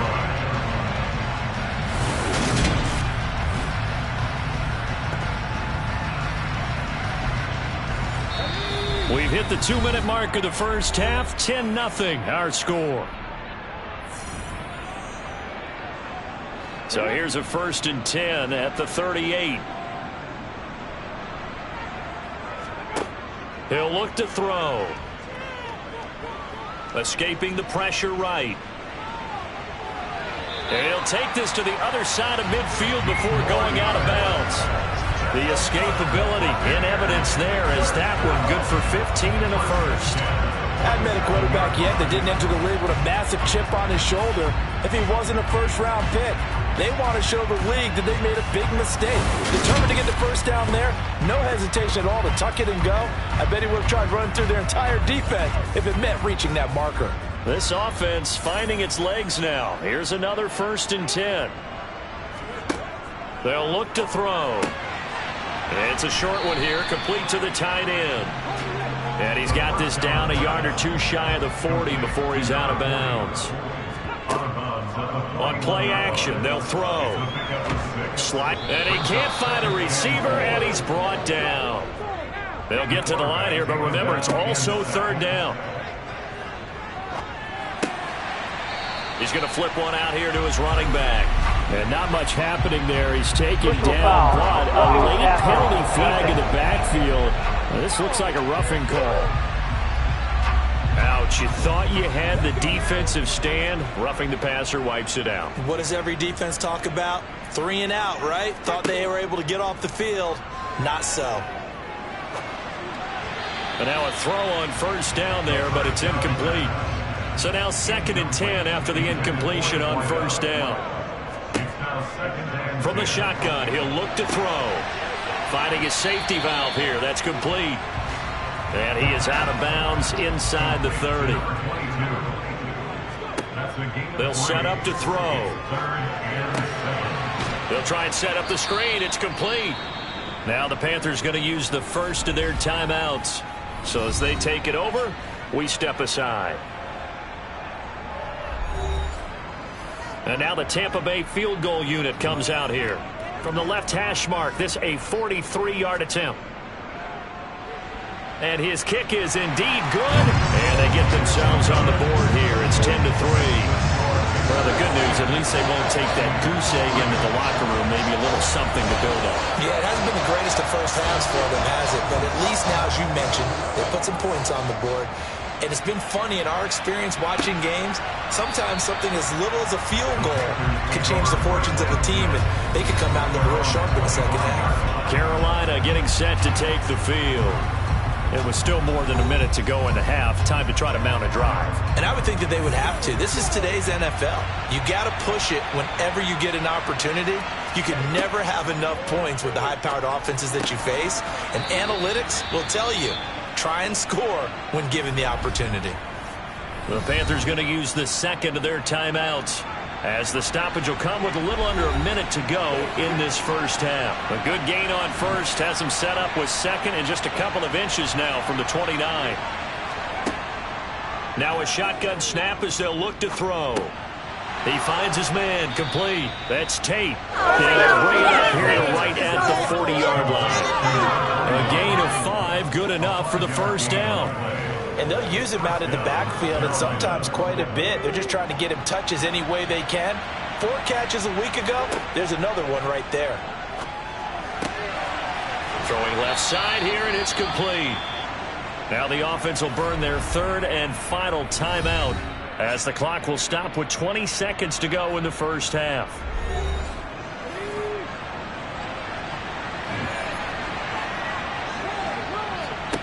Back to throw again. It's complete. It's Gore. Oh, he's brought down. Remember here, no timeouts left. They got to get to the line quick.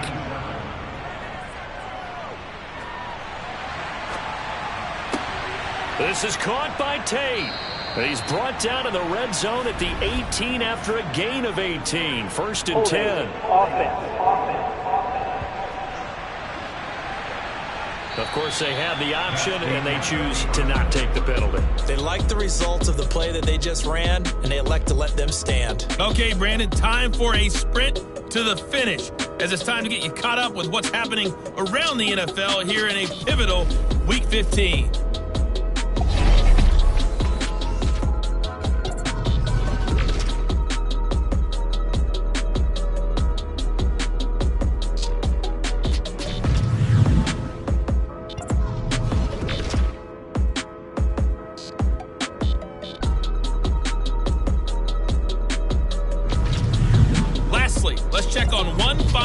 For you.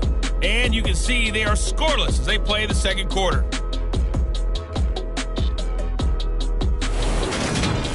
Now time for a check of the next-gen stats in the first half for Carolina. And it's been the passing game that's been the story. They have feasted on this secondary to the tune of 200-plus yards already through 2 quarters. Meanwhile, for the Bucs, they were on the other end of the spectrum in terms of passing efficiency. That's going to need to improve in the second half to come. The Panthers out in front, and they will get the football first. Second half action underway. And here comes a return from just beyond the goal line. And he'll wind up getting a couple extra yards here for his trouble and bringing it out of the end zone as he's down at the 27. Out come the Panthers. They'll have it first on offense in the 3rd quarter. This offense set to begin the 3rd quarter, and Charles, if they had a checklist of things they wanted to accomplish in the first half, certainly at the top of that list would be having the lead, and they've got that here. That's always the most important box to check, isn't it? But also, they've had some success in their passing game, so probably an empty box establishing the run. They're on pace for fewer than 100 yards in this one, so now they want to make sure that they get that going so they truly have a control in this ball game, and down the stretch, being able to be balanced, either throw it or run it, and try and win this ball game. Out of the gun now on third down. Wide open receiver complete. On the move past the 40. A big play there for Carolina.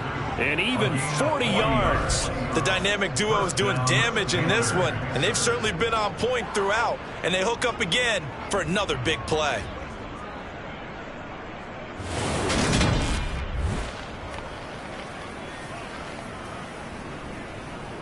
So the big play changes the complexion of things. Here's 1st and 10 just outside the 30. Up the middle they go. It's Tate, and he'll go down at the 26 following a gain of 6. Second and 4. Toward the sideline, and he will have the first down as he was able to keep the feet in bounds. They pick up 12 on the play there, and they move the chains.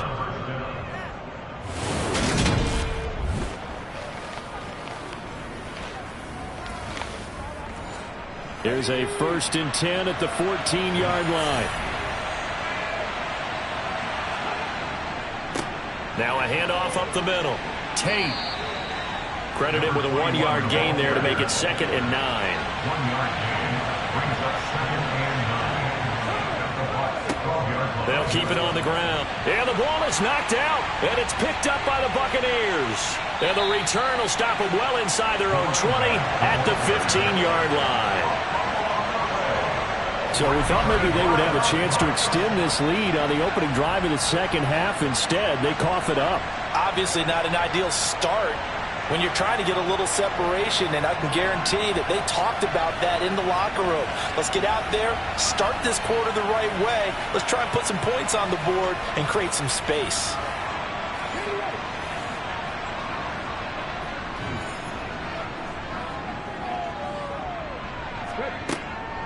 They'll start on the ground here on 1st down. And he's going to be hemmed in and brought down right at the line of scrimmage. Taken down right at the line of scrimmage.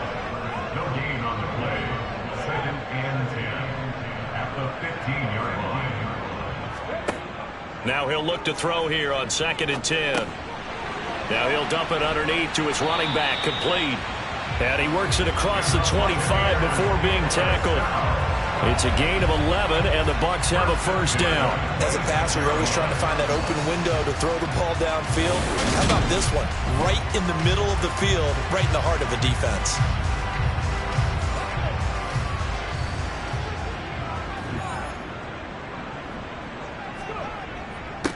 On 1st down, they'll go to the ground attack. 44 yards on the ground for him so far. A good gain on 1st. Has him set up with 2nd and just a couple of inches now from the 29. There they'll keep leaning on the running game. Back to the ground. And able to get this one across the 45 before he's brought down. That's good for a Buccaneer first, a pickup of 12 yards. A good run there off right tackle in old school NFL football. The right side, the offensive line, often known as the nasty side. The left side, usually the technical side. Kind of reminds me of the old Atlanta Falcons 2009, 2010. That's how they constructed their offensive line.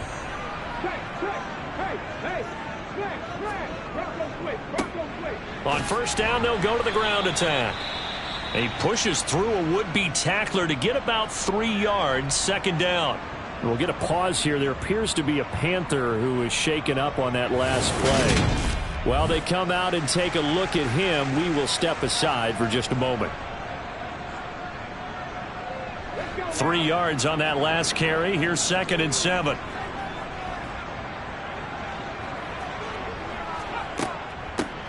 From the gun, they'll try to run it.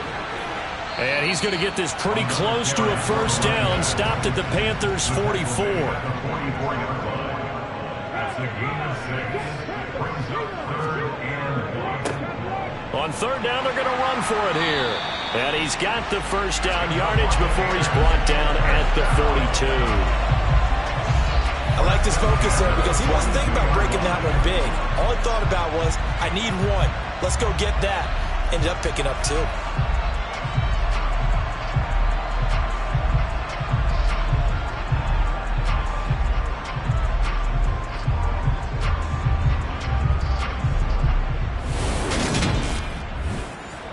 Still in search of their first touchdown of the game, but they're on the move. 1st and 10. One back in the backfield, he'll get the carry. And nothing much materializing there on the first down run. He'll get a couple, and that's it. Brings up 2nd and 8 at the 40-yard line. Now they'll switch it up here and look to throw. Firing quickly here, and that's complete.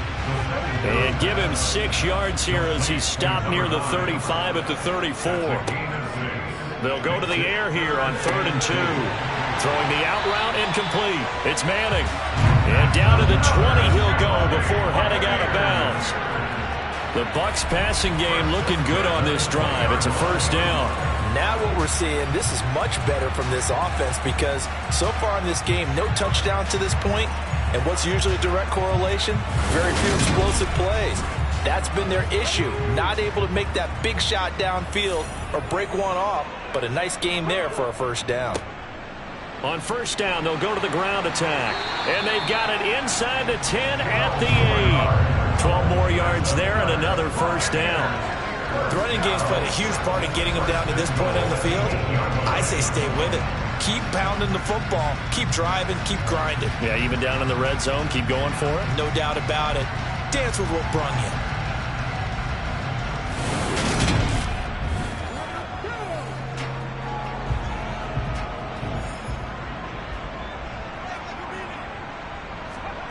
They'll set up a throw. Nowhere to go here. He lost the football. And it's picked up by the Panthers. He's at the 50. 30. The 20. 10. 5. And he takes it into the end zone. It's a fumble recovery and a touchdown for the Panthers. This was a close game. They needed a little breathing room. Boy, they got it right there on that return for a touchdown. Yeah, we would say that this could be huge. Forget it. It was huge. Gave him a comfortable lead. A try here for the extra point.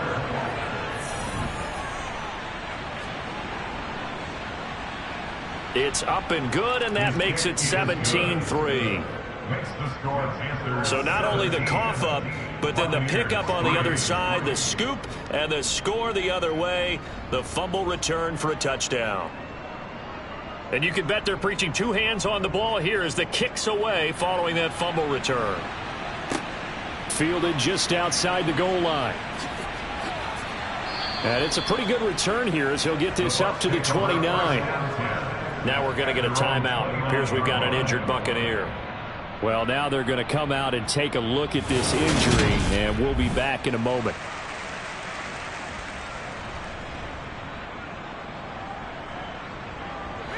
The Bucs offense set to begin their next possession. And really, Charles, not much of a surprise that they're losing. They just haven't been able to get much of anything going in the pass game. And as you well know, in today's NFL, if the passing game isn't working, usually not much else is working either. Exactly right about that, partner. And I know that right now the easy answer would be, hey, let's run the football. But that might not be everything you need. So despite the fact that they've struggled throwing it, they've got to find some type of a play, multiple plays, that puts the ball in the air and allows for them to have some success. And boy, he is very close to a 1st down, but from where they're spotting that football, he's going to be a foot or so short. Another down on the scoreboard, but the urge to go for it is almost irresistible here on 4th and short. Yeah, I know they're on their own side of the field. I was going to say. Normally I would say punt the ball away, but I'm feeling it. I say go for it. Here comes the Buccaneers punter now. He's been one of their few bright spots so far. He steps into this one, and this is a rocket. And problems spreading to the punt team now. This one goes all the way into the end zone on the fly, so that'll come back to the 20.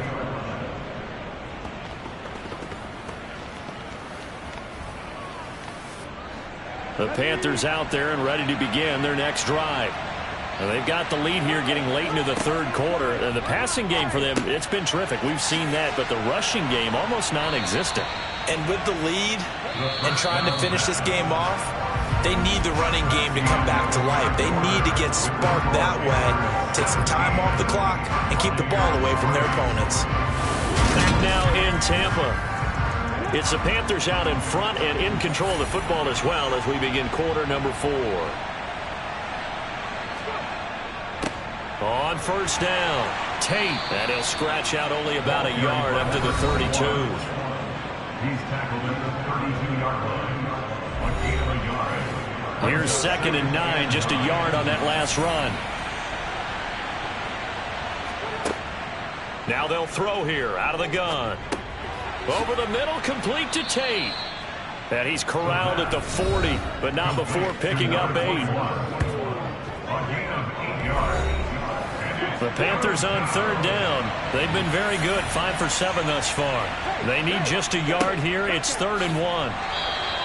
He needed a yard. That's exactly what he got. Earns him a new set of downs. Hasn't been his best afternoon on the ground, far from it, but a critical third down conversion. This afternoon just got better. All right, you're exactly right. It hasn't been his best in terms of yardage, but that run there, that's the one your teammates look to you and go, okay, that's what we want from you. That's what we need. Now they have a chance to keep moving forward and a chance to win the game.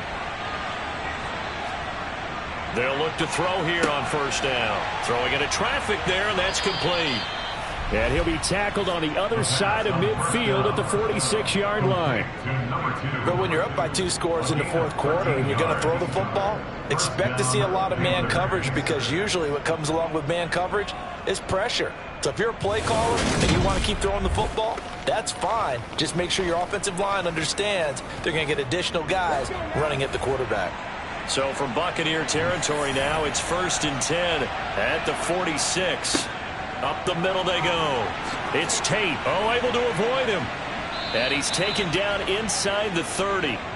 Another nice gain. That's now 30 yards between those last 2 plays. Starting to become a tough spot for this defense. You're down, fourth quarter. Looking a little fatigued maybe on that side of the ball. Partner, we've seen this before, haven't we? Because every coach we've ever talked to says body language is important. And now you're seeing guys with their hands on their hips, they're bent over, hands on their knees. And the offensive guys are just saying, let's just keep running it out, and we've got them now.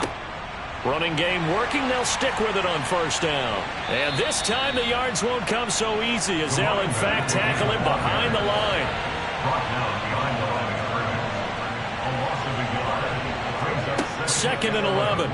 at the 30-yard line. He's got his man. This is Tate. And he stopped right at the 25 after a gain of 5.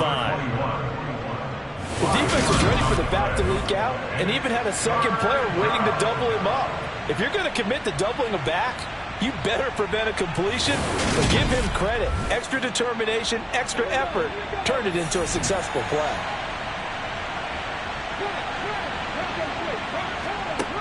On third down, he'll drop to throw.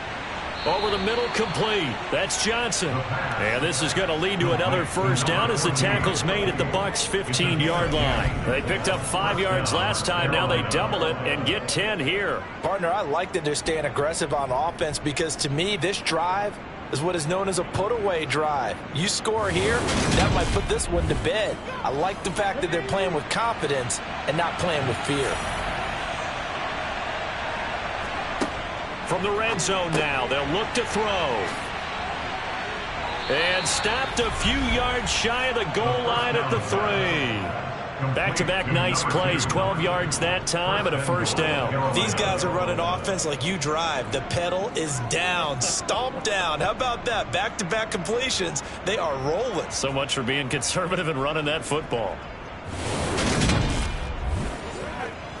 A good chance now to put this game on ice. This is 1st and goal. Again, he'll drop to throw. And he just throws this one away. Smart decision here this close to the end zone, and it brings up 2nd down. They'll stick with the passing game as he looks to throw. Caught right side, Tate. And he's able to get it down to the 2-yard line. They get only a yard there. Now it's 3rd and goal. That might feel like a little bit of a lost opportunity there for the offense because the defense brought pressure that time. And sometimes against that, you can get out to your running back, and it can turn into a big gain downfield. But what a nice job they did getting to him quickly and holding him to a short gain. On 3rd down, Tate.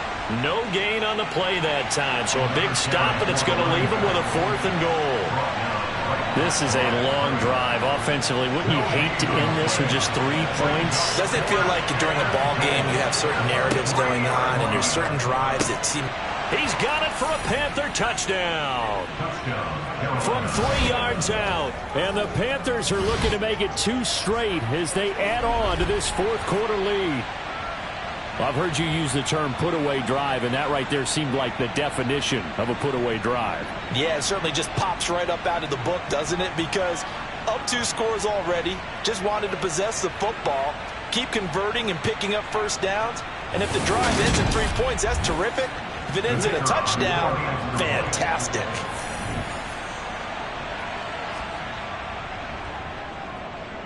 Point after, right down the middle. And the lead now to 3 touchdowns at 21.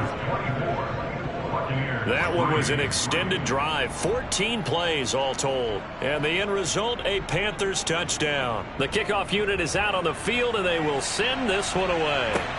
Fielded just outside the goal line. And a nice return sets him up pretty good here right at the 30-yard line. Now the Buccaneers offense gets ready to head back onto the field. We're facing a big 4th quarter deficit here. Things not looking good. You know, this offense, though, they've been in the top half of the NFL so far this season. But in this one, well, their defense has really struggled. They'll come out throwing here to start the drive. Got his man complete over the middle. That's Manning. Complete to number 2. A 6-yard pickup brings up 2nd and 4. They're going to look to throw.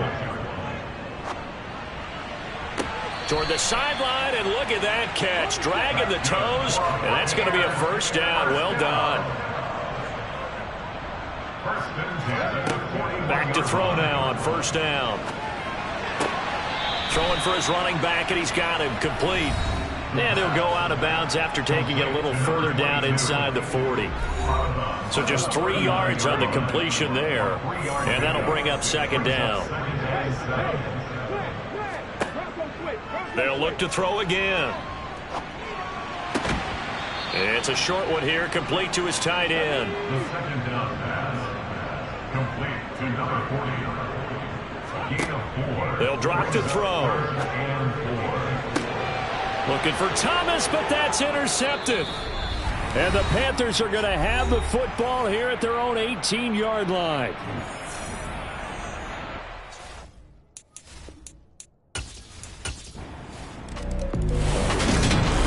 Well, this was a very close ball game at halftime, Charles, but in the second half, that offense kind of kicked things into another gear, and they were able to pull away for the victory.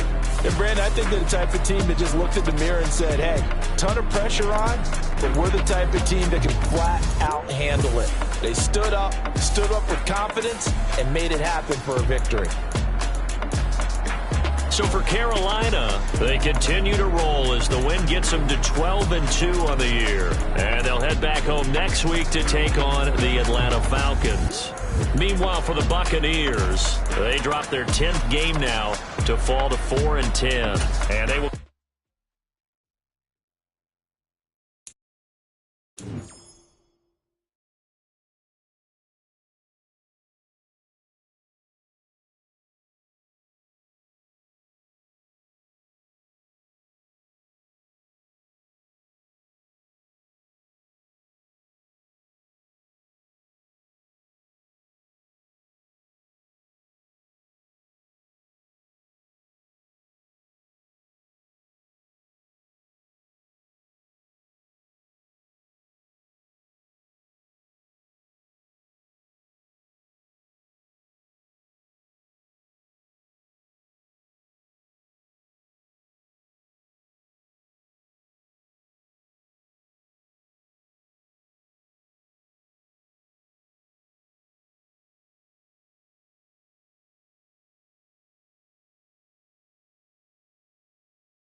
Madden NFL 23, and we've got the Giants' creative quarterback.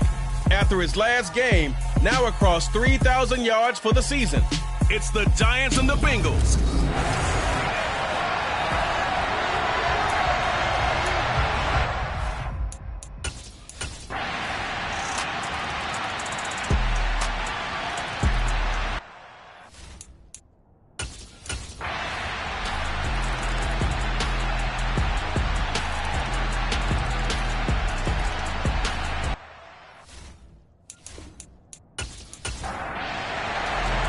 The Giants set to get the football, and they trail here as we get back underway in the second half. From a yard or two deep, here comes a return. And he'll wind up getting a couple extra yards here for his trouble and bringing it out of the end zone as he's down at the 27. The Giants about set to go to begin this third quarter. In the first half, they struggled a little bit to keep pace offensively, CD, down 2 scores here. So how do they make some changes coming out of the locker room? Well, they've studied what they did in the first half. They've seen what the defense has thrown at them. Now they want to have a plan of attack against it. So you come out, you're not going to get all the points back on one drive, but get started on it. Start chopping into that lead, and maybe it'll inspire your defense to help out as well. 4 yards the gain, and it'll bring up a third down.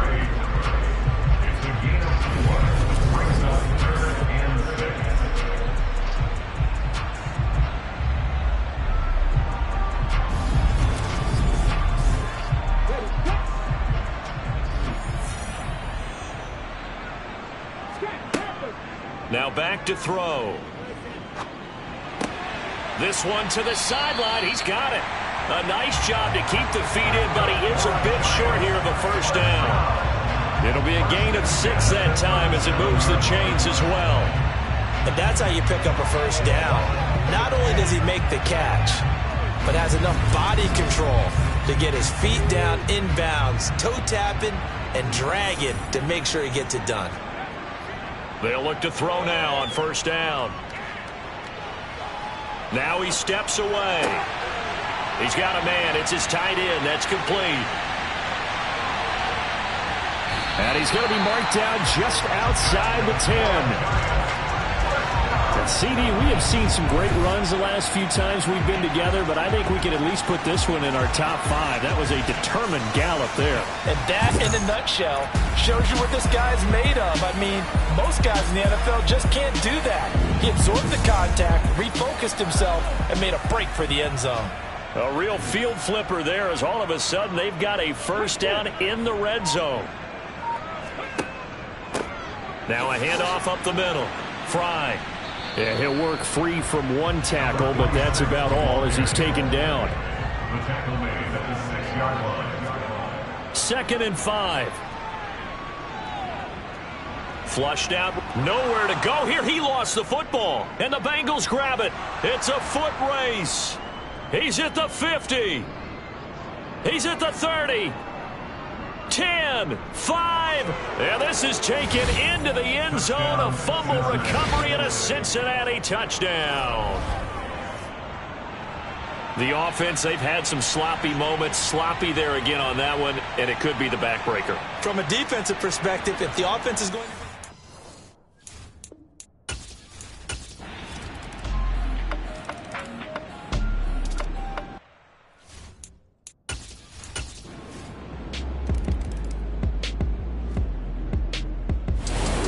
This one in the win column now for the Cincinnati Bengals. And it was their defense that led the way, allowing just 3 points, that lone field goal in the entire second half. And remember the old adage, offense sells tickets. Defense does what? Wins championships. And in this game, maybe a championship wasn't won, but a game was by the defense, right? Held them to just a field goal. That's a heck of a job. I mean, when they went out there with that determination and a pretty good game plan, pretty good idea of what they wanted to accomplish, just love the execution, love the tenacity, love the way they finished. So for the Bengals, the win gets them to 5-9 now on the year. And they will hit the road next week for a date with the Las Vegas Raiders. Meanwhile, for the Giants, they drop their 10th game now to fall to 4-10. And they'll look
will get to see the direct quarterback as he's moved past 3.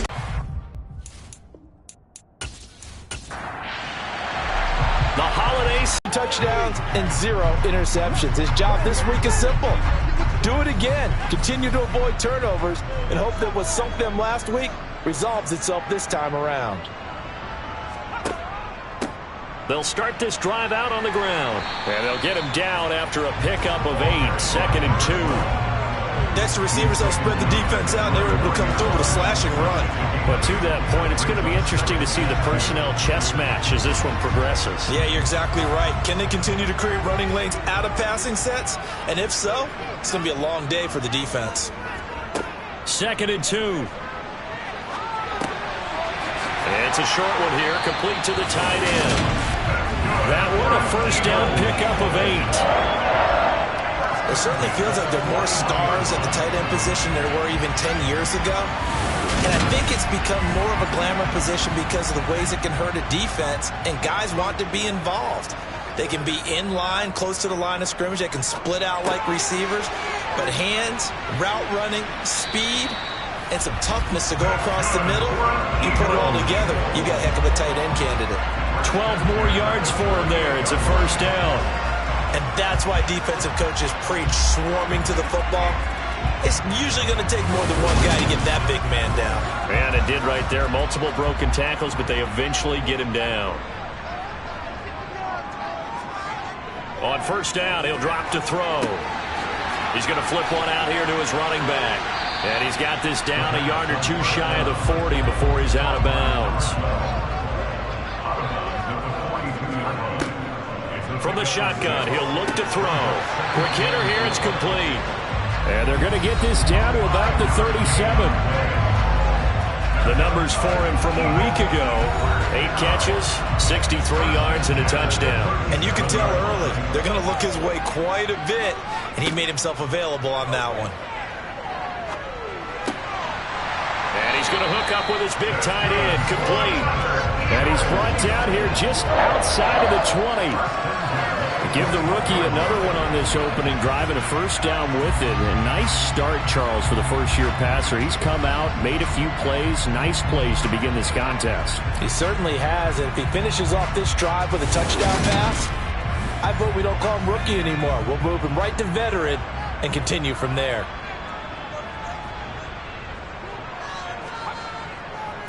They'll run on first down. Roberson.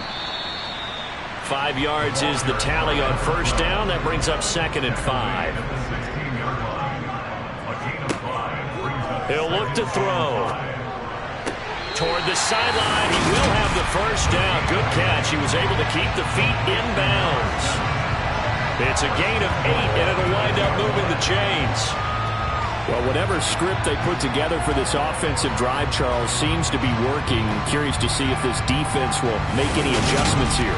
Things certainly could. Brian Daboll reaching for that challenge flag, and he's going to have the officials review this call. Did he keep those feet in bounds? That's the question they've got to decide. And I got to say, watching it in real time, it was awfully close. Yeah, it certainly looked like a heck of a catch because he didn't appear to bobble it, which could complicate things. But even with the benefit of replay, that's pretty tight. Well, here's the call. So the challenge there does not go their way. This will indeed remain a completed pass. Looking to throw. And that's going to be caught for an Eagles touchdown. A great play there. His 6th touchdown of the season. And the Eagles are on the board first here this afternoon. This is a crew. They've come out flat their last 2 games, both losses, but just judging by the energy level, they look different here early, and that touchdown shows how. Yeah, it seems to me that touchdown gets them off the treadmill. Because, you know, you've been on the treadmill. I've seen you work out. You go forever and ever, and it tells you you've gone somewhere, but you're really out here in the same spot. They've exchanged it for an escalator. Still got some hills to climb, but they can get there. These are good analogies. I run outside sometimes, though. You'll get some fresh air, a little sun on your face. A little wind in there. Yeah, that's right. Set now to kick this one away, and off it goes. This taken in at the goal line. And some good special teams coverage as they bring him down just outside of the 15. So here are the Giants ready to start their initial drive of the game. And they will be led out by their signal caller in his second year in the NFL now.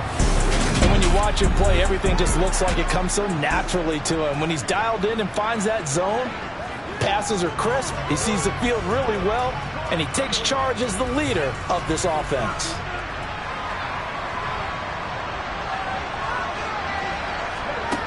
Now a play fake here on first down. It's a short one here, complete to his tight end. These are his numbers from last week's contest. Now you figure that he'll probably be a big factor in this one as well. No question about it, partner. We just saw right there. They want to get him the ball in space and see what he can do after the catch. He'll drop to throw. Now the ball comes loose. And his guys will take over at the 25-yard line. Obviously, you got to hold on to the football, but I've got to give credit to the defense there. Good job of knocking it free. Yeah, because a lot of the time we just blame the offensive players for not taking care of it. How about the effort of the defensive players knowing that guys are going to, and if they're good, anticipate the contact coming and try and cover up the football. And they still find ways to knock it free. And now before the ball changes hands, they're going to take a look at this just to make sure that they have it right. Now the question, was the knee in fact down before this ball comes loose? And is the video convincing enough to overturn it? A lot of factors here. Remember, you also need clear possession of the football afterwards. This is a tough one to overturn.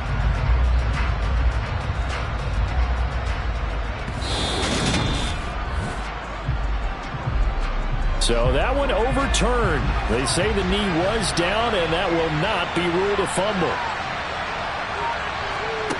Now on first down, he'll drop to throw it. Pressure comes, and down he goes. The Eagles get there for the sack. It looks like a loss of right around 11 there on first down to set him back on second. And this is what you've got to do against a quarterback like him. You've got to keep him in the pocket and not let him get to the perimeter, because once he gets outside, that's where he can really hurt you.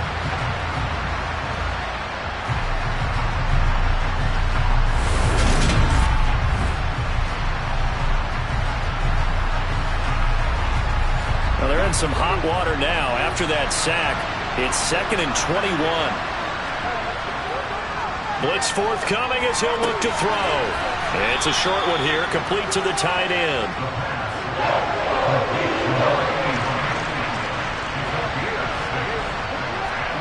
Now on 3rd and long, they'll look to throw. Finding a safety valve here. That's complete. 3 yards, all they could muster there, and it'll bring up 4th down.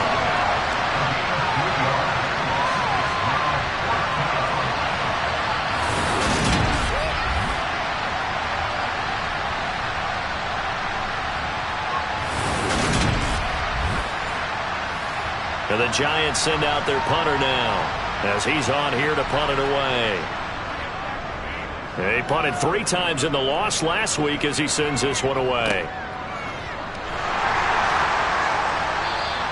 We'll call that a punt of 54 yards. Well struck. And it will be Eagles football, 1st and 10. So back onto the field, here come the Eagles for their second drive. This is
victory here for the Philadelphia Eagles.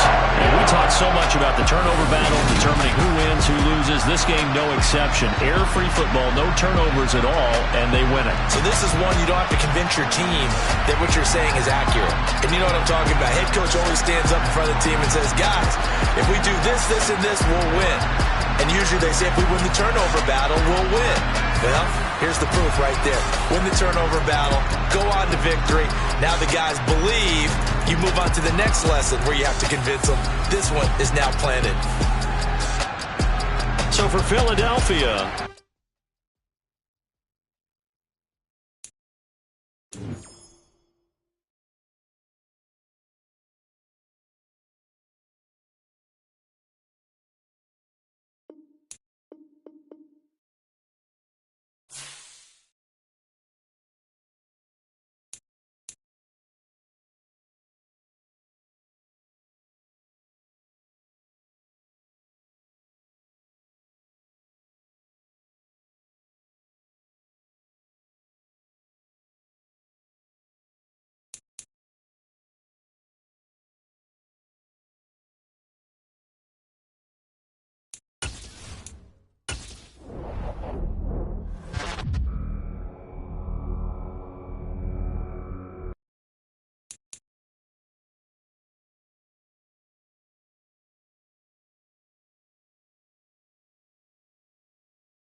EA Sports coverage of the NFL brings us to the heart of Texas and the very wonderful AT&T Stadium in Arlington. Coming up, we've got what should prove to be a good one between the Buffalo Bills and the Dallas Cowboys.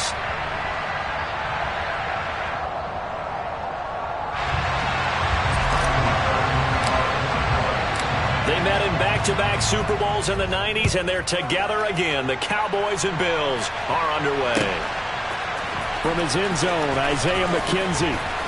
And no alley to be found. The coverage was solid, and he's dropped at the 18.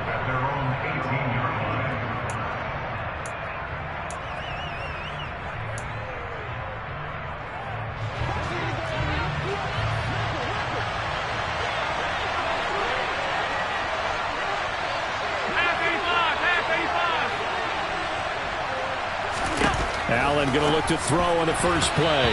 And this throw a bit late as he couldn't reach back for it. They always say that real estate is about location. Well, guess what? When it's a slant route, the quick ones, timing. Got to be able to lead your man with the football. And the timing off right there. Threw it behind him.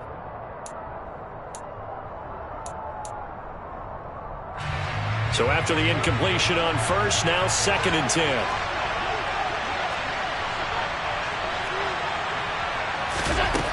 To the air, Allen. And that'll be incomplete. Took a pretty good shot as he tried to pull that one in. Couldn't hang on 3rd down. That's a tough spot for a running back coming out of the backfield because you know he's got to look for the football, knowing full well he's got a man coming his way, full steam, and he broke that one up. Throwing is Allen on 3rd. He's got it complete to Stephon Diggs. And he'll be corralled well upfield right around the 40-yard line. Allen to throw once more. Isaiah McKenzie hauling it in. And he's tackled a yard short of the marker. Good gain of 9 on 1st down. And forget about the run to set up the pass. They're just coming out throwing. Forget trying to set anything up. They feel like they have the advantage. They feel like they have the matchups, and they're just attacking right now. Yep, going to the air on the opening drive. And he'll be brought down at the 45-yard line. A gain of 5, good enough for the 1st down. A quick burst there, and he nicely bit off a pretty decent gain. So from Cowboy territory now, here's 1st and 10 at the 45-yard line. Oh, he tries to force it in, and it's intercepted. Picked off by Anthony Barr. And the Cowboys are going to take possession of the football. Not something you see very often from a quarterback of his caliber, an opening drive interception. Oh, there's no doubt in my mind that even he's surprised at how that one played out. But we know this guy. It's not going to stop him from continuing to fire as this game goes along. Probably give a little nod of respect across the field for that one and let him know he'll be back the very next series. And he can't get rid of it. He's taken down. Multiple players combined for their team's first sack of the game. Now following the sack, they'll look to make amends on a 2nd down and 17. Here's the first carry for Ezekiel Elliott. And they won't fare much better here as he maybe gets back to the line. No gain on the play this time, and it'll be a 3rd and long situation coming up.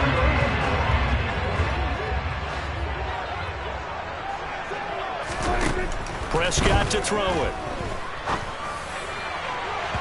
And it's incomplete. Took a shot, couldn't connect. Oh, that's going to hurt a bit because they needed to come through with a completion there. Now a drive that started with great field position is facing 4th down.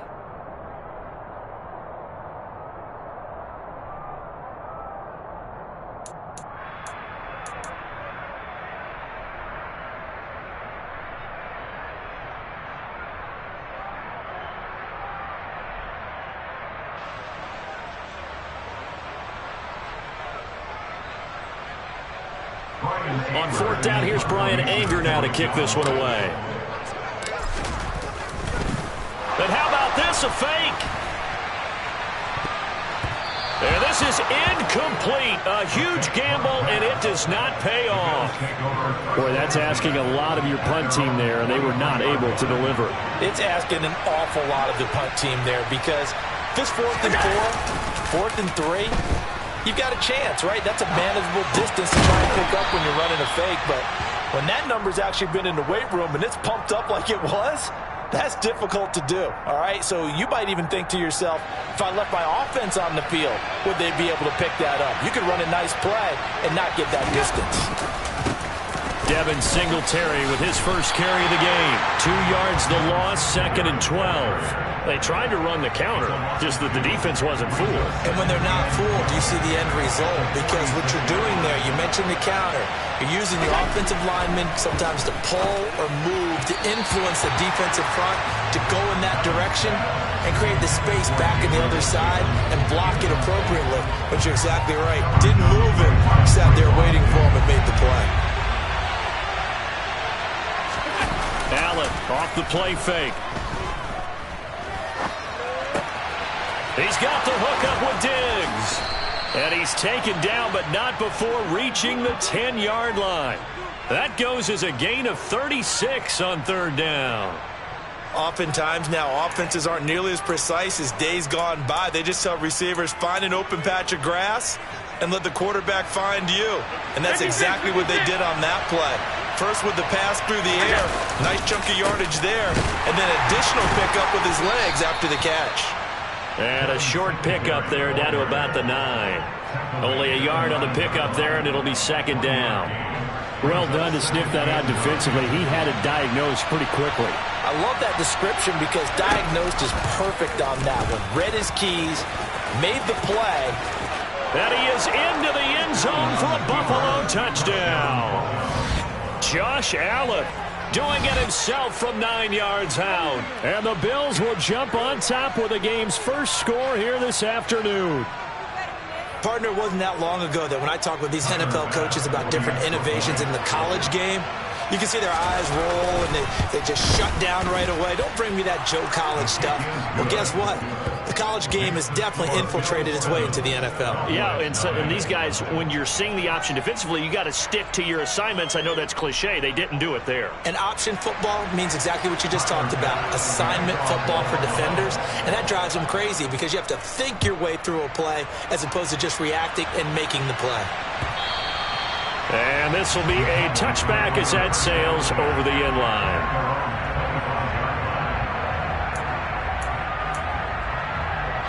About set for this next drive by the Cowboys offense. Prescott looks to throw on first.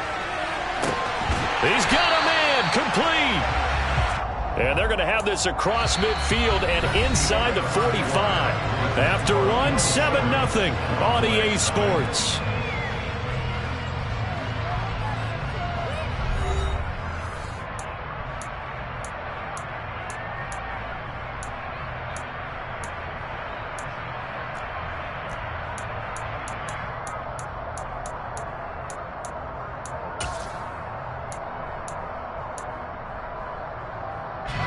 So the big play gets him across midfield now for 1st and 10.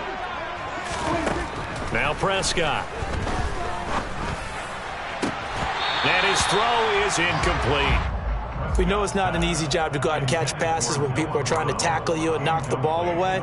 But the bottom line is that's a pass he's got to have and a pass he should have caught. So 2nd down, still 10 yards to go. Ball on the 43. Prescott. Man open, that's complete to Dalton Schultz. And he's got a 1st down as the tackle made at the Bills' 25-yard line. A gain of 18 and a new set of downs.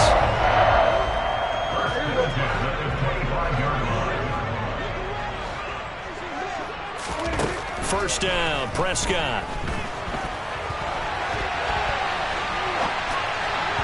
And just not enough on the throw there. Down around his feet and incomplete. Well, a momentary speed bump there with that throw, partner. The defense had other ideas, and they're trying to mount a small stand before this drive reaches the end zone. And again, it's Prescott. They'll set up the screen to Elliott. And he's brought down here just outside of the 20. Good reactions there defensively. That screen was a little slow in developing, and they shut that one down with little gain.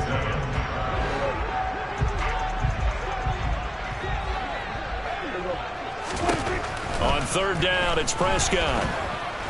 And he's going to go down. They sack him back right around the 30. Tyler Matakevich coming in to drop him for a loss of 8, and it also brings up